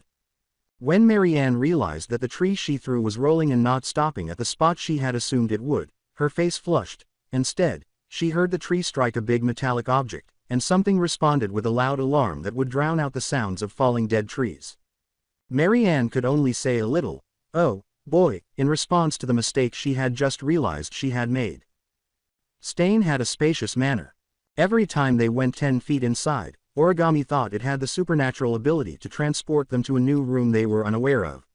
For the first few years they worked for Victoria, that thought lingered. At least now they could locate Victoria's favorite, armchair and fireplace room, without getting lost. As they entered the castle through the enormous mahogany doors, the witch herself said, "Ah, there you are. I apologize for disturbing you after curfew." The guest grinned and said, "I'm sure this is more important than my rest, ma'am." "Oh, and here I thought it wasn't like you to sleep at this hour, anyway." Origami rolled their eyes and shut the old brass-handled door. As if it were their first time again, their eyes darted around the room, taking in the gothic sight of the interior's fire-red illumination. Several black steel chandeliers suspended from chains were encircled by intricately carved wooden beams. A row of large lancet-shaped windows occupied the final position beneath the array of bookshelves, each of which took 3 of the 4 cardinal directions. The sight of Victoria Stain sitting in her worn leather armchair was all the more terrifying because the world outside the windows was dark and the moonlight was hidden far above the heavy winter cloud, giving the fireplace every opportunity to fill the room with its color. However, you wouldn't expect her to be anything other than a regular person if it weren't for the fact that her entire body was covered in bandages. "Maybe it's time we start leaving the rooms disintegrated by Marianne as is. Instead of renovating them," Origami began joking. "That way anyone will always know where they are, with the less there is." Victoria extended a trembling, bandaged hand to her side, to a small end table with a whiskey glass and pitcher on a tray, both of which contained only water. As she sipped from her glass, Victoria teased them, "You're telling me what to do with my own house, Origami. I'm just saying that maybe we don't want any of our new guests to starve themselves trying to find the restroom." "Maybe that's a good thing," Victoria replied. "Gives you less of an opportunity to court them in one." At that, Origami couldn't contain his laughter. Even in casual conversation, they avoided discussing her health. The brand new, ostensibly unused cane next to her armchair revealed a lot. For the time being, they were much more at ease knowing that even Victoria was fairly open about her illness.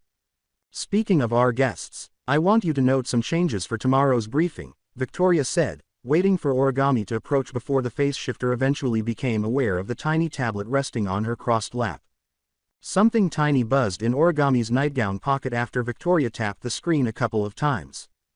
As Origami picked up their personal smartphone, Victoria said, "These are the routes you will use tomorrow to pick them up." She laughed a little and said, "It seems Frisia insisted I let them get to know each other along the way." With the exception of a scoff, the face shifter next to her made no sound to express their opinion on the matter.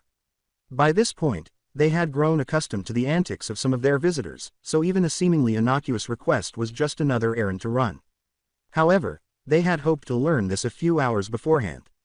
"And what will I be driving, ma'am? Just take one of the MTAs in our inventory. I don't think anyone would notice too long of a stray bus going out of town," Victoria said. "Just make sure to pick all 7 of them up at their respective stops." Origami looked up and said, "7, ma'am," as he stopped reading the digital message Victoria had sent them. After glancing at them from the side, their handler said, "Oh, right. Rosalind Bailiff will be joining us after all. Sorry." Victoria noticed her helper's unusual silence right away and turned her head. "Yes, it seems that she contacted my personal number yesterday like Wilsh did. I can't tell yet if she is showing the same enthusiasm he is currently, but we'll know tomorrow, won't we?" Victoria asked. "Something wrong?" A single naked eye asked, staring at Origami's expressionless face. "Did she tell you why?" Origami asked, waking them up to reality again after noticing their rigidity. "Not to my knowledge, nor did she outline it in her message, no," Victoria said as she fiddled with her tablet until she reached the chat logs that appeared to be between her and Rosa. "Right, sorry, ma'am, but," Origami said with a simple gulp, "I don't suppose that's a good idea." "Oh, and why is that?" Victoria shifted so that half of her face was looking at them and a quarter of her body was facing them. Because of this, it was possible to see how recent her wound was because the white dressings covering one half of her face, where her missing eye was, were hazily red in the center. Nevertheless, Origami sensed the acerbic nature of her eyes, both the one that was gone and the one that was still there. They were in a tight spot, she needed an explanation, and they hadn't thought to come up with one beforehand. "She turned us down at first, what changed her mind?" Origami responded, "and right at this moment. It all feels very coincidental, doesn't it?" "Good question. I would like to know as well," Victoria said, relaxing her posture as she began to press one foot against the other. "I haven't had the time to look into it myself, having to handle my injuries, but I don't believe it raises any concern." "Even more reason to postpone her invitation, isn't it?" Origami replied. "She needs to be properly oriented. This mission takes place during several days give or take. There's no reason why she must be here for this one.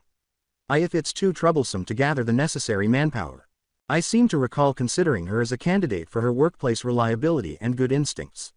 I doubt there's much more she needs to know about us that she had not already had an idea of," Victoria hummed, bringing them to a complete stop like a speeding car to a wall. Then, with great effort, she got to her feet, then hobbled to the fireplace with her cane. On the red carpet, every muffled clop was like a thudding in Origami's head. "And manpower, Origami. Really, did you not forget why we needed this task force in the first place?" Victoria chided them without looking at them. "I want all 7 of them here by morning, tomorrow. I hope I have made myself clear." Origami blinked, seemingly unwilling to inquire further about the reasons behind their initial opposition to Rosalind Bailiff's involvement. Good, was the most opulent of all the handlers' generosity, but they knew that was good. In order to avoid arousing her further, Origami bowed and said, "Crystal, ma'am." However, they clenched their fist behind their back as they did so. They would need to come up with a plan to get rid of Bailiff on their own. Hugh York, U.S. DG. "Oh shit, oh shit, oh shit." Rosa, both whole and broken, but mostly, totally destroyed, was stumbling through the thickets.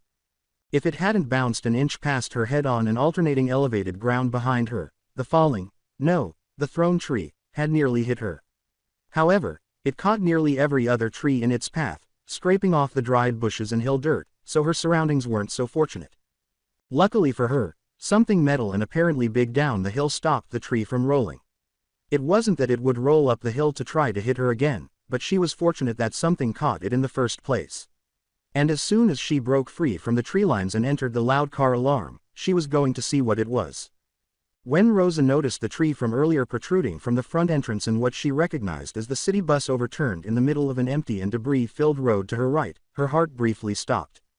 Whoever they are, there's no reason to save them right now, so she bit her lip. The enormous metallic gates on her left caught her attention. To get closer to the slimmest bit of safety and salvation, her bare feet are trying their hardest to push through cuts and scratches. With each hurried breath, her heart ached, giving her the energy to jump over the fallen branches of other trees that stood in her path. She quickly wrapped all of her fingers around the rusting pickets and made a loud noise with a bang bang bang as soon as the gates were directly in front of her. It remained stationary. No, Rosa was unable to laugh at the ridiculousness of it all. Come on. Hey, is someone there? She desperately tried to match the sound of the alarm behind her. She couldn't tell if there was because the gates were covered by a second layer only 2 feet behind the one she was touching.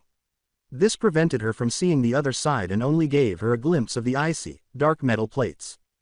Angry, Rosa pounded her fists against the first gate again. Now what? Is that overturned bus a good place for her to hide? That appeared to be her only option right now. All of her rising emotions felt like tidal waves crashing into rocks because the bus alarm had died and the silence was overwhelming her. The enemy was getting closer and the new stage was being set, so it felt like a countdown. Tick, tock, tick, tock. But as soon as she stood up, she was greeted by someone. Rosa's chest nearly exploded in shock, leaving only a fleeting awareness to identify a figure sitting atop one of the down trees from up the hill, wearing a cowboy hat and a rather large duster coat. You better be standing right where you are, feller, the figure said, her gentle eyes fixed intently, straddling the delicate line between enigmatic and consoling. Who the hell? In the distance, twigs were snapping. Its echo was amplified by the place's emptiness. Rosa swallowed. "'Cause are covered in mighty lot of cuts," the individual continued, "and I heard she can smell them their blood, wherever you run." Friend, enemy. Rosa was unable to make an accurate deduction.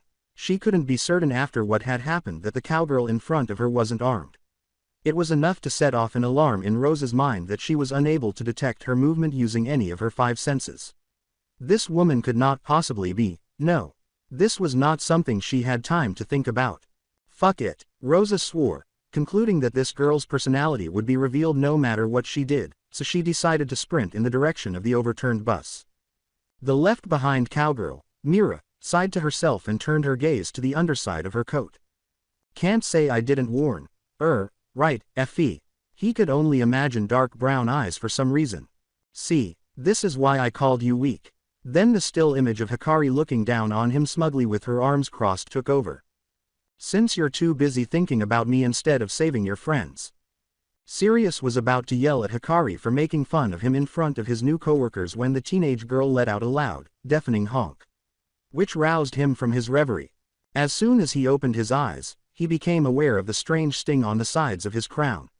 In an instant, the picture of Hikari vanished, and in her place was the image of Frisia beneath his crouched body, the small woman framed in tunnel vision. Even though he was only unconscious for a brief moment, he could still feel the aftereffects of hitting his head on something.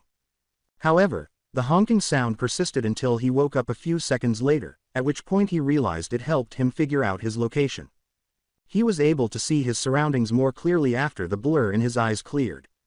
The bus was undoubtedly on its side. The window had cracks where one side had fallen on top of the asphalt road. Light from the sun could now enter the interior and shine on the wreckage, and there was a strange, large indentation on the side of the roof that gave him the impression that something big and heavy had collided with them. He could see Matthias' figure motionless a few feet from the indented doors, but he couldn't see Origami or Mira because the former was too far ahead and the latter had probably and hopefully gotten off the bus before it fell. Instinctively, Sirius said, "Hey, lady, are you all right?" and allowed himself to get a little farther away.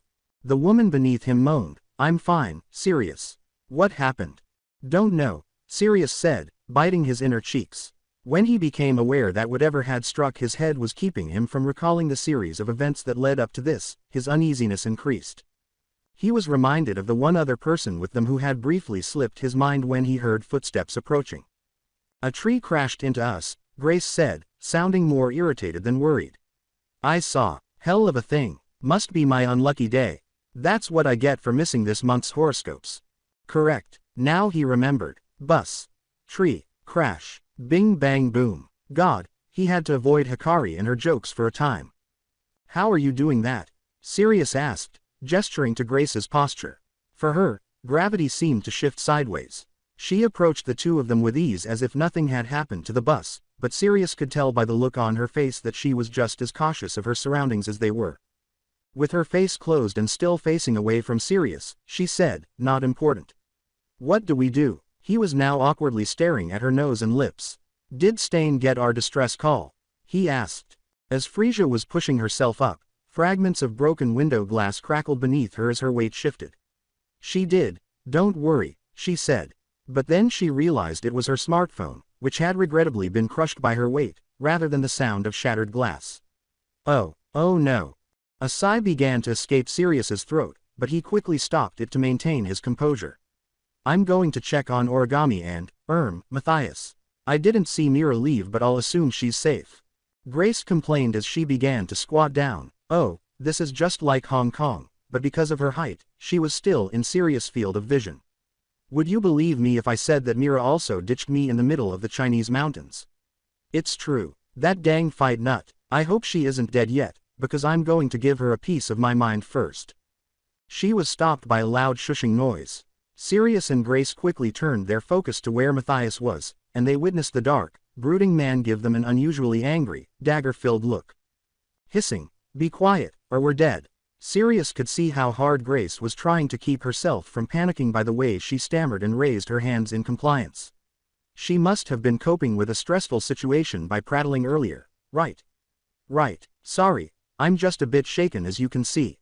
But Sirius. She paused once more and said, okay.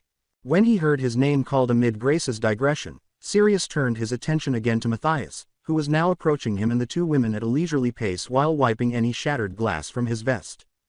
New plan, Matthias said as quietly as he could, but as soon as Sirius got a clear view of it, the hardness of his face became quite noticeable. It didn't appear that he would want to do this grudgingly. We're sitting ducks. Whatever is out there is definitely targeting us. Like it or not, we have to ambush them before they can cut off our exit. Where is our exit? Sirius was able to solve this conversation like a puzzle. Sirius played along with a back and forth between two soldiers, asking, you mean those gates from before? No. Frisia is the only one who can directly contact Victoria's number. We'll make our way to the forest and lose our trail there, Matthias said as he raised his finger to his chin. If it comes down to it, we'll fight, and we'll buy some time for the ladies and Origami to escape.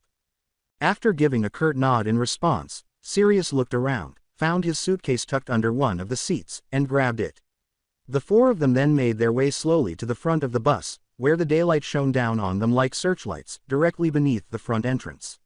With his pistol held close to his center, Matthias was the first to shoot upward until his upper body was above the entrance. He said, all clear, without even looking down at the other members of the group. Sirius was preoccupied with someone else. He noticed that Origami was lying on top of the driver's door with their leg up to their face. He attempted to gently call to them, but all he heard were grunts and a faint shift of shattered glass. Hey, Origami, wake up. Sirius attempted once more, a little louder this time. He extended his hand to take off the red necktie that was partially covering their face while they were wearing their bus driver's uniform.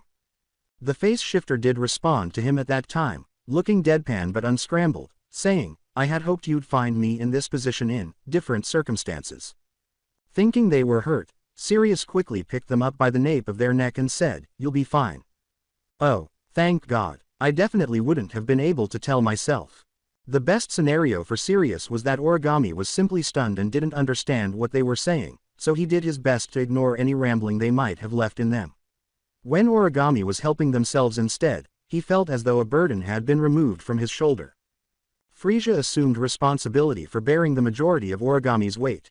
She asked absently, you think you can climb over that door? Maybe if you kiss my boo-boos first I can. Origami had been in the middle of saying, quit taking so long, when Matthias' rough voice interrupted. Even though he was not in Matthias' line of sight, Sirius could tell that the ex-soldier was staring at him with the deadliest of intentness. Muttering something like, you're no fun, Origami prepared to leap up the hole. However, the instant they leapt, they stumbled on their own 2 feet and needed to be grabbed by Grace and Frisia before they fell. I knew it. Your leg's busted, Frisia remarked, holding onto Origami's upper body.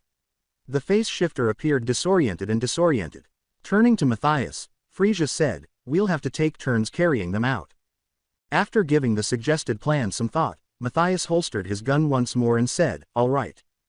Then, as Sirius, the second person to climb out after Matthias, lifted them up, Origami was meowing softly like a cat. Shortly after Sirius pulled them down, the latter was assigned to capture Origami. The two women did the same, with Grace nearly toppling over before she switched off her quirk. The enormous metallic gates were now visible as they gathered in front of the bus, but none of them was confident that it would open anytime soon. Grace remarked, "Doesn't seem like anyone's waiting to ambush us," both hands gripping Frisia's shoulders in a desperation to conceal her enormous height behind the noticeably shorter girl. However, Frisia was more concerned about another coworker, saying, "Oh my, Matt. Your head." Matthias felt a chill trickle down his crown as he assisted Sirius in carrying Origami by both of their shoulders. I'm fine, I can still run. Origami's more important. No, what if you have a concussee?" Frisia released his grip on Origami and reached to palm his bloody head as Matthias quickly jerked back. "It's fine. We don't have time to heal up now. Let's think about that after we get somewhere safe." Sirius was powerless to stop Frisia's shoulders from slumping and retreating. He personally concurred with Matthias. Assuming Mira managed to escape safely before them, they were currently left with 5 adults who were hopefully in good physical condition. It's impossible to tell how safe they were in these conditions. Hopefully, the loud warning that someone was observing them wasn't true. "On my mark, we'll move east, and we'll move fast. We'll take short breaks every 10 minutes once we are sure," Matthias said, reaching down to his concealed holster once more and pointing the pistol upwards towards the sky after noticing that Sirius was left to support Origami alone. Then, as soon as he saw something leap out from behind the bus, the swordsman tightened his hold on the handle of his suitcase, only to have his knuckles lock in place in shock with a loud crack. Rang out over the rubble-strewn road, followed by Frisia yelling Matt's name. Matthias's face had been struck by a fist. He staggered a little, but a man of his size wouldn't fall that easily. The attacker swiftly used his confusion to lock his neck with a heavy timing chain and his gun-wielding arm on his wrist with their hand. "Don't move, or I swear to God I'll break his neck."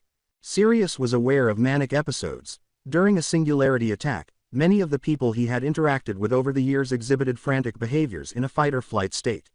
He was unable to see, but he wagered that Grace and Frisia were also frozen in place, watching this attacker, a tall, 6 feet 5 inches woman wearing rumpled office attire, wrestle Matthias for the freedom of his joints and win.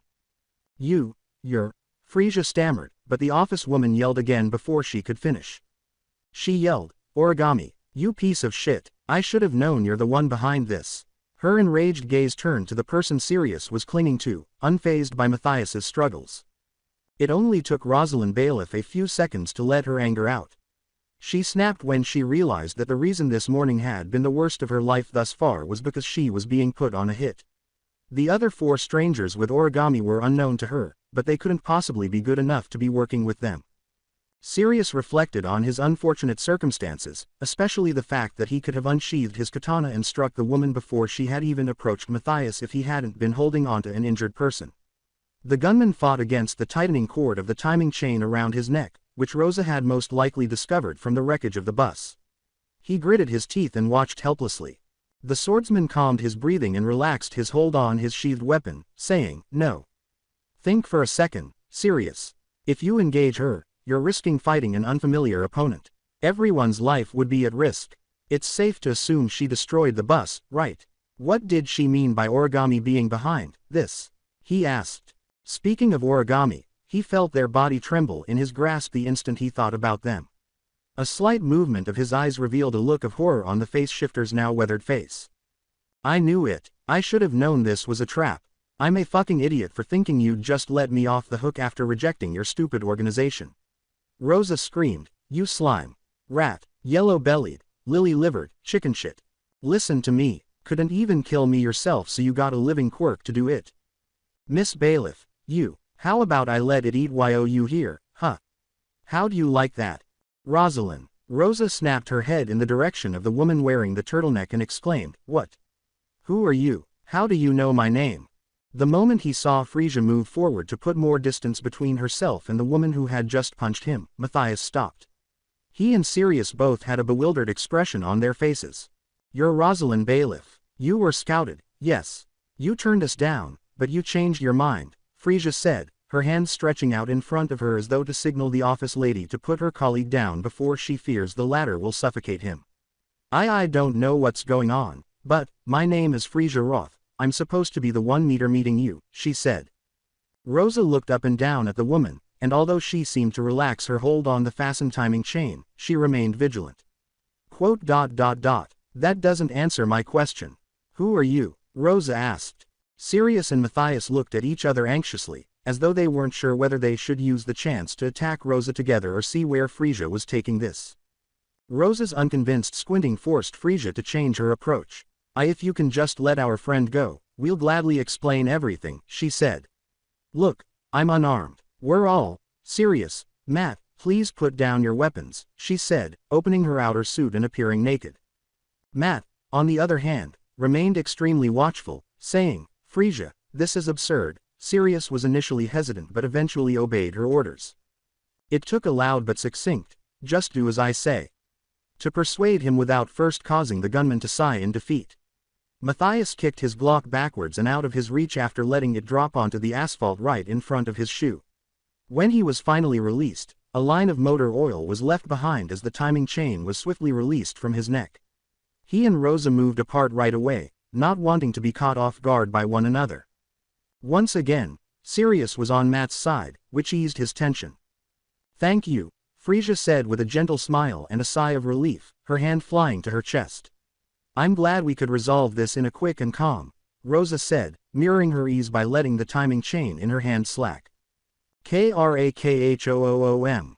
Almost all of them were brought to their knees by the shockwave in the ground caused by an explosion that had occurred close by, but strangely, neither heat nor excruciating pain surged past them, only the shock of hearing a loud crash nearby.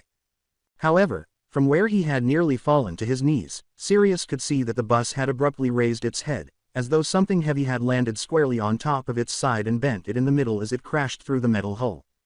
Rosa's face turned white, and she had a clear view of the bus's underside before it abruptly exploded outward, tearing apart the metal frame and gears to reveal a childlike figure waltzing out unharmed.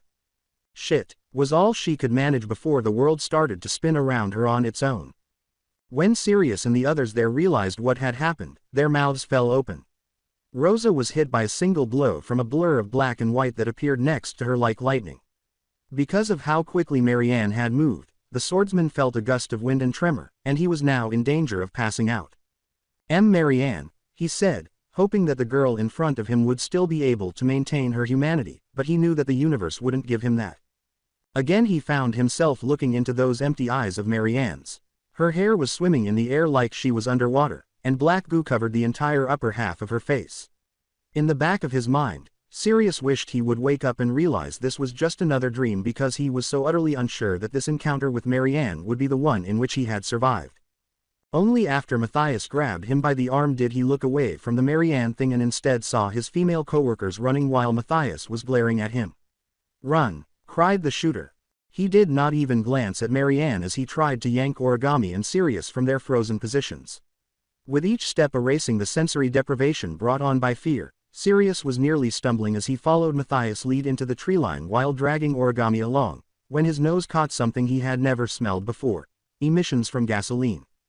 He leapt into a depression on the leaf-covered ground along the tree line as if a switch had been flipped in his head, drawing Origami and Matthias with him. Then he was consumed by sound and spark, a flaming boom. Took his senses away from him again. He was lucky not to be dead yet, but he wished he was because of the ringing in his ear and the searing heat on his back from being so close to a strong combustion. It took him a moment to open his eyes, and he quickly realized that Origami and Matthias were safely rolling around next to him, showing no signs of severe burns.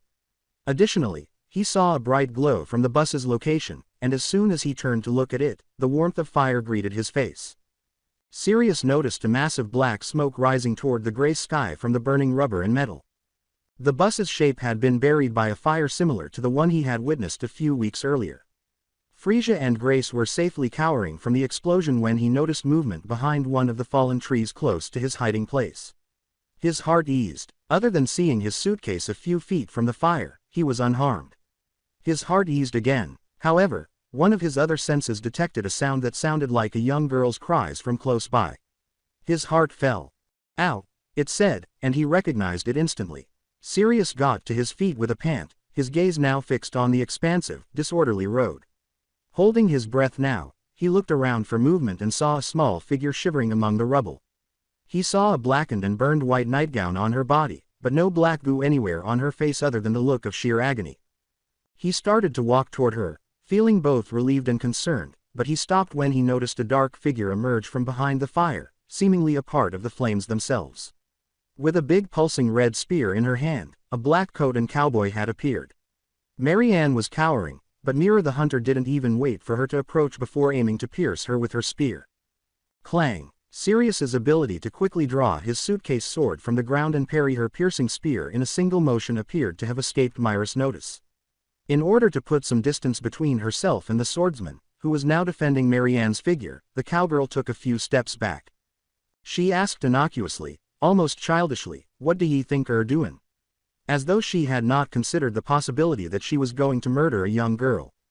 "You." Sirius's words were cut off by his baited pants, which were driven by fatigue and bewilderment. "Why are you?" She gave him a gentle glance before lowering her gaze to Marianne. "Calm down. I'm not going to kill, I'm just going to break them their ankle joints ta. Make sure she ain't goin' nowhere," she said, placing her hand on her hip and glaring at him in frustration after realizing what was happening. "Why?" Her eyes darkened, and she asked, "Why don't you want a rogue living Quirk to walk around killing people?" Even though the fire was blazing brightly in the background behind them, Sirius felt suddenly cold, and his mind replayed Frisia's words about how much more dangerous Mira could be than Marianne if she so desired. He felt that even her weapon had something to conceal after taking a close look at her glass-like spear, which had an oddly shaped blade and looked like someone had forged a kitchen knife onto a long piece of rebar. He turned to face Marianne behind him and found himself looking into her eyes. Not void eyes, but the eyes of a little girl who didn't know what was happening. He instantly relaxed his posture and returned his focus to Mira. "She's not a living Quirk." Clang! The sound of metal on metal echoed as Mira launched the initial counterattack, defying Sirius's desire to stay out of combat. With every blow they exchange, Sirius's hopes of negotiating are dashed. They learned a few things about one another from this altercation. Sirius was astounded by Mira's ability to alter her tempo. She would walk at first, then leap to attack. Sirius couldn't predict until the very last microseconds before her strikes landed because she was moving from slow to fast to slow again. Mira also thought it was impressive how quickly he picked up on her patterns and responded to her. She was certain that allowing the game to go on for too long would be the most deadly error you could make when fighting him. He appeared to be focusing solely on her weapon as well, possibly because he thought it might hold the secret to her abilities and prevent her from dealing any significant damage. They both also understood that neither of them was aiming for the fatal blow. Mira laughed at this realization because, although Sirius might think this tirade was useless, she was happy to welcome any opportunity to give it her all. Good, if that's the case. Now the conditions were in place for her quirk to activate. Fall. Sirius was unaware of what had transpired, but his heart stopped when he saw Mira tap the blunt end of her red spear on the asphalt. In an instant, he was on his knees, his sword had dropped from his grasp, and he was screaming. His weight was being absorbed by the ground beneath him. He was going down. YDIDN, TYOUS save me SERIUS question mark. Sinking. YDIDYOURUNAWAY Sirius Commandant RUNAWAY comma she WOULD single quote VEDIEDFORNOTHING. Sinking. YAREYOU Alavit should have BENYOUYOU single quote RENO Hero YOUD Isopoi and use S Ireus SHED DFOR nothing she died for nothing. Sirius's inner voice and the voices of many people from his past had already engulfed him before he could even begin to comprehend what was happening to him. Mira looked down from above, and at last he was kneeling on the cold asphalt, holding his own racing heart. Soul communion is a powerful but cruel force. Anything that comprehends the idea of emotions will spill it all over itself in front of her, to the extent that even a living quirk can be overcome by any emotions that are not similar to hers. Anything less than total submission to the heat of war was bound to be overtaken by their own fears when faced with a monolith of battlelust like her. "Ah, hope this don't mean you won't ever spar me again, though," Mira remarked as she moved away from Sirius' shaking figure, allowing him to process the darkness of his own repressed emotions on his own. "Hoo-wee, that sure was fun," she exclaimed. She was now facing Marianne, who was bowing with her back to the hunter. Mira lowered her voice, her spear raised and poised to strike. "And, I hope you snapped out of it, for I don't regret nothin', kid," she said. Then she heard something chewing. Just as Marianne turned to face the cowgirl and saw her biting into some of the fallen tree bark, Mira made the error of stopping herself. Her back burns were beginning to heal, and black veins sprouted from her mouth and eyes. Mira didn't wait for it to launch its attack. Marianne, however, grabbed her spear with one hand and snapped it cleanly in two just before the tip had punctured the girl. Even though Mira knew that anything Marianne threw at her would hurt, she quickly went on the defensive. Marianne did just that. If Mira hadn't had her spear in front of her to deflect it, the red spear tip that the little living Quirk had broken apart would have gone through her chest like a bullet. It certainly kicked like one too, because she was flung back a few feet just by having the tip bounce off the spear's handle. When Mira awoke to reality, she found herself lying on her back with a broken spear and a black-eyed Marianne standing in front of her. Ah, sassafras, she exhaled to herself. In the instant Mira realized she was totally vulnerable to Marianne's attack, she might have had a lengthy conversation with herself about life and the meaning of the universe, but it would have been cut short when she was startled by something striking the Marianne thing on the side of its head. Over here. The living Quirk girl initially tilted slightly to the side rather than stumbling on its feet. It hissed at the attacker after swiveling and baring its teeth in response to a shout from behind. "Yeah, that's right, come at me you terrifying little shit." Rosa's taunting expression showed no signs of having been punched by a singularity, and she was already standing. The timing chain she had stolen from the bus's engine was in her hands, and she used it to swing around like a chain weapon. This was an obvious invitation to fight for any intelligent species, and the Marianne singularity was eager to comply. As the adrenaline began to level off in her bloodstream, Mira laughed to herself as she watched it abandon her on the pavement. "Well, we can't fall behind now, right?" the cowgirl asked, looking down at her spear as its surface began to pulse like liquid. Nearby, a series of piercing, supersonic strikes slammed into the asphalt and the debris on it, launching black and brown rubble skyward. Rosa's advantageous distance was rapidly diminished as each blow barely missed the Marianne thing by a millimeter before it zigzagged out of the way. As soon as it found a safe place close to Rosa, the living Quirk launched an assault, tearing out her torso with a clawed hand. Rosa, however, refused to be duped twice and jumped back, delivering another blow to the living Quirk's head with her chain. The impact of the faster-than-sound chain hitting its crown caused the Marianne thing's physically enhanced body to shudder.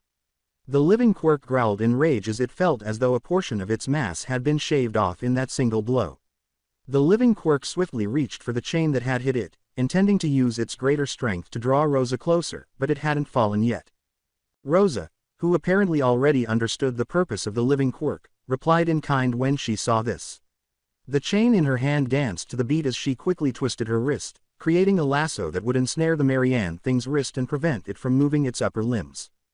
When the living Quirk realized what had happened to it, Rosa saw the black-eyed face furrowed violently. She suddenly lost confidence in her basic steel chain after recalling how quickly it had split the bus in two. Luckily for her, Mira was already upright and had returned to the arena, this time holding a sword, a one-handed, straight-bladed sword, instead of a spear, which she used to hit the Marianne thing's thigh, causing corrosive, oozing slime rather than blood to spill all over the asphalt. The living Quirk was on one knee after losing control of one of its host's limbs, and it growled. Disoriented, it flailed around where it was sitting, concentrating on the chain that was fastened to its wrist. In a single motion, it easily broke some of the chain links that bound one of its hands. Despite having a good view of the creature's nape, Mira was in the act of backing away because it had not yet been time to do so. As a result, she was at risk of being in the path of the sharp nails of the Marianne thing, a weapon that could cut through a tree like paper. It would have barely missed Mira if Rosa hadn't made a sharp tug on the chain in her hand, yanking the tangled links around its neck. This lethal teasing continued, with the Marianne thing remarkably able to put Mira and Rosa on an equal footing. Frisia, Matthias, and Origami watched them from a distance. I didn't really expect her to actually, lose her high-ranking job a month later. And since I did threaten her once, I guess she thought I did that to get back at her. The noises of metal hitting asphalt, yelling, running, and every other atmosphere that would be present during a battle with a living Quirk were all colored by Origami's narration. So when I first heard about the firing, I didn't actually think much of it. She didn't want to be involved, anyway, right? Worst case scenario, she sees me walking down the street and break my neck, but then she called up Stain's personal number. Every time the Marianne thing screamed in rage, Frisia winced just a little as she ran her hand over Matthias's cheek, examining his fresh bruise. And I was like, fuck. Stain doesn't know about her discharge or whatever, right? And now bailiff's going to demand compensation, and madam's going to ask me what the hell happened. And so here we are, Origami remarked as they concluded a condensed account of what they believed to be the possible causes of this circumstance. As they lay on top of the grassy tree line, watching the fight unfold with their two co-workers and a handful of strange-looking red flowers growing out of where his leg injury should have been, they prepared to be reprimanded by Victoria Stain's right-hand woman, but she was too preoccupied talking to her other co-worker to do so. If I can just find my gun, I can stop all of them at the same time. We agreed that we won't do anything until Grace comes back, Frisia reprimanded, removing her hand from the man's face after she was certain that the initial punch had not caused a serious medical injury. Trust in Muriel. Her methods are irrational, but she works fast. She'll make sure Marianne won't be super destructive. Rubbing the area Frisia had touched, Matthias protested, and how is this less destructive than letting me use my quirk? Your quirk is too risky to use on multiple people like this. You don't even know what would happen if you use it on an irregular like Marianne, don't you? Frisia said in a sudden, freezing tone that stopped Matthias in his tracks. Matthias simply blinked at her in defeat. There was no way he could respond to Frisia, no matter how many justifications he had on hand, like the magazines he carried. Besides, Frisia continued, looking back at the altercation and at the office worker who was currently occupied with trying to avoid death. Did you see how she just took a full punch from Marianne and came out unscathed? She asked. Matthias also glanced at Rosa in realization at this reminder. Must be her quirk, he concluded, even though he hadn't yet studied her files. Quote. If Miss Stain is right about her, then this fight is already under her control. We'll wait until this breeze is over, Frisia murmured with relief. That way, we'll have a lot to talk about how you'll explain this to Victoria. When Frisia suddenly snapped at them, Origami winced and said, I swear to God, I didn't think that Singularity would be here. I really just wanted to bribe her to turn back. A deafening clang returned their focus to the primary attraction. Mira the hunter was seen clutching a broken sword, apparently not from an attack by the living quirk a few feet in front of her, as the three of them were reminded once more of the deadly struggle taking place. Mira yelled at the woman on the other side of the battlefield, watch wearer Amen. She couldn't believe her weapon had been broken twice in one day. Don't get in my way, then. Rosa cried back as she continued to spin around the timing chain above her head after realizing she was being yelled at. I'll feed on your innards. Duh, exclaimed the Marianne thing. With an enemy who did not oppose her out of battlelust and an ally nearby, Mira was unable to use her quirk. She stabbed the palm of her free hand from the spot where her blade had broken, which was the only sensible thing she could think of at the time. Blood spurted from the wound, but none of it had spilled to the floor because it appeared that the broken blade had begun to absorb it. The mysterious blade had clearly regained its original sharpness and returned to its previous state as the cowgirl raised the handle above her head and perfected her stance. Didn't you dare fall asleep on me now, Fe. The living quirk girl noticed this and paused to catch its breath, though it wasn't physically necessary. It was aware that maintaining this facade would only cause its mass to decrease. Even a logical monster like it forgot why it was fighting in the first place after realizing that its life was in danger. The Marianne thing snarled in return the instant it saw the office woman and the hunter advancing. A reaction most appropriate for a self-preservation mindset. Screw it, swore Matthias. He couldn't afford to wait until someone died, even though his instinct told him not to risk using his quirk. As he quickly scanned the area for any indication of where he might have kicked his pistol, he discovered that he had neglected to take into consideration the fact that one item he had noticed was no longer where he had anticipated it to be. Even above the debris-filled asphalt, a tornado of blackness bounded past the downed trees, rapidly increasing its distance towards the battle until he leapt and ended up squarely in the center of Rosa's and Myra's assaults. It had parried the piercing red blade and the falling chain in 2 quick blows, but neither woman had time to comprehend what had just landed in front of them. At the unexpected sight of Sirius back facing it, even the Marianne thing paused to acknowledge the figure's familiarity. Stop it, he commanded, holding a katana in an offensive position before his red, outraged eyes, and Mira and Rosa both stopped. Mira began, her mind struggling to figure out how he could have overcome the impact of her quirk yet. Was it an anomaly that he was experiencing conflicting feelings concurrently with hers? Or did he somehow manage to understand the technicalities of her power in the brief time that followed her experience? Then Mira saw that the swordsman had not broken free, as evidenced by the trembling in his grip, his manic eyes, and the way his head twitched as though something was still shouting in his ears. Laughing, she said, "Golly." With a quivering voice and eyes frantically darting to and fro at both of his opponents, Sirius exclaimed, "Are you all blind? You're ganging up on a kid. Woo, you. Oh, that's bad." Mira suppressed her joyful chuckle. She may, embarrassingly, have contributed to the fact that Sirius Welsh wasn't fully here yet. Rosa, who had no idea what was wrong with him, became suspicious of his appearance and retreated cautiously. In the abrupt silence, Marianne Thing's voice resounded, "Fool." Slowly, Sirius shook his head and looked over his shoulder, where he saw half of a human face visible through oozing black goo. Deep brown eyes were all that remained after the yelling in his head stopped. Abruptly, a loud electronic beep screeched across the landscape, and then there was the blaring, annoying sound of something enormous being pulled across a metal surface. Despite the phantom whispers in his ears, Sirius could still hear it because it was so loud, and it appeared that everyone else nearby was also shocked by the explosive sound. They could all see where it originated. The gates that had previously blocked the road had begun to open. 2 layers of impenetrable material were gradually separating to reveal the silhouette of a woman holding a cane. There was only silence as the metal gates ceased to move, along with the intense gaze that was concealed behind a pair of coral orange glasses. "Good show, everyone," Victoria Stain said in a drowsy voice that permeated the room. "Yes, very good show indeed, but I suppose that'd be enough for today, don't you think?" The sound of the older woman's cane tapping the asphalt reverberated throughout the dead winter tree, and as she moved farther away from the gate, Sirius could see that Grace Ulster was behind her. Unlike her previous cheeky demeanor, she now had the expression of someone waiting for their siblings to receive a reprimand from their mother. He couldn't even begin to speculate as to how the scholar managed to climb a wall that high in the first place. Victoria called her name, and Frisia's high-pitched yelp returned. "Miss Roth," she said, "would you be so kind as to prepare the medical kit in the first floor, Southside living room?" After exchanging anxious looks with Matthias, Frisia moved past the others and entered the entrance without saying anything more. "Ma'am," the gunman began, agitated after witnessing his colleague depart without him. "If I may explain." However, a black-gloved hand raised and interrupted him, saying, "I shall hear all of it later." This whole turn of events was startlingly unsettling for Rosa and Sirius. Both of them felt that speaking up in front of Victoria was beyond their capabilities, and her presence over his co-workers, and for Rosa, this group of strangers was definitely significant. At the mention of their names, Rosa and Matthias turned to face her.